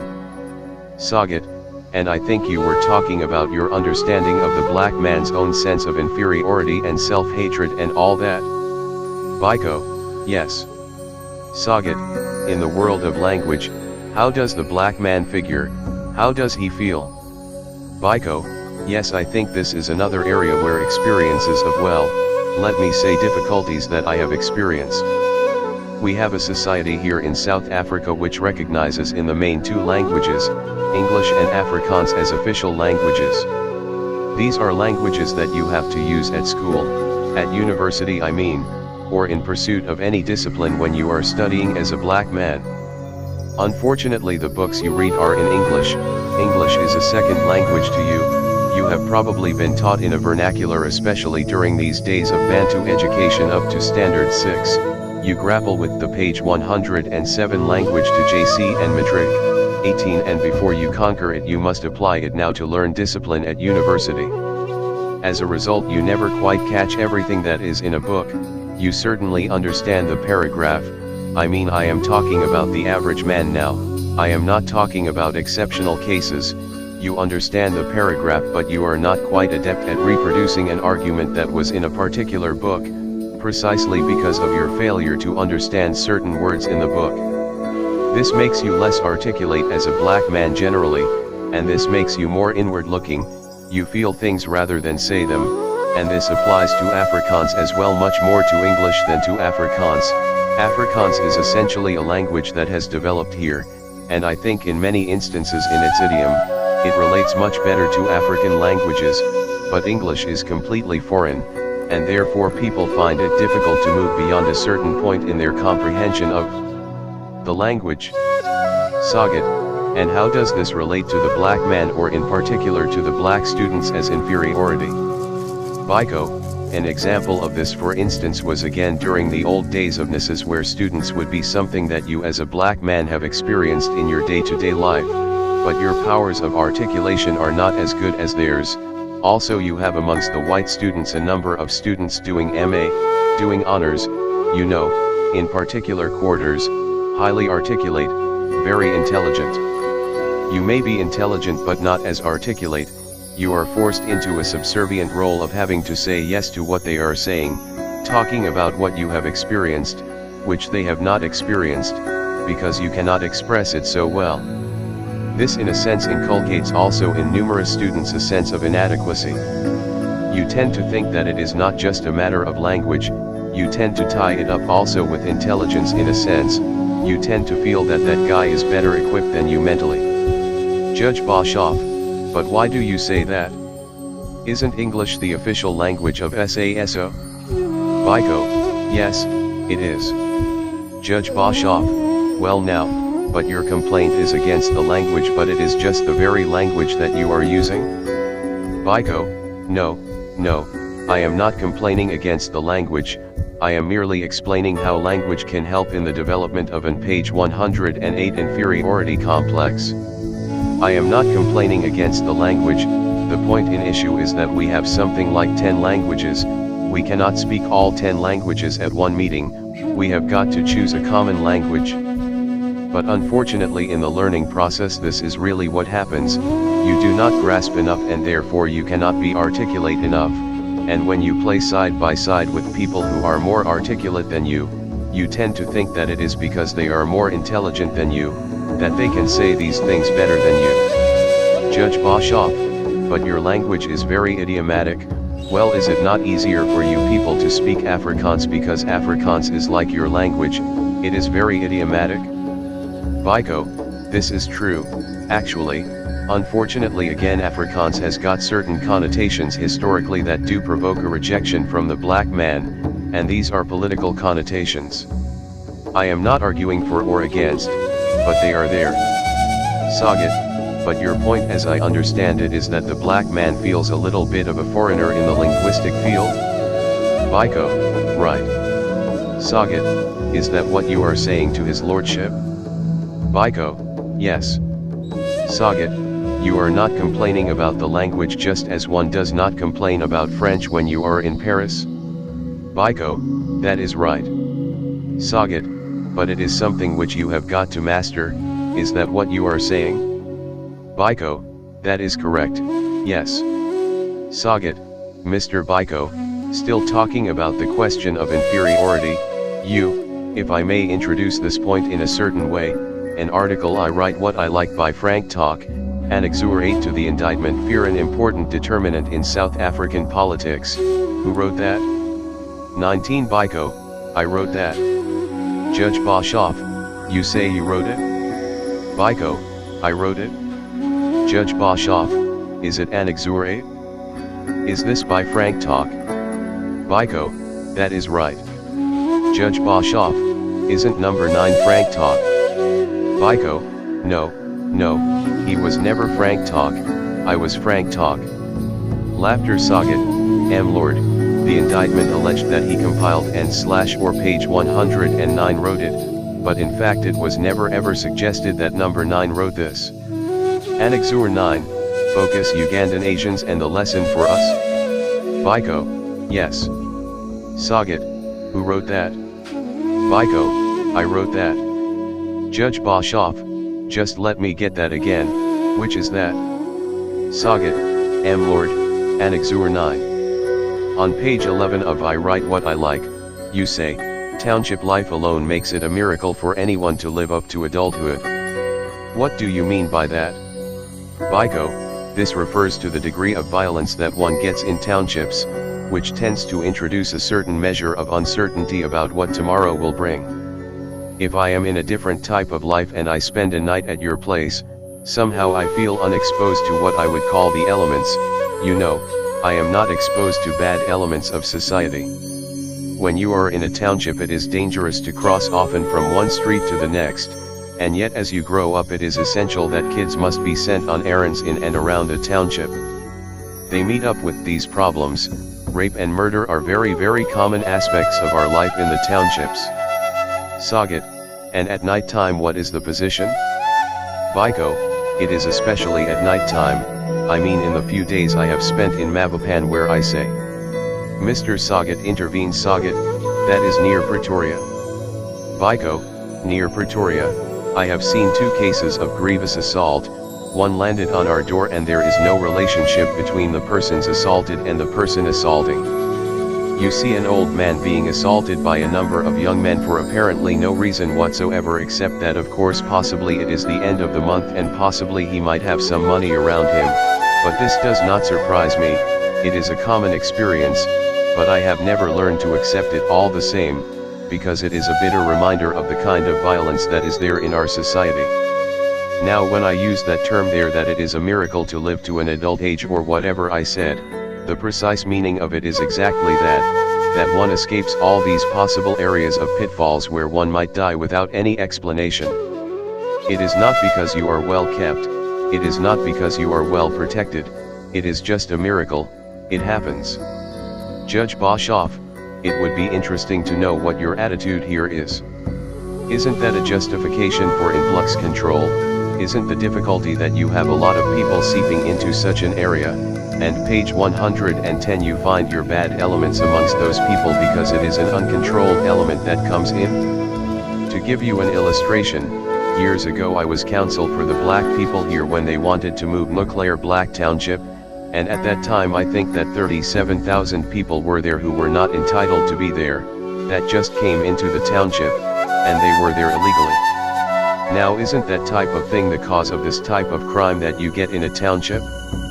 Biko, I think, Lord, that if one looks at it superficially, yes, but there is a much more fundamental reason. It is absence of abundant life for the people who live there. With abundant life you get discipline, people get the things that they want. And because of course you do not get a society here which offers this to the people, they have got to introduce measures like influx control. One might say of course if you apply influx control laws you lessen crime, and this of course is correct. Judge Boshoff, you see another point, you can continue but I just want to make this observation now. Usually influx control ensures that the people who are there in the township have employment. Biko, right. Judge Boshoff, but now these people who are there illegally they are people without employment, and they probably have to steal to live. I mean otherwise they do not know how to exist. Biko, I do not want to canvass the point of influx control too much. Court intervenes. Judge Boshoff, no, I am just asking you as a matter of interest because I see they make the point here of influx control being one of the reasons why the black man is oppressed. Biko, yes, because I think the real point about influx control is that if it is necessary it must be applied equally to everybody. I don't think, it is inconceivable that influx control may be necessary in society, but where it is applied, it has got to be applied without reference to color, it must be applied to everybody. It must not be that a white guy is free to move to Cape Town tomorrow, to Durban tomorrow, and some other place without being indexed, and I have got to go through a whole rigmarole of red tape in order to move from one area to another. Judge Boshoff, but with the white people you do not have that situation in the sense that usually white people have, rather full employment. Is that not so? You cannot say that unfortunately for the page 111 black man, so the position is that when black people come into an area where there is already conditions of overcrowding, then you find that crime comes with it? Biko, equally, Lord, there are large sections of black people who do have full employment where they are going. When I had to be employed in Durban, I had to go through that whole system of influx control. Now in the first instance I had a job, I had no competitor, I was wanted, I was going to be assisted in getting a house, but somehow or other it was made difficult for me to move, and in the second instance, and this is part of the complaint about influx control, it is a very degrading system. Judge Boshoff, well usually it is the manner of application that usually causes difficulty. Biko, quite right, you are made in some instances to stand naked in front of some doctors supposed to be running pus off you, because you may be bringing syphilis to the town, he tells you. Now it is inhuman the way it is done. 3 people are lined up in front of him, all naked, and he has just got to look at all of you. Now I must feel that I am being treated as an animal, and as you enter the room where this is done in Durban there is a big notice saying, "Beware natives in a state of undress." Now one must feel that it is not just the application of a good law, somehow there seems to be a certain infringement calculation, they are trying to put you in your place. I mean this is the problem, one does not want to argue always against the law as such, sometimes application counts a lot, and to whom it is applied. If it is applied equally, then fine. Sagat, whatever the causes, what you are saying is there is an insecurity in one's physical life in the townships, Does this have an effect on the black man in relation to his sense of confidence or inferiority or whatever it is? Biko, you mean the insecurity in the townships? Sagat, the physical insecurity? Biko, yes, I think it has. I think it contributes to a feeling of it helps to build up the sense of insecurity, which is part of a feeling of incompleteness. You are not a complete human being, you cannot walk out when you like, that sort of feeling. It is an imprisoning concept itself. Sagat, now, Mr. Biko, I am coming back to the theme of this questioning, namely conscientization, but I just want to divert slightly. Were you ever involved in actually monitoring people? Ordinary page 112 people's conversations. Biko, yes. Mr. Sagat intervenes. Sagat, whether it was in the street, or pause. Biko, you mean some form of research? Sagat, that is correct. Biko, yes. Sagat, would you tell his lordship briefly what that was? Biko, Lord, this was a research carried out, I think it was 1972, the purpose was literacy. Now the particular method we were using places a lot of emphasis on syllabic teaching of people. You do not just teach people the alphabet in isolation, you have to teach them syllables, and you have to start with words that have got a particular meaning to them, what we call generative terms. Now the preamble to it was some kind of research in a specific area where you are going to work, which carried you to several segments of the community, to particular places where the community congregates and talks freely. Your role there was particularly passive, you are there just to listen to the things that they are talking about, and also to the words that are being used, the themes being important. There we also used pictures to depict the themes that they were talking about. Now I was involved in this with a man called Jerry Modi Sane and Barney Pityana. Mr. Sagat intervenes. Sagat, was this in Durban? Biko, in Durban. Sagat, who were you doing this research for? Biko, we were doing it for ourselves. I had been asked to participate in a literacy program that was drawn up by SASO. Sagat, well, whatever this was, you listened to people. Biko, that is right. Sagat, in what circumstances? Biko, well, we chose available circumstances. Now in this particular instance we listened to women in queues waiting to see a doctor or nurse at a clinic. Some of them had babies on their arms or on their backs. We listened to people congregated in sports fields watching sport. We listened to people in shebeens. I did go around buying beer in a lot of shebeens, and we listened to people in buses as well, and trains. Sagat, what was it that people were saying, if anything at all, about their condition of life? And the white man, if the white man or the white government came up at all? Page 113. Biko, the first thing to notice when observing such situations is the constant recurrence of what I would call protest talk about the situation of oppression that the black man is exposed to. Sometimes it is general, sometimes it is specific, but always contained what I would call around condemnation of white society. Often in very, very tough language, some of which is not admissible in court. I remember, for instance, a specific bus in which I was traveling, and in most instances the topic was dictated by the position of the bus on the way to town. As you are coming out of Umlaza, you pass through a particular area which is a hostel, in fact, called Gliblands. It is a hostel for adult male blacks. Now there are certain restrictions in hostels, like they may not bring in women and so on, but each time we pass there in the morning, of course there is a stream of women coming out of the hostel, and people start talking about this, Mr. Biko quotes in a Bantu language 20, implying that these bachelors have got lots of women, and from there onwards the theme builds up almost automatically.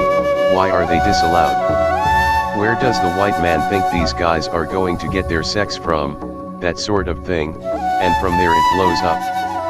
And then again the bus goes through to the industrial area called Jacobs. You pass through the southern part of Jacobs, and there is a constant stream of people getting in and out of factories, and the talk centers around problems of labor and so on. I cannot quite remember specifically what was said, but they start from there again, and always central to this theme is the condemnation of white society in general. You know, when people speak in the townships, they do not talk about the government, they do not talk about the provincial council, or city councils, they talk about whites, and of course the connotation there is with reference to obvious structures, but to them it is just whites. And as I say, the language is often hard, you know, sometimes to the point of not being admissible in court because it is swear words really. Sagat, and you yourself have lived, for example, in Ginsburg location in King Williamstown, is that right? Biko, yes, I have. Sagat, and is that a rather poor rural location? Biko, yes, it is a small township of about 1,000 houses, very poor. Sagat, so you are familiar with life there? Page 114. Biko, that is correct. Sagat, now the echoing of this sort of sentiment, did that take place there while you lived there? Biko, oh yes, very common. Sagat, and you people talk of psychological and physical oppression, is there reference to oppression at all in any shape or form by people in their ordinary thinking? Biko, yes, often. Sagat, now, Mr. Biko, when you set out to conscientious people, is that then to bring to them the ideas of black consciousness? Biko, that is correct, yes. Sagat, can you tell us, when you conscientious people, do you refer at all, do you relate what you say to their condition and the various aspects which you have told his lordship about, the question of starvation and labor and so on? Biko, this is correct, we do make reference to the conditions of the black man and the conditions in which the black man lives. We try to get blacks in conscientization to grapple realistically with their problems, to attempt to find solutions to their problems, to develop what one might call an awareness, a physical awareness of their situation, to be able to analyze it, and to provide answers for themselves. The purpose behind it really being to provide some kind of hope. I think the central theme about black society is that it has got elements of a defeated society. People often look like they have given up the struggle. Like the man who was telling me that he now lives to work, he has given himself to the idea. Now this sense of defeat is basically what we are fighting against. People must not just give in to the hardship of life, people must develop a hope, people must develop some form of security to be together to look at their problems, and people must in this way build up their humanity. This is the point about conscientization and black consciousness. Sagat, the question I want to put to you is this: haven't these people got used to and come to accept their, what you call, existential conditions, their grievances, insecurity, the absence of food or inadequate food and so on?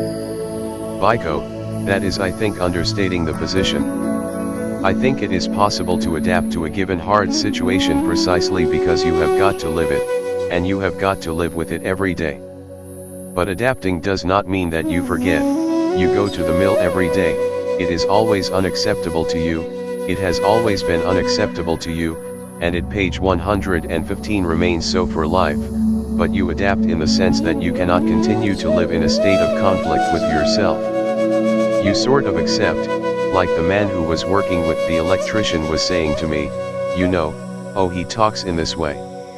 This is his explanation of it. This is his sort of glib adaptation to it, but deep inside him he feels it. He cannot keep on answering back to him every day, don't call me boy, don't shout at me, don't swear at me, because there is also the element of the job that he has got to keep.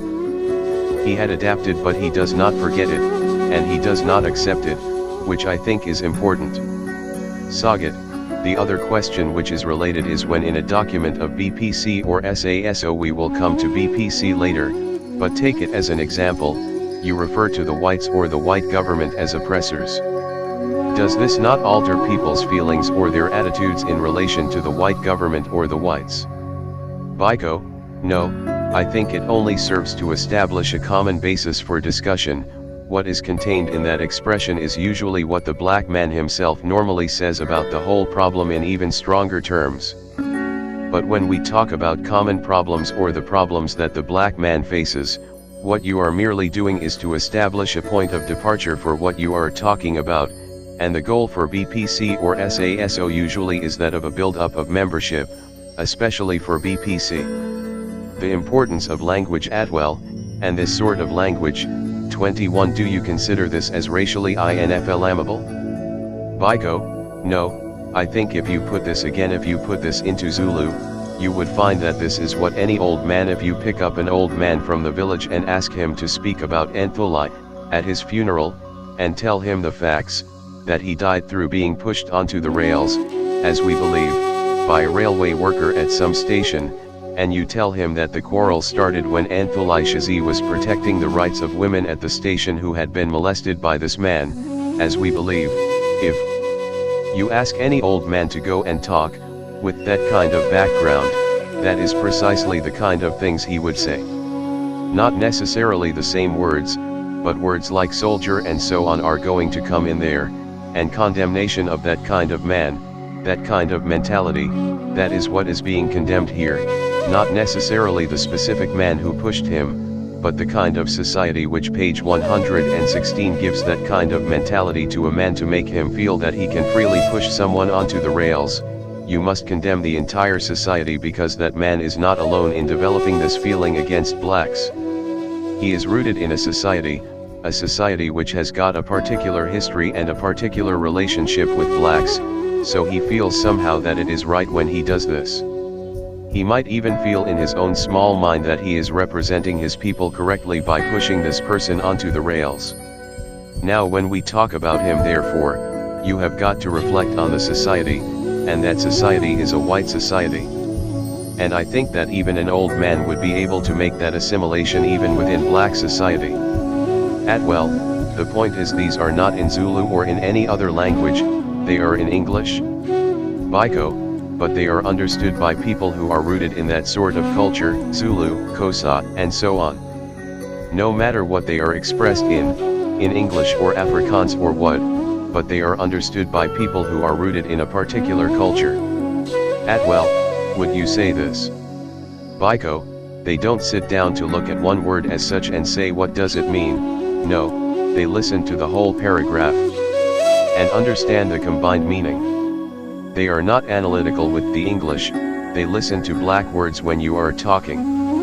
Atwell, is it only English which has this peculiarity of attaching a specific significance to the word? Biko, I don't know other languages, I know a bit of Afrikaans, a bit of English, a bit of Xhosa, Zulu, and all the other languages share one common factor, that of attaching not an analytical but some kind of emotional meaning to situations, whereas English tends to be analytical. You have got to use a precise word to convey a precise meaning. And I think this is the problem we are having, one of understanding when we look at these documents. Atwell, but isn't that one of the dangers that BPC was faced with? Portraying its precise meaning in this language. It shows out of its own free will that it adopted it as its official language. Biko, I am saying both the drawers of this particular piece and the recipients will have no doubt about their communication. You in the middle who is an Englishman, who looks at words piecemeal, you may have problems, but the person who drew this up and the person who perceives it within a crowd has no problem. They are at one, they understand what they are talking about. You may not page 117 understand it because you are looking at the precise meaning of words. Atwell, are you suggesting that if I were to translate this into Afrikaans, word for word literally, that I would not get the same impression that I get from this document? Biko, literally. Atwell, literally word for word identical to Afrikaans? Biko, well, I don't know, let us think about Zulu and think about Xhosa, then I will be an expert there, but certainly I have got a vague impression that even in Afrikaans you would not be able to convey the same meaning if you translate that word for word. Atwell, why did BPC choose this language to convey its meaning? Biko, it is communication with a lot of people who speak several languages, right, but at least they can commonly speak English. Not to any degree of sophistication but to some degree. Atwell, will they necessarily each interpret this back into their own language to see whether this is? Biko, you don't have to interpret it back into your language because your values as a person, whether you speak English or not, your values are affected by your culture, So you perceive a document in terms of your general makeup, in terms of your understanding, and what I am saying to you is that not one black person looks at this thing in terms of the precise meaning of each word. After this has been read, for instance, if you ask a black person how were whites described in that document, he will not remember the precise words. He will just have a vague idea. This is all I am trying to say to you, about the meaning of language. Alright, now he reads that document and all he is left with is a vague or general impression. Biko, of the precise words, the meaning is there. What is the meaning of this? Biko, in BPC J.2. Look at J.1 and J.2. Biko, it is a description of white society, specifically of this man in terms of the role which he was playing, right? He stands in the middle. On one hand he is portraying the rights of women, on the other he is portraying them against a particularly violent society, which is white society. And what happens is he dies. Now symbolically he dies like a soldier dies fighting for a cause. His cause was to protect the rights of women. This is basically what the document is saying.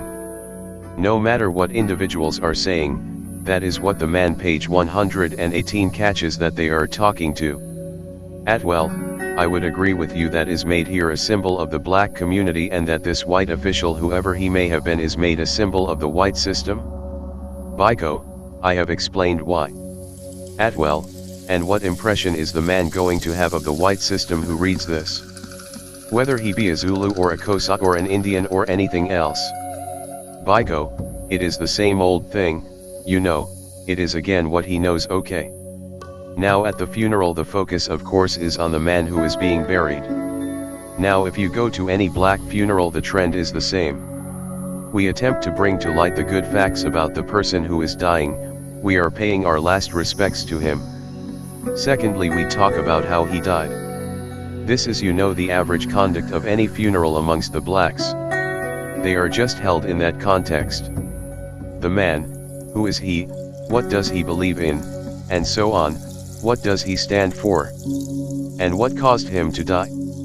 We normally say in Xhosa, for instance, there will be a speaker about the life of the person the witness quotes in Xhosa. There will be a speaker about the sickness of the person, that is now witness again quotes in Xhosa. It is done that, in any funeral, so that as a speaker you must find, if I am called upon to speak at somebody's funeral, I must go out of my way to trace his life and bring out what is good in him. So this is quite logical, besides it is an African funeral.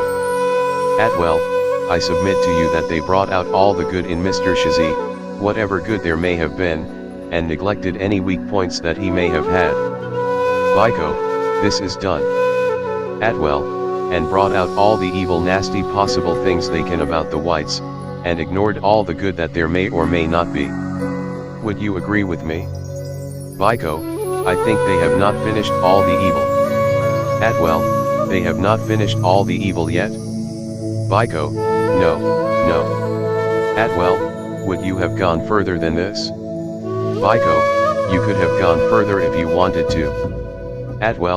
Would you have gone further? Biko, who is that? You.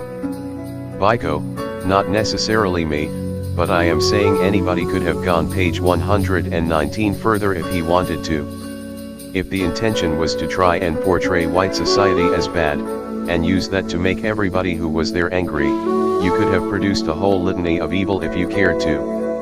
This just shows the selflessness of the death, in that someone, in view of the mentality which he has got from a society, which has got no respect for black people, killed Shazi. It could have been prevented, that is all that this thing is saying.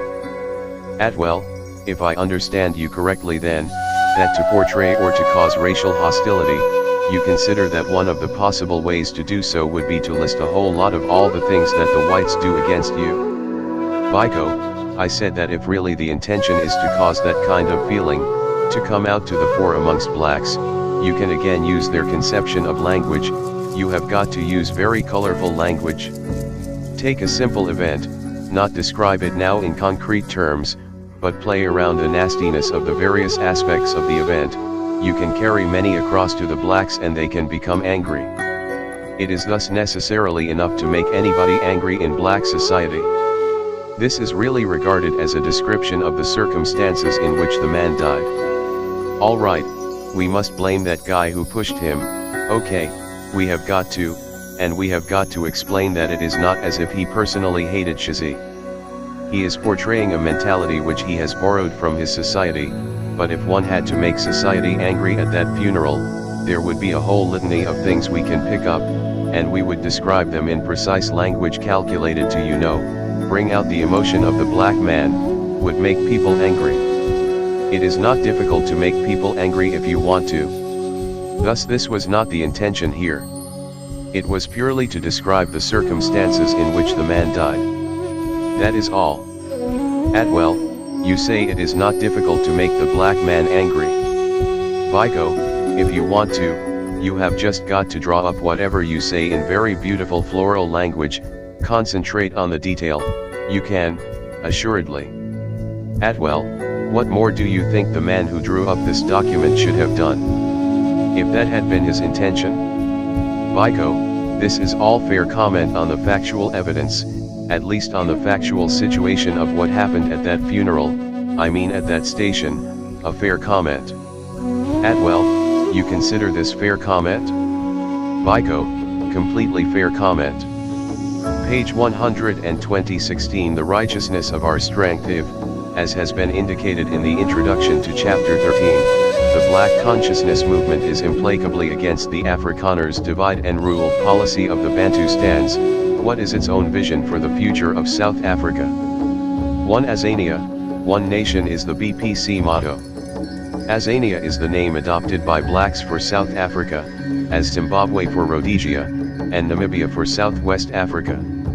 In these extracts from Steve's evidence at the trial he spells out, in response to leading questions from defense counsel advocate Saget, what this means in terms of one man one vote, the place of whites in an open society, the modifications in a shared society demanded by the insights of African culture and experience, and finally how to achieve the aim of one shared open society.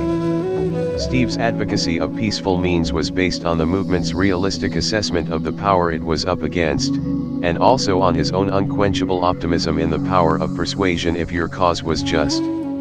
At the moment, at least in May 1976, he still believed that this government is not necessarily set on a Hitlerist course. It is no comfort to us sadder, but not necessarily wiser men to know he was wrong. It should be added that Steve always recognized the relevance of a guerrilla warfare strategy, but that this alone was not enough.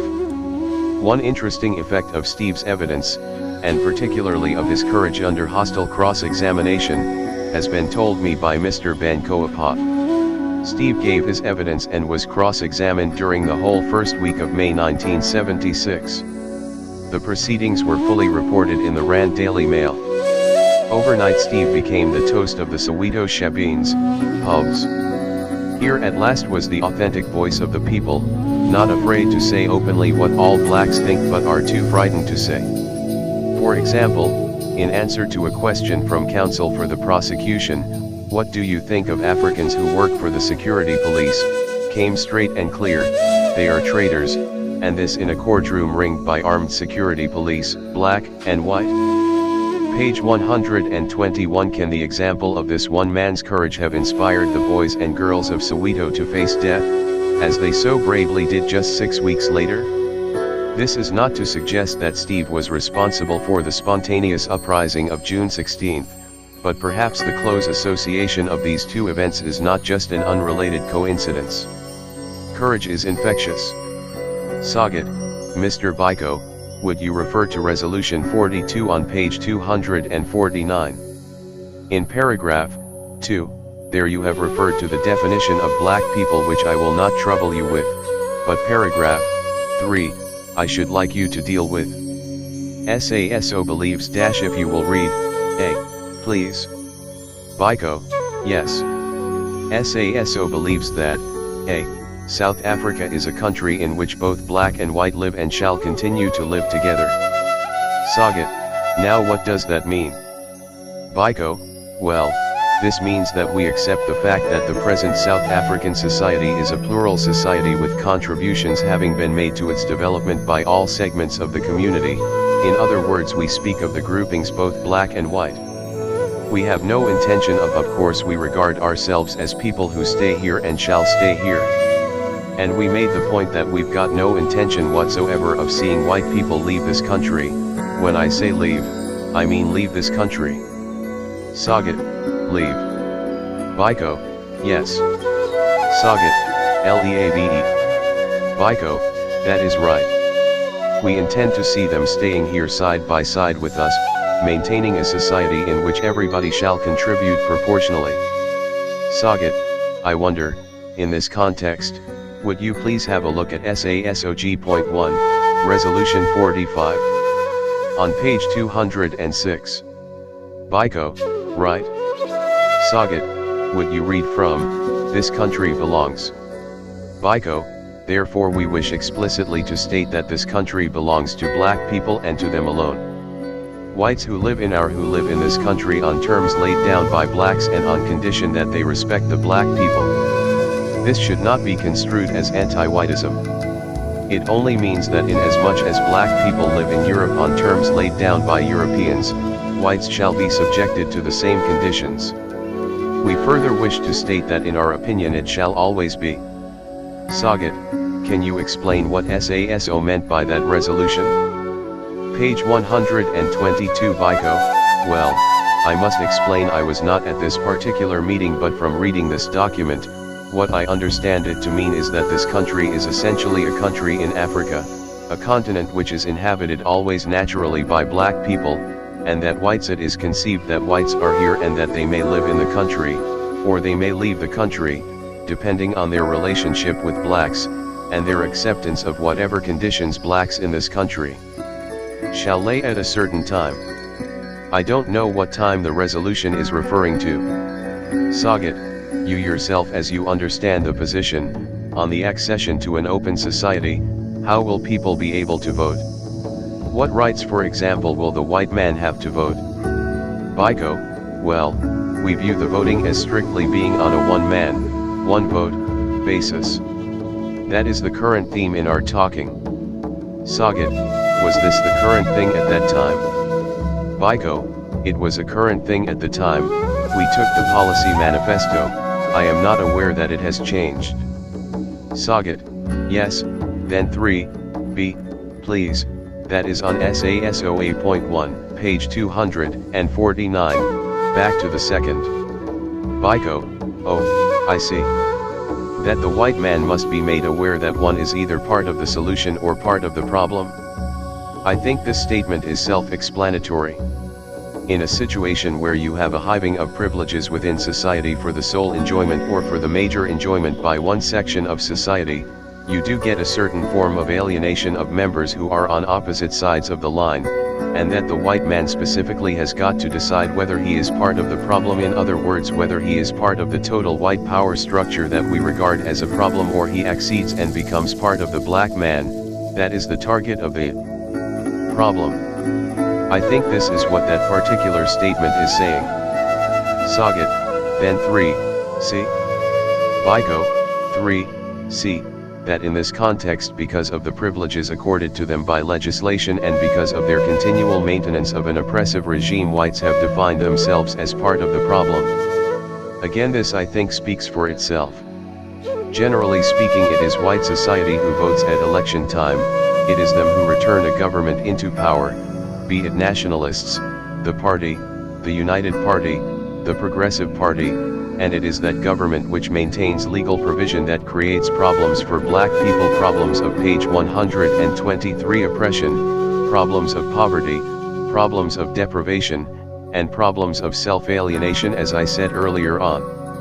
It is white society on the whole. Some may vote one way, some may vote another, but all of them belong to an electoral college, if one may speak in those terms, of the whole society, which is jointly responsible for the government that does all these things, or that makes all these provisions applying to black people.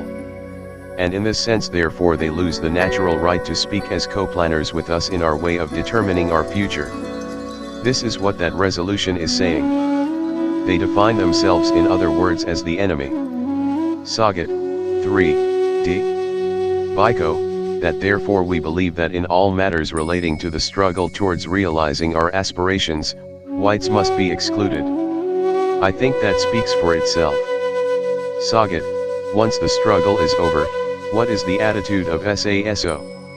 Biko, the attitude is a simple one, an open society, one man, one vote, no reference to color. Sagat, and what do you mean by the phrase the open society? Biko, we regard an open society as one which fulfills all the 3 points I have mentioned just now. Where there can be free participation, in the economic, social, and all 3 of the societies by anybody, equal opportunity and so on. Sagat, then 3e, have you any comment on that? Biko, that this attitude must not be interpreted by blacks to imply anti-whiteism, but merely a more positive way of attaining a normal situation in South Africa. Now again, this is a warning to the membership that it is not our intention to generate a feeling of anti-whiteism amongst our members. We are merely forced by historic considerations to recognize the fact that we cannot plan side by side with people who participate in their exclusive pool of privileges, to make sure that both privileges are shared. We don't believe, we don't have faith in them anymore, that they are willing to share with us without any form of. Sagat, what sort of whites were you thinking of at that stage? Biko, when we spoke of. Sagat, of this attitude to whites, and in the struggle and. Biko, whites in general. Sagat, what sort of whites had participated in the struggle with you as did the blacks? Biko, mainly the liberals, mainly students, left-wingers if one may, page 124 call it that, and to some extent the progressives. Sagat, yes, now 3f, Mr. Biko? Biko, that in pursuit of this direction therefore, personal contact with whites, though it should not be legislated against, must be discouraged, especially where it tends to militate against. Hold dear. Now we did not intend making ourselves a policeman organization over the formation of friendships between one individual and another. We did not intend discouraging any particular black student or a member of SASO at that time, from forming a friendly relationship with either his mother's employer or his father's employer or another fellow student or any white person within society, but we felt that where there was a possibility, and this was strictly within the political arena, of such a friendship militating against the beliefs that we hold dear, we must warn those who are involved. Sagat, now Mr. Biko, I will return to this document in the context of dealing with some of the more overriding features of BPC as well. My lord, with your lordship's permission, may I then leave this document for the moment? I think it might be more convenient to deal collectively with certain of the themes. It might save time. Judge Boshoff, just before you leave that document, now you say you people stand for one man, one vote? Biko, yes. Judge Boshoff, now is it a practical concept in the African setup? Do you find it anywhere in Africa? Biko, yes, we find it, even within this country. Judge Boshoff, now apart from this country, I mean now let us take any other country in Africa. Do you have one man, one vote in any other country? Biko, yes. Judge Boshoff, which country? Biko, here in Botswana, not to go far. Judge Boshoff, yes, those are under the influence of the South African background and traditions. Now take it away from the South African traditions. Biko, where to my lord, for instance? Judge Boshoff, well, now anywhere outside South Africa? Biko, you have it in Ghana. The one man. Judge Boshoff, what parties are there in Ghana? Biko, I would not know what parties are there now. Page 125 Judge Boshoff, well, why do you say there is one man, one vote there? Biko, there was at the time. Judge Boshoff, oh yes, that is so, there was. Didn't that disappear in Nkrumah's day already? Biko, it didn't disappear. What has happened is that in Ghana now there is a military regime, but the concept of elections, be it for city council, be it for provincial council, or any of the governmental structures that they have, is on a basis of one man, one vote. Judge Boshoff, well, that may be the subordinate bodies, but now when it comes to the important vote, affecting the country, is there any country in Africa where you have one man, one vote? Biko, yes, my lord, let us take the Kenya situation for instance, where there has been a natural dealing, of the opposition. Judge Boshoff, but I thought that disappeared when Odinga Oginga, sick, was assassinated? Biko, no, Oginga Odinga has not been assassinated, he is still alive. Judge Boshoff, Tom Mboya? Biko, Tom Mboya was with the governing party, and the governing party is still governing up until now. Judge Boshoff, yes, but then they found out that he had a certain adherence amongst the people and... Biko, I think my lord, you are mistaking Tom Mboya with Kariuki. It was Kariuki who was murdered, and it was Kariuki who had generated amongst the people a certain thought, but Kariuki was also operating from inside the governing party. You see, in Kenya there is a very good demonstration of what a one-party state can achieve by way of differing thought within the party. Kariuki was the advocate on the one hand of the common man, the worker, the servant in Kenya, against this whole development in Kenya, of a bourgeoisie within the ruling party.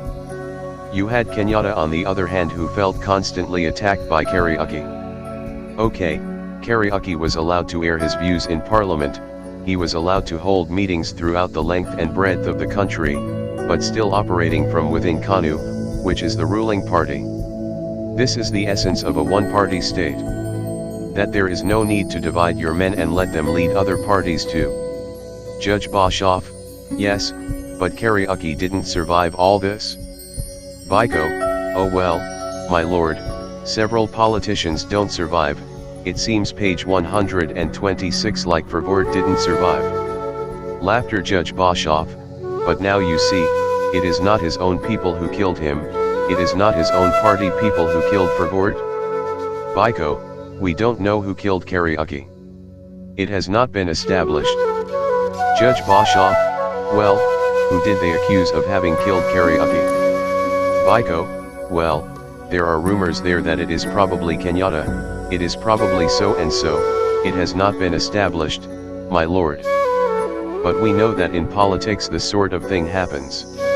I could make an allegation here which would be preposterous. Amongst the black society there is a very strong belief that Mr. Verwoerd's murder was generated from within the Nationalist Party and that a particular politician is named. This is the kind of belief which can sometimes go out and is believed by the outside world. The same thing applies to Kariuki. Judge Boshoff, yes, but now you have only been able to mention the one country, Kenya of 46. Biko, well, I happened to discuss that with two Kenya Quakers who visited this country recently, that is why I know, it came to me. I have also discussed Botswana with people from Botswana who visited this country. The point in issue is that there isn't much interchange of ideas between Africa and South Africa, because it is not so easy from Africa to visit South Africa and vice versa, as they have not been allowed to move around the country, so I cannot from our own experience and dialogue with people quote other instances in Africa. Judge Boshoff, well, are you prepared to say that there is one man, one vote in the other countries? Biko, yes, I am. I want to say quite frankly that the military in Africa tends to play a very important part in politics. The military in Africa tends to often decide to declare the election and the election is some kind of coup, okay, but then you get situations throughout the world where there is chaos. You get in Italy a government resigning virtually every 2 months. You can't help it. Judge Boshoff, yes, because there you have one man, one vote. You see, that is the trouble. Biko, now I think we share the belief of one man, one vote, with the government, because when they set up the Bantu stands they gave one man, one vote, to the Transkei, to Zululand, to Bophuthatswana and so on. They don't say to people only those who can may vote. It is a one man, one vote. Suddenly they are mature enough to. Page 127 Judge Boshoff, I am interested in whether it is going to work, that is why I am asking you, do you think it is going to work? Biko, it seems to be working, it seems to be working in the Trans K. Judge Boshoff, well, the Trans K is just starting. It has just started. But do you think it will work in the Trans K? Biko, I think one man, one vote, could work. I doubt if the Trans K itself will work. Laughter Judge Boshoff, yes, but now why do you say that? Biko, I think that. Judge Boshoff, why do you say one man, one vote will work, and that the Trans K won't work? I mean it is inconsistent ideas. Biko, no, you may find that my lord, if Matanzima decides to take the issue of the Trans K independence to a referendum, there will be a beautiful vote, well-controlled vote, people voting earnestly without force, but they may reject the concept of an independent Trans K. Judge Boshoff, they may reject it? Biko, they may reject it, yes. Judge Boshoff, yes, well, that is another matter, and you will say that is will you blame one man, one vote for that? Biko, I will blame no, I will blame apartheid. I will say the Trans K has not worked, one man, one vote has worked. Judge Boshoff, democracy, doesn't it presuppose a developed community, democracy where you have one man, one vote? Biko, yes, it does, and I think it is part of the process of developing the community. You cannot, my lord, people in voting, when allowing them to vote, I think you have got to give them the vote. I think you may devise, as the government in a way the means of ensuring a proper exercise of that vote, but certainly you give them the vote. Judge Boshoff, yes, but democracy is really only a success if the people who have the right to vote can intelligently and honestly apply a vote. Biko, yes, my lord, this is why in Swaziland for instance where they have people sometimes who may not read the names of the candidates, they use signs. Judge Boshoff, yes, but do they know enough of the affairs of government to be able to influence it by a vote? I mean surely you must know what you are voting for, what you are voting about. Assuming now they vote on a particular policy, such as foreign page 128 investment, now what does a peasant know about foreign investment?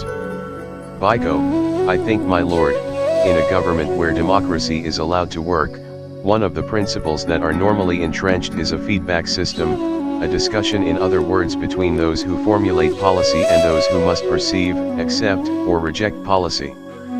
In other words, there must be a system of education, political education, and this does not necessarily go with literacy. I mean Africa has always governed its peoples in the form of the various chiefs, Chaka, and so on, who couldn't write. Judge Boshoff. Yes, but the government is much more sophisticated and specialized now than in those days. Biko, and there are ways of explaining it to the people. People can hear, they may not be able to read and write, but they can hear and they can understand the issues when they are put to them. And I think this is happening in fact in Judge Boshoff. Well, take the gold standard. If we have to debate whether this government should go on the gold standard or go off the gold standard, will you feel that you know enough about it to be able to cast an intelligent vote about that? Biko, myself. Judge Boshoff, yes. Biko, I think probably much better than the average Afrikaner in the street, my lord. Judge Boshoff, yes, well, that may be so. Now do you think you know enough about it to be able to cast such an intelligent vote that the government should be based on that vote? Biko, yes, I think if I have a right to be consulted by my government on any issue. If I don't understand it, I may give over to someone else that I have faith in to explain to me. Judge Boshoff, well, how can you?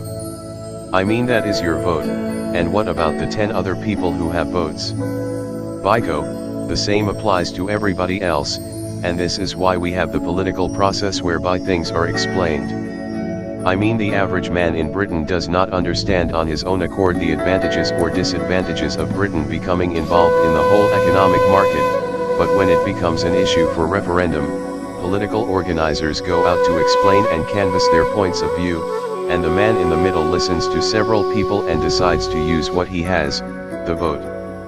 But in the meantime he has got no page 129 ticular equipment to understand these technicalities of the whole of society. Judge Boshoff, but isn't that one of the reasons why Britain is probably one of the most bankrupt countries in the world? Biko, I think I prefer to look at it more positively and say it is one country which is most democratic. Judge Boshoff, yes, but now it is bankrupt? Biko, I think it is a phase, my lord. Britain has been rich before, it may still get, you know, up on the ladder. I think it is a phase in history. Judge Boshoff, yes, but something went wrong somewhere along the line, and is it because of its different democracy probably? Biko, I don't think so, I don't think so personally. I think it has been partly the whole decolonization process which has robbed Britain of a very fixed life, of what they used to get before. Now they are forced back on their resources and they don't have much. It is a small country, smaller than Natal. What can you get? It has got 56 million people, no land to cultivate, very few factories and less by. Judge Boshoff, yes, but now capitalism really develops, and wasn't Britain powerful, and because she was powerful she developed, she became an empire, and then that is how capitalism, it is like a snowball, it just grows and grows. Biko, yes. Judge Boshoff, but she must have had good government at one stage? Biko, I think she could have had good resources at one stage, and she could have tightened the belt such that the distribution of wealth did not touch the lower man at some stage, like during the time of Adam Smith, even the time of the laissez-faire policy, when you know, the few people who controlled industry in Britain went rampant throughout the country, manufacturing. Inaudible, making themselves rich, and of course the government got rich, but the people didn't get rich. The people got poorer, and this is why in Britain now more than in any other country. Intervention. Judge Boshoff, they had a vote? Biko, they had a vote then, and they have been gradually returning a more socialist government which is against exploitation of people. People are, you know, restoring the whole process, the wealth must come back to the people. Judge Boshoff, but doesn't that all go to show that one man, one vote is not the clear all? Page 130. Biko, I think this is a debate which is going on in the world now, the debate between democracy and communism, between capitalism and... Judge Boshoff, yes, they all have disadvantages. Biko, yes, they all have.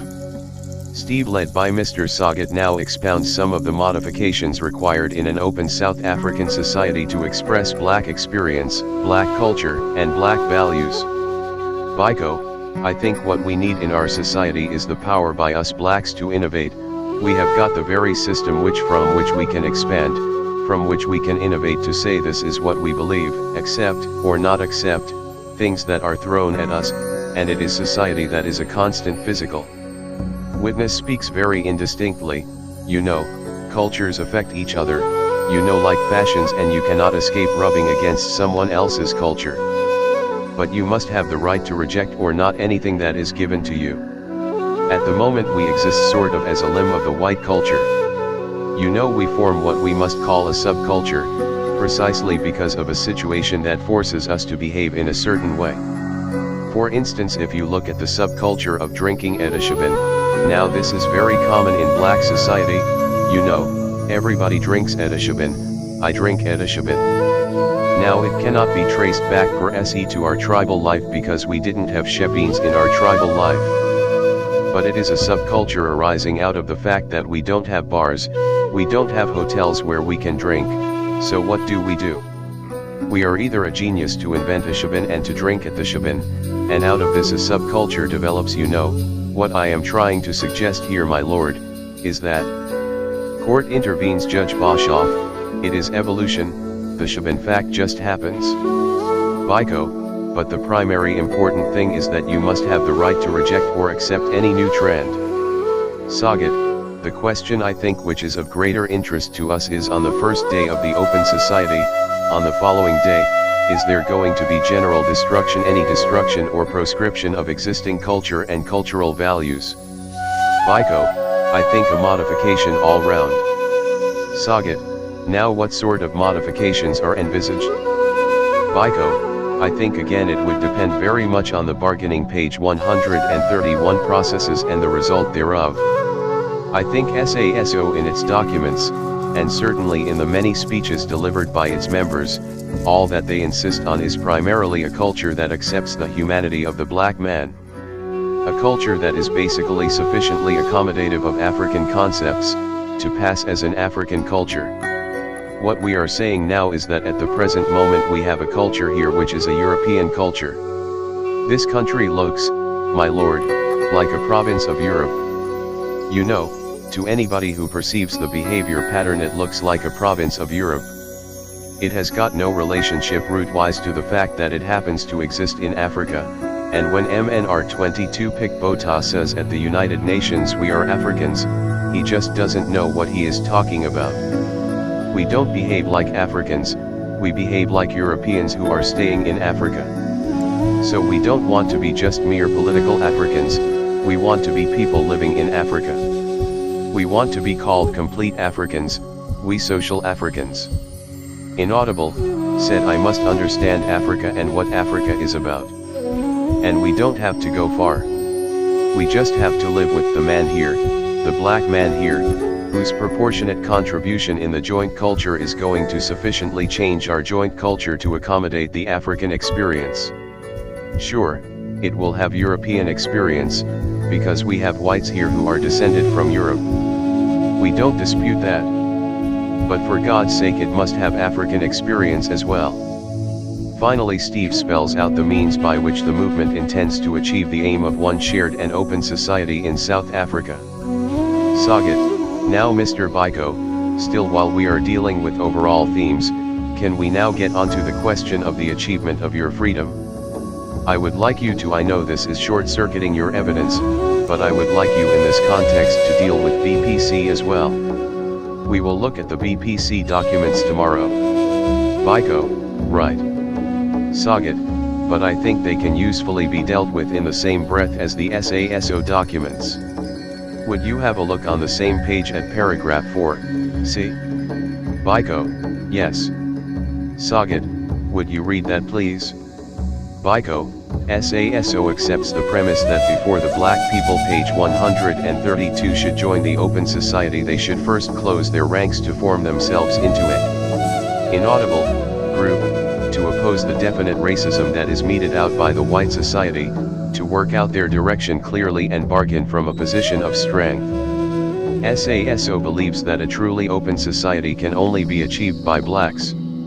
Sagat, yes. Now I wonder if you would pause there. Now I think without troubling you with actual documents, in BPC A.1 there is in a resolution the following phrase, it is on page 2, and that is a political movement be formed that shall consolidate paragraph 4 consolidate the different sections of black community with an aim towards forming a power block.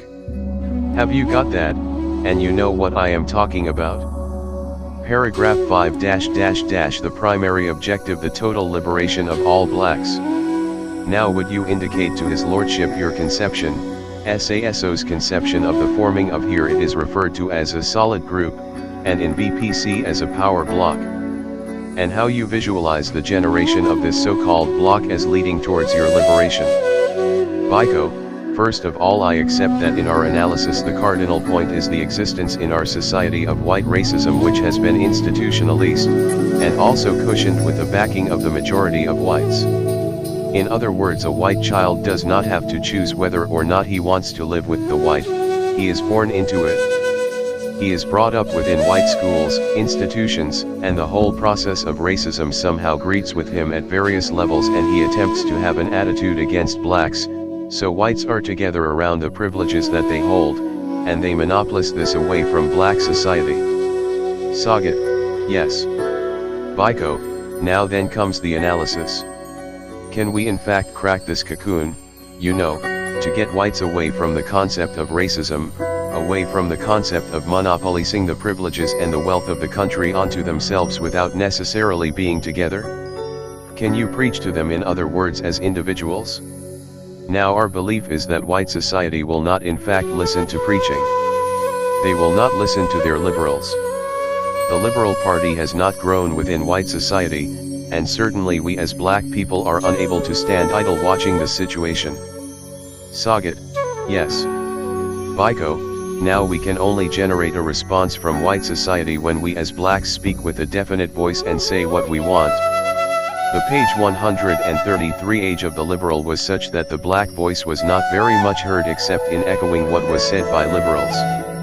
Now has come the time when we as blacks must articulate what we want, and put it across to the white man, and from a position of strength begin to say gentlemen, this is what we want.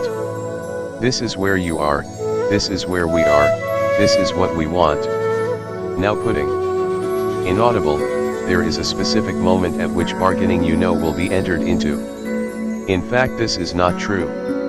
All that BPC wants is to gain a majority of black support so that it can authentically sound inaudible, on behalf of the black people. We must be able to say tomorrow that we don't want a trans K as black South Africans, and know also that it is known by the white society that we are speaking for the majority of blacks in this country. Now the bargaining process again is not anything which will clear that particular point in history. It starts now when we take a resolution at a conference and we say we are going to communicate the contents of this resolution to the people concerned, whether it is a university, in the case of SASO, or whether it is a sporting body, a governing body in the case of BPC, all of this is bargaining. We are beginning to say this is what we are thinking. Sagat, yes. Biko, now at this given moment our strength is such that we have got to deal with issues that are very low-key. Now as you develop strength you begin to pick up issue after issue and it is all over a course of time. And it is all not as clear-cut as perhaps it might be suggested by this term here which says, form yourself into a solid block and then begin to bargain. It is not as clear-cut as all that. This is a frivolity, this is a way of putting the process into one paragraph. The process in fact may take well over 20 years of dialogue between blacks and whites. We certainly don't envisage failure. We certainly don't have an alternative. We have analyzed history. We believe that history moves in a particular logical direction, and in this particular instance the logical direction is that eventually any white society in this country is going to have to accommodate black thinking. Sagat, yes. Biko, now we believe that we are mere agents in that history. There are alternatives. On the one hand we have groups that are known in this country, who have opted for another way of operation, who have opted for violence. We know that ANC and POC have done this in the past, they have taken this step. Now we don't page 134 believe it is the only alternative. We believe that there is a way of getting across to where we want to go, through peaceful means. And the very fact that we decided to actually form an above-board movement implies that we accepted certain legal limitations to our operations. We accepted that we are going to take this particular course. We know that the road to that particular truth is fraught with danger. Some of us get banned, like I am. Others get arrested like these men who are here, but inevitably the process drives towards what we believe history also drives to, an attainment of a situation where whites first have to listen. I don't believe that whites will be deaf all the time. We believe that this is, a last-ditch stand so to speak. There are signs right now of Mr. Forster going to Smith to face issues. Inevitably he must know in his own mind that at some stage I must speak to everybody. Okay, but for the moment it is only a plan dismissed. Even the whole idea of Bantu stands being given freedom, this is a way of accommodating political aspirations of the people which is an inevitable accommodation of what the blacks want eventually. But we reject this. What we want is a total accommodation of our interests in the total country, not in some portion of it. So we don't have a side program, we don't have any alternative. We believe ultimately in the righteousness of our strength, that we are going to get to the eventual accommodation of our interests within the country. Sagat, your rejection of the Bantustan solution, do you consider that it has any political significance? At this moment? Biko, yes, it has. Sagat, is BPC a strong organization at the moment? Biko, well, I would not say it is strong. I mean, I don't know what strength you are using. For instance, I would not compare it to the Nationalist Party. It certainly has a following. It probably has got much more following than it has got members in the country. But part of what you are trying to kill has not quite died, the whole concept of fear, and black people are steeped in fear. We want to get them away from this. Sagat, black people are steeped in fear? Biko, in fear, yes, they are afraid of existing structures and reactions from the system 23, so that they may not come forth. You do get in fact within Bantustan's people coming to you to tell you that they agree with you. You guys, we know we must work for page 135 our bread. One man who advocates propaganda in Radio Bantu here at home every day, it is some sort of current affairs program. He came to me one time and said, I don't believe in what I am saying, but I am paid to say it. And I quite believe him. Sagat, Mr. Biko, you say that your present rejection has a political meaning. Biko, yes. Sagat, would this have a greater or a lesser meaning if your organization were taken as in fact representative of the black people? Biko, it would have much greater meaning. Sagat, could you just tell us how you see that? Biko, at present let us refer to the whole Transkian institution. I believe that if BPC were an established organization that is known to represent the majority interest of black people, and if BPC were to say we are not going to accept the kind of independence which is being given to the Transkei, there would be resulting action in the Transkei, in the form of people saying to their Matanzima, that we don't want this. But right now black people are operating under a veil of silence, and their operational uses are not known. And because BPC has not quite got to that position where it can be regarded by everybody, all and sundry, speaking for the majority of black people, even when they speak about the Transkei independence, it is not sufficient for the people to come and say they don't want this independence, because BPC hasn't developed this kind of complexion of speaking for the majority of black people. Sagat, now assuming that it had developed that, what effect do you visualize it would have on the government? Biko, in? Sagat, in the bargaining process? Biko, I believe it would have a softening process. I believe that inevitably this government will listen to black opinion. In my view, this government is not necessarily set on a Hitlerist course. I think it is buying time. From their interpretation of the situation at the moment, the situation is such that they can continue. Mr. Forster can postpone some problems and say, well, the colored issue will be solved by the next generation. Because he can see his way clear, even given the kind of timidity to which black people have been pushed, but I believe that as the voice which says no grows, he is going to listen, he is going to begin to accommodate the feelings of black people, and this is where the bargaining starts. Any issue page 136 that you win because of your no implies that you are being listened to by those in power. Sagat, I think the suggestion which may be made is that you are building up a power block, you will then confront Mr. Forster and force on him the decision of war or peace. Biko, yes, I said to you we don't have an alternative. We believe that in fact the whole process of bargaining is then damaged in our operation, we are not interested in armed struggle. We have stated clearly in our own documents that we are not interested either in confrontation methods, by that meaning demonstrations which lead to definite breaking of existing laws, such that there is reaction from the system, what you call the system.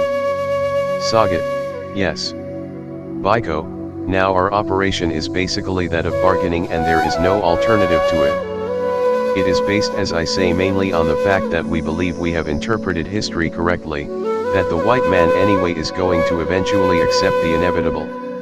Sagat, my lord, I think that I would not start on the theme of the BPC. Perhaps your lordship might find this a convenient stage. Judge Boshoff, I just want to ask him one question and then we can take the adjournment. I think what Mr. Sagat is trying to say to you is this: assuming now that one doesn't find any fault with your aims and politics as such, but can it not be said that you are trying to achieve your end in such a way that you are building up a hostile power bloc, which is sort of oriented for action, and if you don't get if you are not satisfied when it comes to, well, bargaining, that your power bloc will then react and then you will have no control over the power bloc. Biko, my lord, I don't. Judge Boshoff, perhaps I should put it in a different way. When I say that you are preparing it in such a way, it means I am trying to convey that the means that you adopt in order to build up the power bloc and to conscientious people, has the effect of antagonizing the black people, and eventually you have a situation where you will not be able to control this bloc if they don't get their claims met by the white group. Biko, if I contest the first point, my lord, I don't think the means that are used for conscientization have that effect at all of making of antagonizing black people, or of creating antagonism within black people. On the contrary, what I would say is that our methods do in page 137 fact give hope. I think it must be taken in the context of a situation where black people don't have any hope, don't see any way ahead, they are just defeated persons, they live with their misery and they drink a hell of a lot because of the kind of misery. Judge Boshoff, well, that is why I say.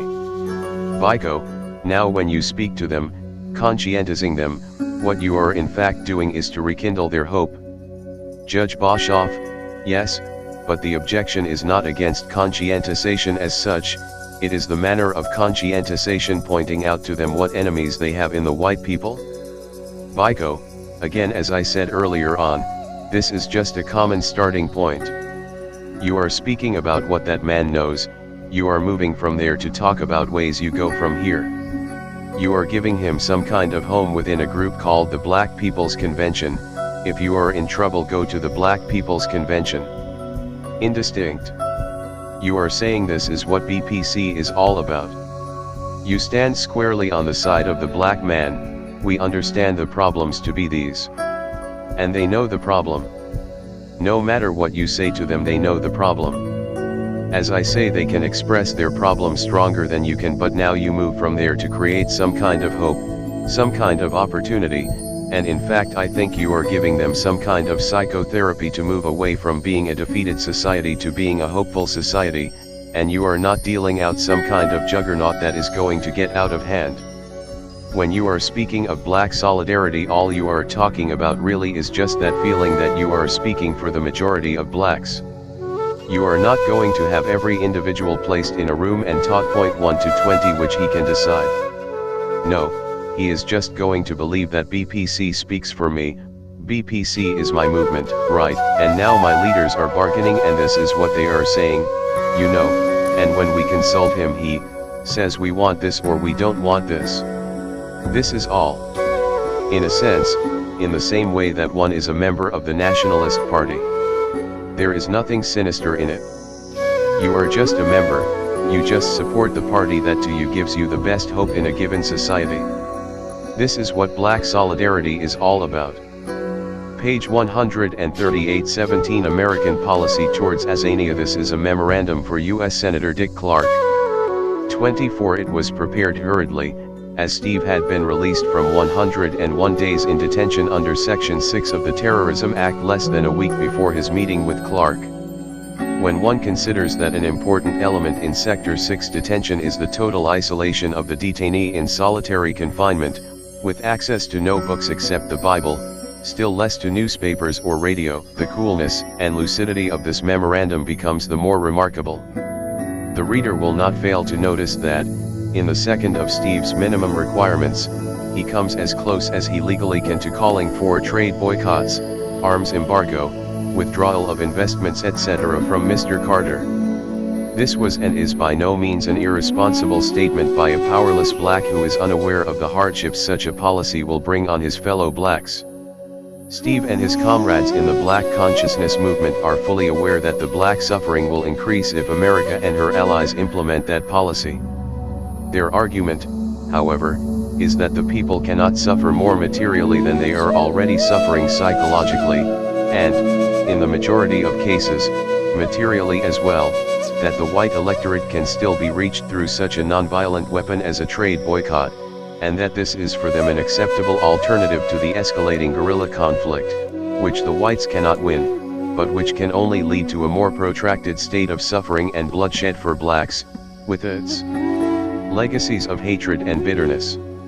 Thus Steve, speaking this time with mature and conscious authority as leader of the real opposition to the nationalists in Pretoria, makes his penultimate plea to those who alone can bring about a relatively nonviolent end to the tyranny of apartheid. His final word would be his death itself. A year later it appears that still the West has not heard. Page 139 Memorandum to Senator Dick Clark from B.S. Biko on American Policy Towards Azania, South Africa. May I start off by saying how grateful I am that you have decided to grant me this opportunity to see you. By way of clarification, I should point out that I am not speaking only on my behalf but also on that of many followers of the Black consciousness movement in and out of jail. It has become pretty obvious to us that these are crucial years in the history of Azania. The winds of liberation which have been sweeping down the face of Africa have reached our very borders. There is no more doubt about the inevitability of change. The only questions now remaining are how and when. At this stage of the liberation process we have become very sensitive to the role played by the world's big powers in affecting the direction of that process. In a sense, America, your country, has played a shameful role in her relations with our country. Given the clear analysis of our problems, the choice is very simple for America in shaping her policy towards present-day South Africa. The interests of black and white politically have been made diametrically opposed to each other. America's choice is narrowed down to either entrenching the existing minority white regime or alternatively assisting in a very definite way the attainment of the aspirations of millions of the black population as well as those of whites of goodwill. We are looking forward to a non-racial, just and egalitarian society in which color, creed, and race shall form no point of reference. We have deliberately chosen to operate openly because we have believed for a very long time that through process of organized bargaining we can penetrate even the deafest of white ears and get the message to register that no lie can live forever. In doing this we rely not only on our own strength but also on the belief that the rest of the world views the oppression and blatant exploitation of the black majority by a minority as an unforgivable sin that cannot be pardoned by civilized societies. While many words and statements to this effect have been made by page 140 politicians in America, very little by way of constructive action has been taken to apply concerted pressure on minority white South African regime. Besides the sin of omission, America has often been positively guilty of working in the interest of the minority regime to the detriment of the interests of black people. America's foreign policy seems to have been guided by a selfish desire to maintain an imperialistic stranglehold on this country irrespective of how the blacks were made to suffer. The new American administration must however take to account that no situation remains static forever. Through their political intransigence and racial bigotry, the South African white minority regime has increased the level of resentment amongst blacks to a point where it now seems that the people are prepared to use any means to attain their aspirations. Equally obvious is the fact that alliances will be sought where they can be meaningfully obtained from. Whereas this was merely a threat a few years ago, it has now become imminent because of the fast-changing situation in southern Africa. All this underlines the importance of the role America can play in shaping the future of the things to come. Because of her bad record, America is a poor second to Russia when it comes to choice of an ally in spite of black opposition to any form of domination by a foreign power. Heavy investments in the South African economy, bilateral trade with South Africa, cultural exchanges in the fields of sport and music, and of late joint political ventures like the Vorster-Kissinger exercise are amongst the sins with which America is accused. All these activities relate to whites and their interests and serve to entrench the position of the minority regime. America must therefore re-examine her policy towards South Africa drastically. The last-minute Kissinger-type conferences will not work because a mediator needs to have clean hands. A few minimum requirements can perhaps be outlined at this stage. Page 141. The direction in which allegiances will go will obviously be affected by the role played by the various world powers. If America goes for a full-scale support of the struggle for the black man's liberation, then she stands a chance of influencing political trends and being regarded as a genuine friend. Otherwise, so far her role has been seen as that of bolstering the minority regime, all at the expense of the black man. Mr. Carter will therefore no doubt be aware that he takes up power. Page 142. At a time when American influence in Africa has become of particular significance.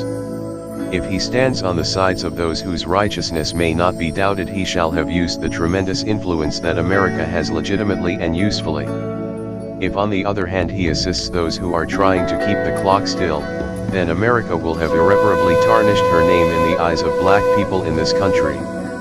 Steve Biko, January 12, 76. Page 143. 18. Our strategy for liberation. This interview, given to a European journalist in the first half of 1977, is first a recapitulation of the whole argument of the writings collected in this book, and as such should need no further introduction. But secondly, Steve reflects on the new situation created in South Africa by the student uprisings in Soweto and elsewhere since June 1976, which had meant a shift in the balance of forces in the black world. In considering the totality of the effect of a number of change agencies operating in South Africa, p. 148, he perceived in particular the urgent need for a united liberation front to receive and direct the energies of the increasing numbers of young men and women who were skipping the country.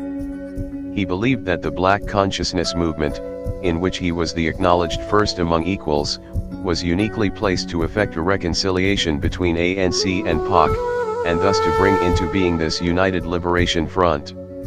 Still, even at this late hour, Steve continued to hope and work for a relatively nonviolent solution to the rising racial conflict.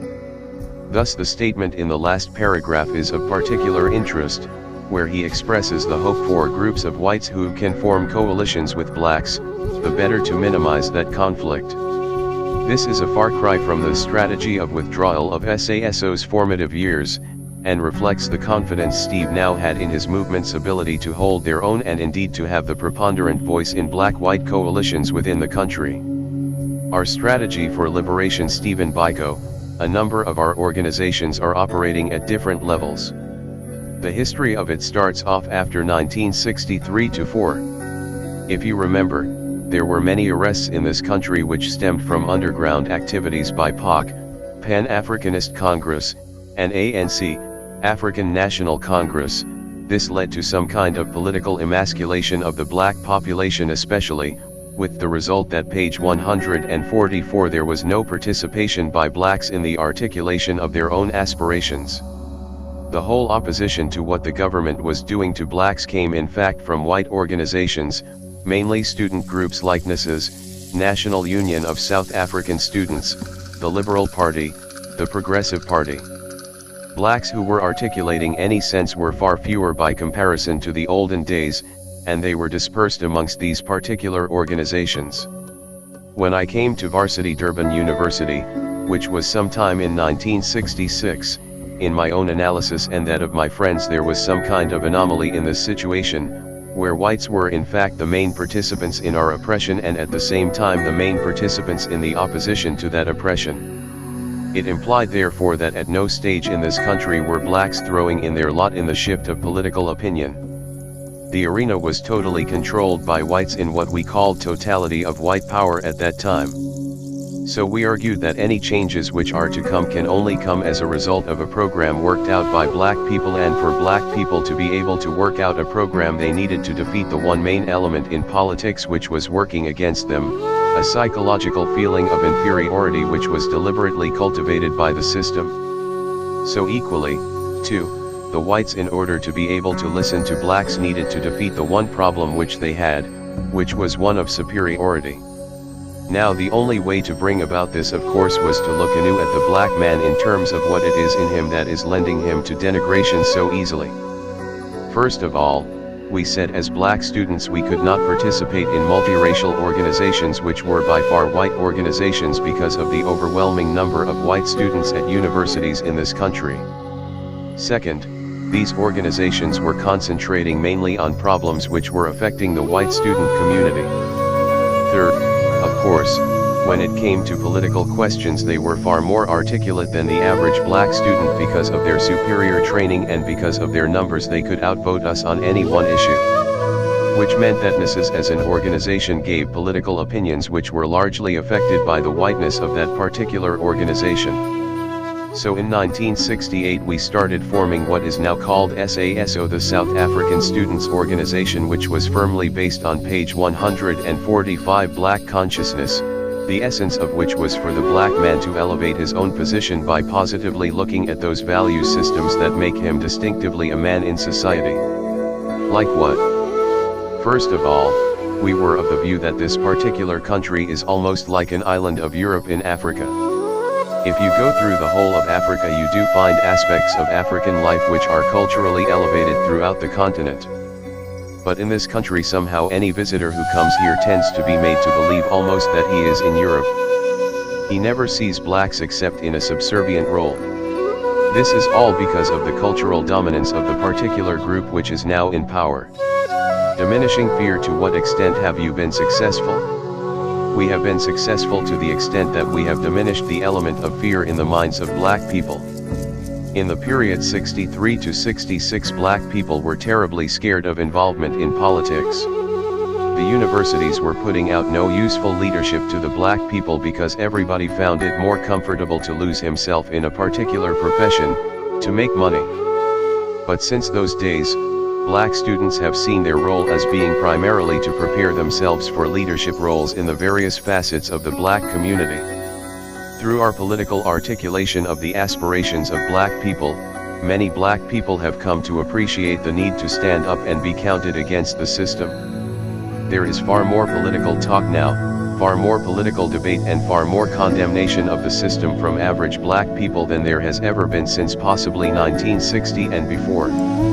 I'm referring here to the whole oppressive education system that the students are talking about.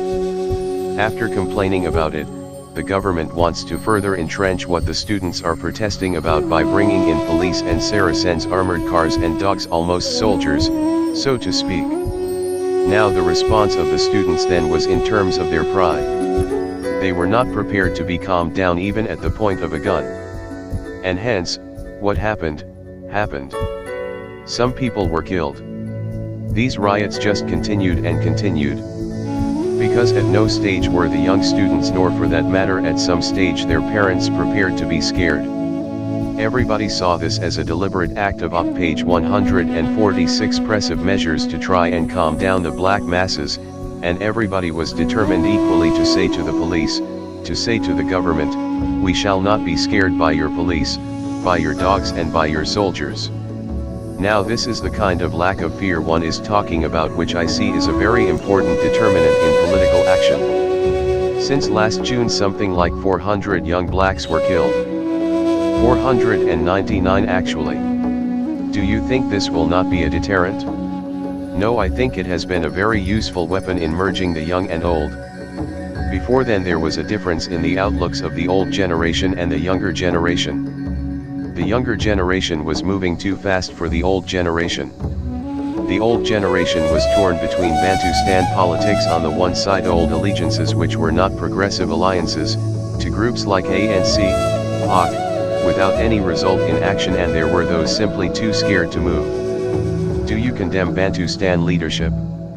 Yes, of course. We condemn Bantustan leaders, even the best of them like Gacha Buthelezi. Just say a few words on that. Our attitude here is that you cannot, in pursuing the aspirations of black people, achieve them from a platform which is meant for the oppression of black people. We see all these so-called Bantustan platforms as being deliberate creations by the nationalist government to contain the political aspirations of the black people and to give them pseudo-political platforms to direct their attention to. Now men like Gacha Buthelezi, Matanzima, Mangope, and so on are all participants in the white man's game of holding the aspirations of the black people. We do not feel it is possible in any way to turn such a platform to useful work. We believe the first principal step by any black political leader is to destroy such a platform. Destroy it without giving it any form of respectability. Once you step in it, once you participate in it, whether you are in the governing party or the opposition, you are in fact giving sanctity to it, you are giving respectability to it. So in a sense people like Buthelezi, like Matanzima, like Mangope, are participants in a white man's game, and they are participants at the expense of the black man. They are leading black people to a divided struggle to speak as Zulus, to speak as Xhosas, to speak as Petis, which is a completely new feature in the political life of black people in this country. We speak as one, page 147 combined whole, directing ourselves to a common enemy, and we reject anyone who wishes to destroy that unity. We are of the view that we should operate as one united whole toward attainment of an egalitarian society for the whole of Azania. Therefore entrenchment of tribalistic, racialistic, or any form of sectional outlook is abhorred by us. We hate it and we seek to destroy it. It is for this reason therefore that we cannot see any form of coalition with any of the Bantustan leaders, even the so-called best of them like Gacha Buthelezi, because they destroy themselves by virtue of the kind of arguments that one has put up. The Red Menace, the government of course has said that all this unrest really is due to communist agitation. Are you a communist? We are by no means communist. Neither do I believe for a moment that the unrest is due to communist agitation. I do know for a fact that there has been participation, it would appear anyway from signs, by a lot of people in the unrest. But the primary reason behind the unrest is simple lack of patience by the young folk with the government, which is refusing to change, refusing the change in the educational sphere, which is where the students are directing themselves, and also refusing to change in a broader political situation. Now when these youngsters started with their protests, they were talking about exclusive use of Afrikaans in black schools, they were talking about Bantu education, and they meant that. But the government responded in a high-handed fashion, assuming as they always have done that they were in a situation of total power. But here for once they met a student group which was not prepared to be thrown around all the time. They decided to flex their muscles, and of course, the whole country responded. There are lessons to be gleaned from this whole unrest situation of last year. In the first instance, I think blacks have flexed their muscles a bit, and they now know the degree of dedication they can find among their own members when they are called to action. And they now know the kind of responses they will get from the various segments of the population, the youth, the older ones, and so on. The second lesson is of course the response from the government and the white population at large. The government responded in one way, and the white population also in another way. One doesn't want page 148 to get into details here, but reading these newspapers you get some kind of idea of the extent of fear that was prevalent in white society at a particular time, especially just after the first onslaught in Soweto, where there was a real fear throughout the community, throughout the country. Nobody knew just where something would happen next. So how will these lessons express themselves in the future? I am of the view that any recurrence of disturbance of that nature can only result in more careful planning and better calculation, thereby achieving the desired results to a greater extent than this spontaneous situation we had last year, for instance. Do you believe that by these means you will bring about a real change of this society? I see this as only one form of expression of discontent inside. I am of the view that the whole change process is going to be a protracted one in this country. It depends entirely on the degree to which the nationalist government is prepared to hold on to power. My own analysis is that they are wanting to hold on to power and fight with their backs to the wall. Now, conflict could only be avoidable if they were prepared to avoid it. Those who are at the seeking end, that is those who want justice, who want an egalitarian society, can only pursue their aspirations according to the resistance offered by the opposition. If the opposition is prepared to fight with their backs to the wall, conflict can't be avoidable. Now we as BPC, I am a member of the Black Consciousness Movement.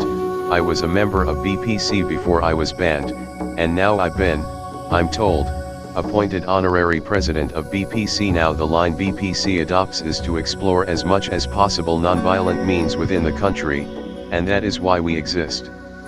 But there are people, and there are many people, who have despaired of the efficacy of nonviolence as a method. They are of the view that the present nationalist government can only be unseated by people operating a military wing. I don't know if this is the final answer. I think in the end there is going to be a totality of the effect of a number of change agencies in operating in South Africa. I personally would like to see fewer groups. I would like to see groups like ANC, POC, and the Black Consciousness Movement deciding to form one liberation group. It is only, I think, when black people are so dedicated and so united in their cause that we can effect the greatest results. And whether this is page 149 going to be through the form of conflict or not will be dictated by the future. I don't believe for a moment that we are going to willingly drop our belief in the nonviolent stance as of now. But I can't predict what will happen in the future, inasmuch as I can't predict what the enemy is going to do in the future. No timetable can you guess at all at the number of years the change might take. That is a very difficult exercise. I don't want to get involved in that kind of exercise. Some people say 5 years, others say 10 years. I think that we are not at the stage yet where it is possible to fix a precise timetable. You speak of an egalitarian society. Do you mean a socialist one? Yes, I think there is no running away from the fact that now in South Africa there is such an ill distribution of wealth that any form of political freedom which does not touch on the proper distribution of wealth will be meaningless. The whites have locked up within a small minority of themselves the greater proportion of the country's wealth. If we have a mere change of face of those in governing positions, what is likely to happen is that black people will continue to be poor, and you will see a few blacks filtering through into the so-called bourgeoisie. Our society will be run almost as of yesterday. So for meaningful change to appear, there needs to be an attempt at reorganizing the whole economic pattern and economic policies within this particular country. BPC believes in a judicious blending of private enterprise which is highly diminished and state participation in industry and commerce, especially in industries like mining gold, diamonds, asbestos and so on, like forestry, and of course complete ownership of land. Now in that kind of judicious blending of the two systems we hope to arrive at a more equitable distribution of wealth. Do you see a country in which black and white can live amicably on equal terms together? That is correct. We see a completely non-racial society. We don't believe, for instance, in the so-called guarantees for minority rights, because guaranteeing minority rights implies the recognition of portions of the community on a race basis. We believe that in our country there shall be no minority, there shall be no majority, just the people. And those people will have the same status before the law, and they will have the same political rights before the law. So in a page 150 sense it will be a completely non-racial egalitarian society. But will the vast number of blacks after all their experiences be able to live their life without giving vent to feelings of revenge, We believe it is the duty of the vanguard political movement which brings change to educate people's outlook. In the same way that blacks have never lived in a socialist economic system, they've got to learn to live in one. And in the same way that they've always lived in a racially divided society, they've got to learn to live in a non-racial society. They've got many things to learn. All these must be brought to them and explained to the people by the vanguard movement which is leading the revolution. So that I've got no doubt in my mind that people, and I know people in terms of my own background, where I stay, are not necessarily revengeful, nor are they sadistic in outlook. The black man has got no ill intentions for the white man. The black man is only incensed at the white man to the extent that he wants to entrench himself in a position of power to exploit the black man. But beyond that, nothing more. We don't need any artificial majorities, any artificial laws to entrench ourselves in power, because we believe once we come into power our sheer numbers will maintain us there. We do not have the same fear that the minority white government has been having all along, which has led to his many laws designed to keep him there. Free franchise. As you know, the main argument of the government is always that the black man just isn't on a civilization level at present to pull his full weight politically. Do you think of a one man, one vote franchise? Yes, we do think so. Entirely. Entirely one man, one vote, no qualification whatsoever except the normal ones you find throughout the world. Don't you think that the black man in fact is perfectly well able? The black man is well able and the white man knows it. The irony of that kind of situation is that when the white government negotiates so-called independence for the so-called Trans-K, they don't speak in terms of a qualified franchise. In the Trans-K, every Transkian votes. You get white nationalist politicians arguing that this is a system that is going to work for the Trans-K. But somehow, when it comes to the broader country, the blacks may not vote because they do not understand the sophisticated economic patterns out here. They understand nothing. They need to operate at a different page 151 level. Now this is all nonsense. It is meant to entrench the white man in the position in which he finds himself today. We will do away with it altogether. There will be a completely non-racial franchise. Black and white will vote as individuals in our society. This is all fascinating. As an outsider, as a visitor, I can only say that my feeling is that this is bound to be a very long and probably very bloody road. There is that possibility. There is that possibility. But as I said earlier on, it will be dictated purely by the response of the Nationalist Party.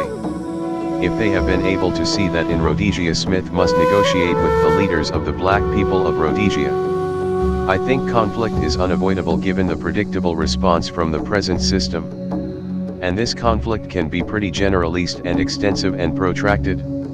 My worst fears are that working on the present analysis, conflict can only be on a generalist basis between black and white. We don't have sufficient groups who can form coalitions with blacks, that is groups of whites at the present moment.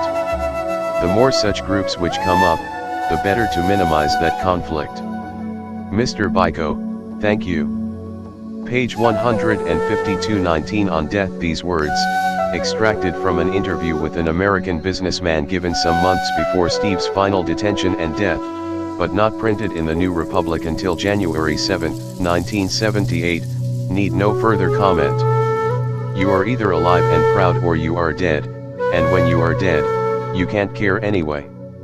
And your method of death can itself be a politicizing thing. So you die in the riots. For a hell of a lot of them, in fact, there's really nothing to lose, almost literally, given the kind of situations that they come from. So if you can overcome the personal fear for death, which is a highly irrational thing, you know, then you're on the way. And in interrogation the same sort of thing applies. I was talking to this policeman, and I told him, if you want us to make any progress, the best thing is for us to talk. Don't try any form of rough stuff, because it just won't work. And this is absolutely true also. For I just couldn't see what they could do to me which would make me all of a sudden soften to them. If they talk to me, well, I'm bound to be affected by them as human beings. But the moment they adopt rough stuff, they are imprinting in my mind that they are police. And I only understand one form of dealing with police, and that's to be as unhelpful as possible. So I button up. And I told them this, it's up to you. We had a boxing match the first day I was arrested. Some guy tried to clout me with a club. I went into him like a bull. I think he was under instructions to take it so far and no further, and using open hands so that he doesn't leave any marks on the face. And of course he said exactly what you were saying just now, I will kill you. He meant to intimidate. And my answer was, how long is it going to take you? Now of course they were observing my reaction. And they could see that I was completely unbothered. If they beat me up, it's to my advantage. I can use it. They just killed somebody in jail, a friend of mine, about 10 days before I was arrested. Now it would, page 153, have been bloody useful evidence for them to assault me. At least it would indicate what kind of possibilities were there, leading to this guy's death. So, I wanted them to go ahead and do what they could do, so that I could use it. I wasn't really afraid that their violence might lead me to make revelations I didn't want to make, because I had nothing to reveal on this particular issue. I was operating from a very good position, and they were in a very weak position. My attitude is, I'm not going to allow them to carry out their program faithfully. If they want to beat me 5 times, they can only do so on condition that I allow them to beat me 5 times. If I react sharply, equally, and oppositely, to the first clap, they are not going to be able to systematically count the next 4 claps, you see. It's a fight. So if they had meant to give me so much of a beating, and not more, my idea is to make them go beyond what they wanted to give me and to give back as much as I can give so that it becomes an uncontrollable thing. You see, the one problem this guy had with me, he couldn't really fight with me because it meant he must hit back, like a man. But he was given instructions, you see, on how to hit, and now these instructions were no longer applying because it was a fight. So he had to withdraw and get more instructions. So I said to them, listen, if you guys want to do this your way, you have got to handcuff me and bind my feet together, so that I can't respond. If you allow me to respond, I'm certainly going to respond. And I'm afraid you may have to kill me in the process even if it's not your intention.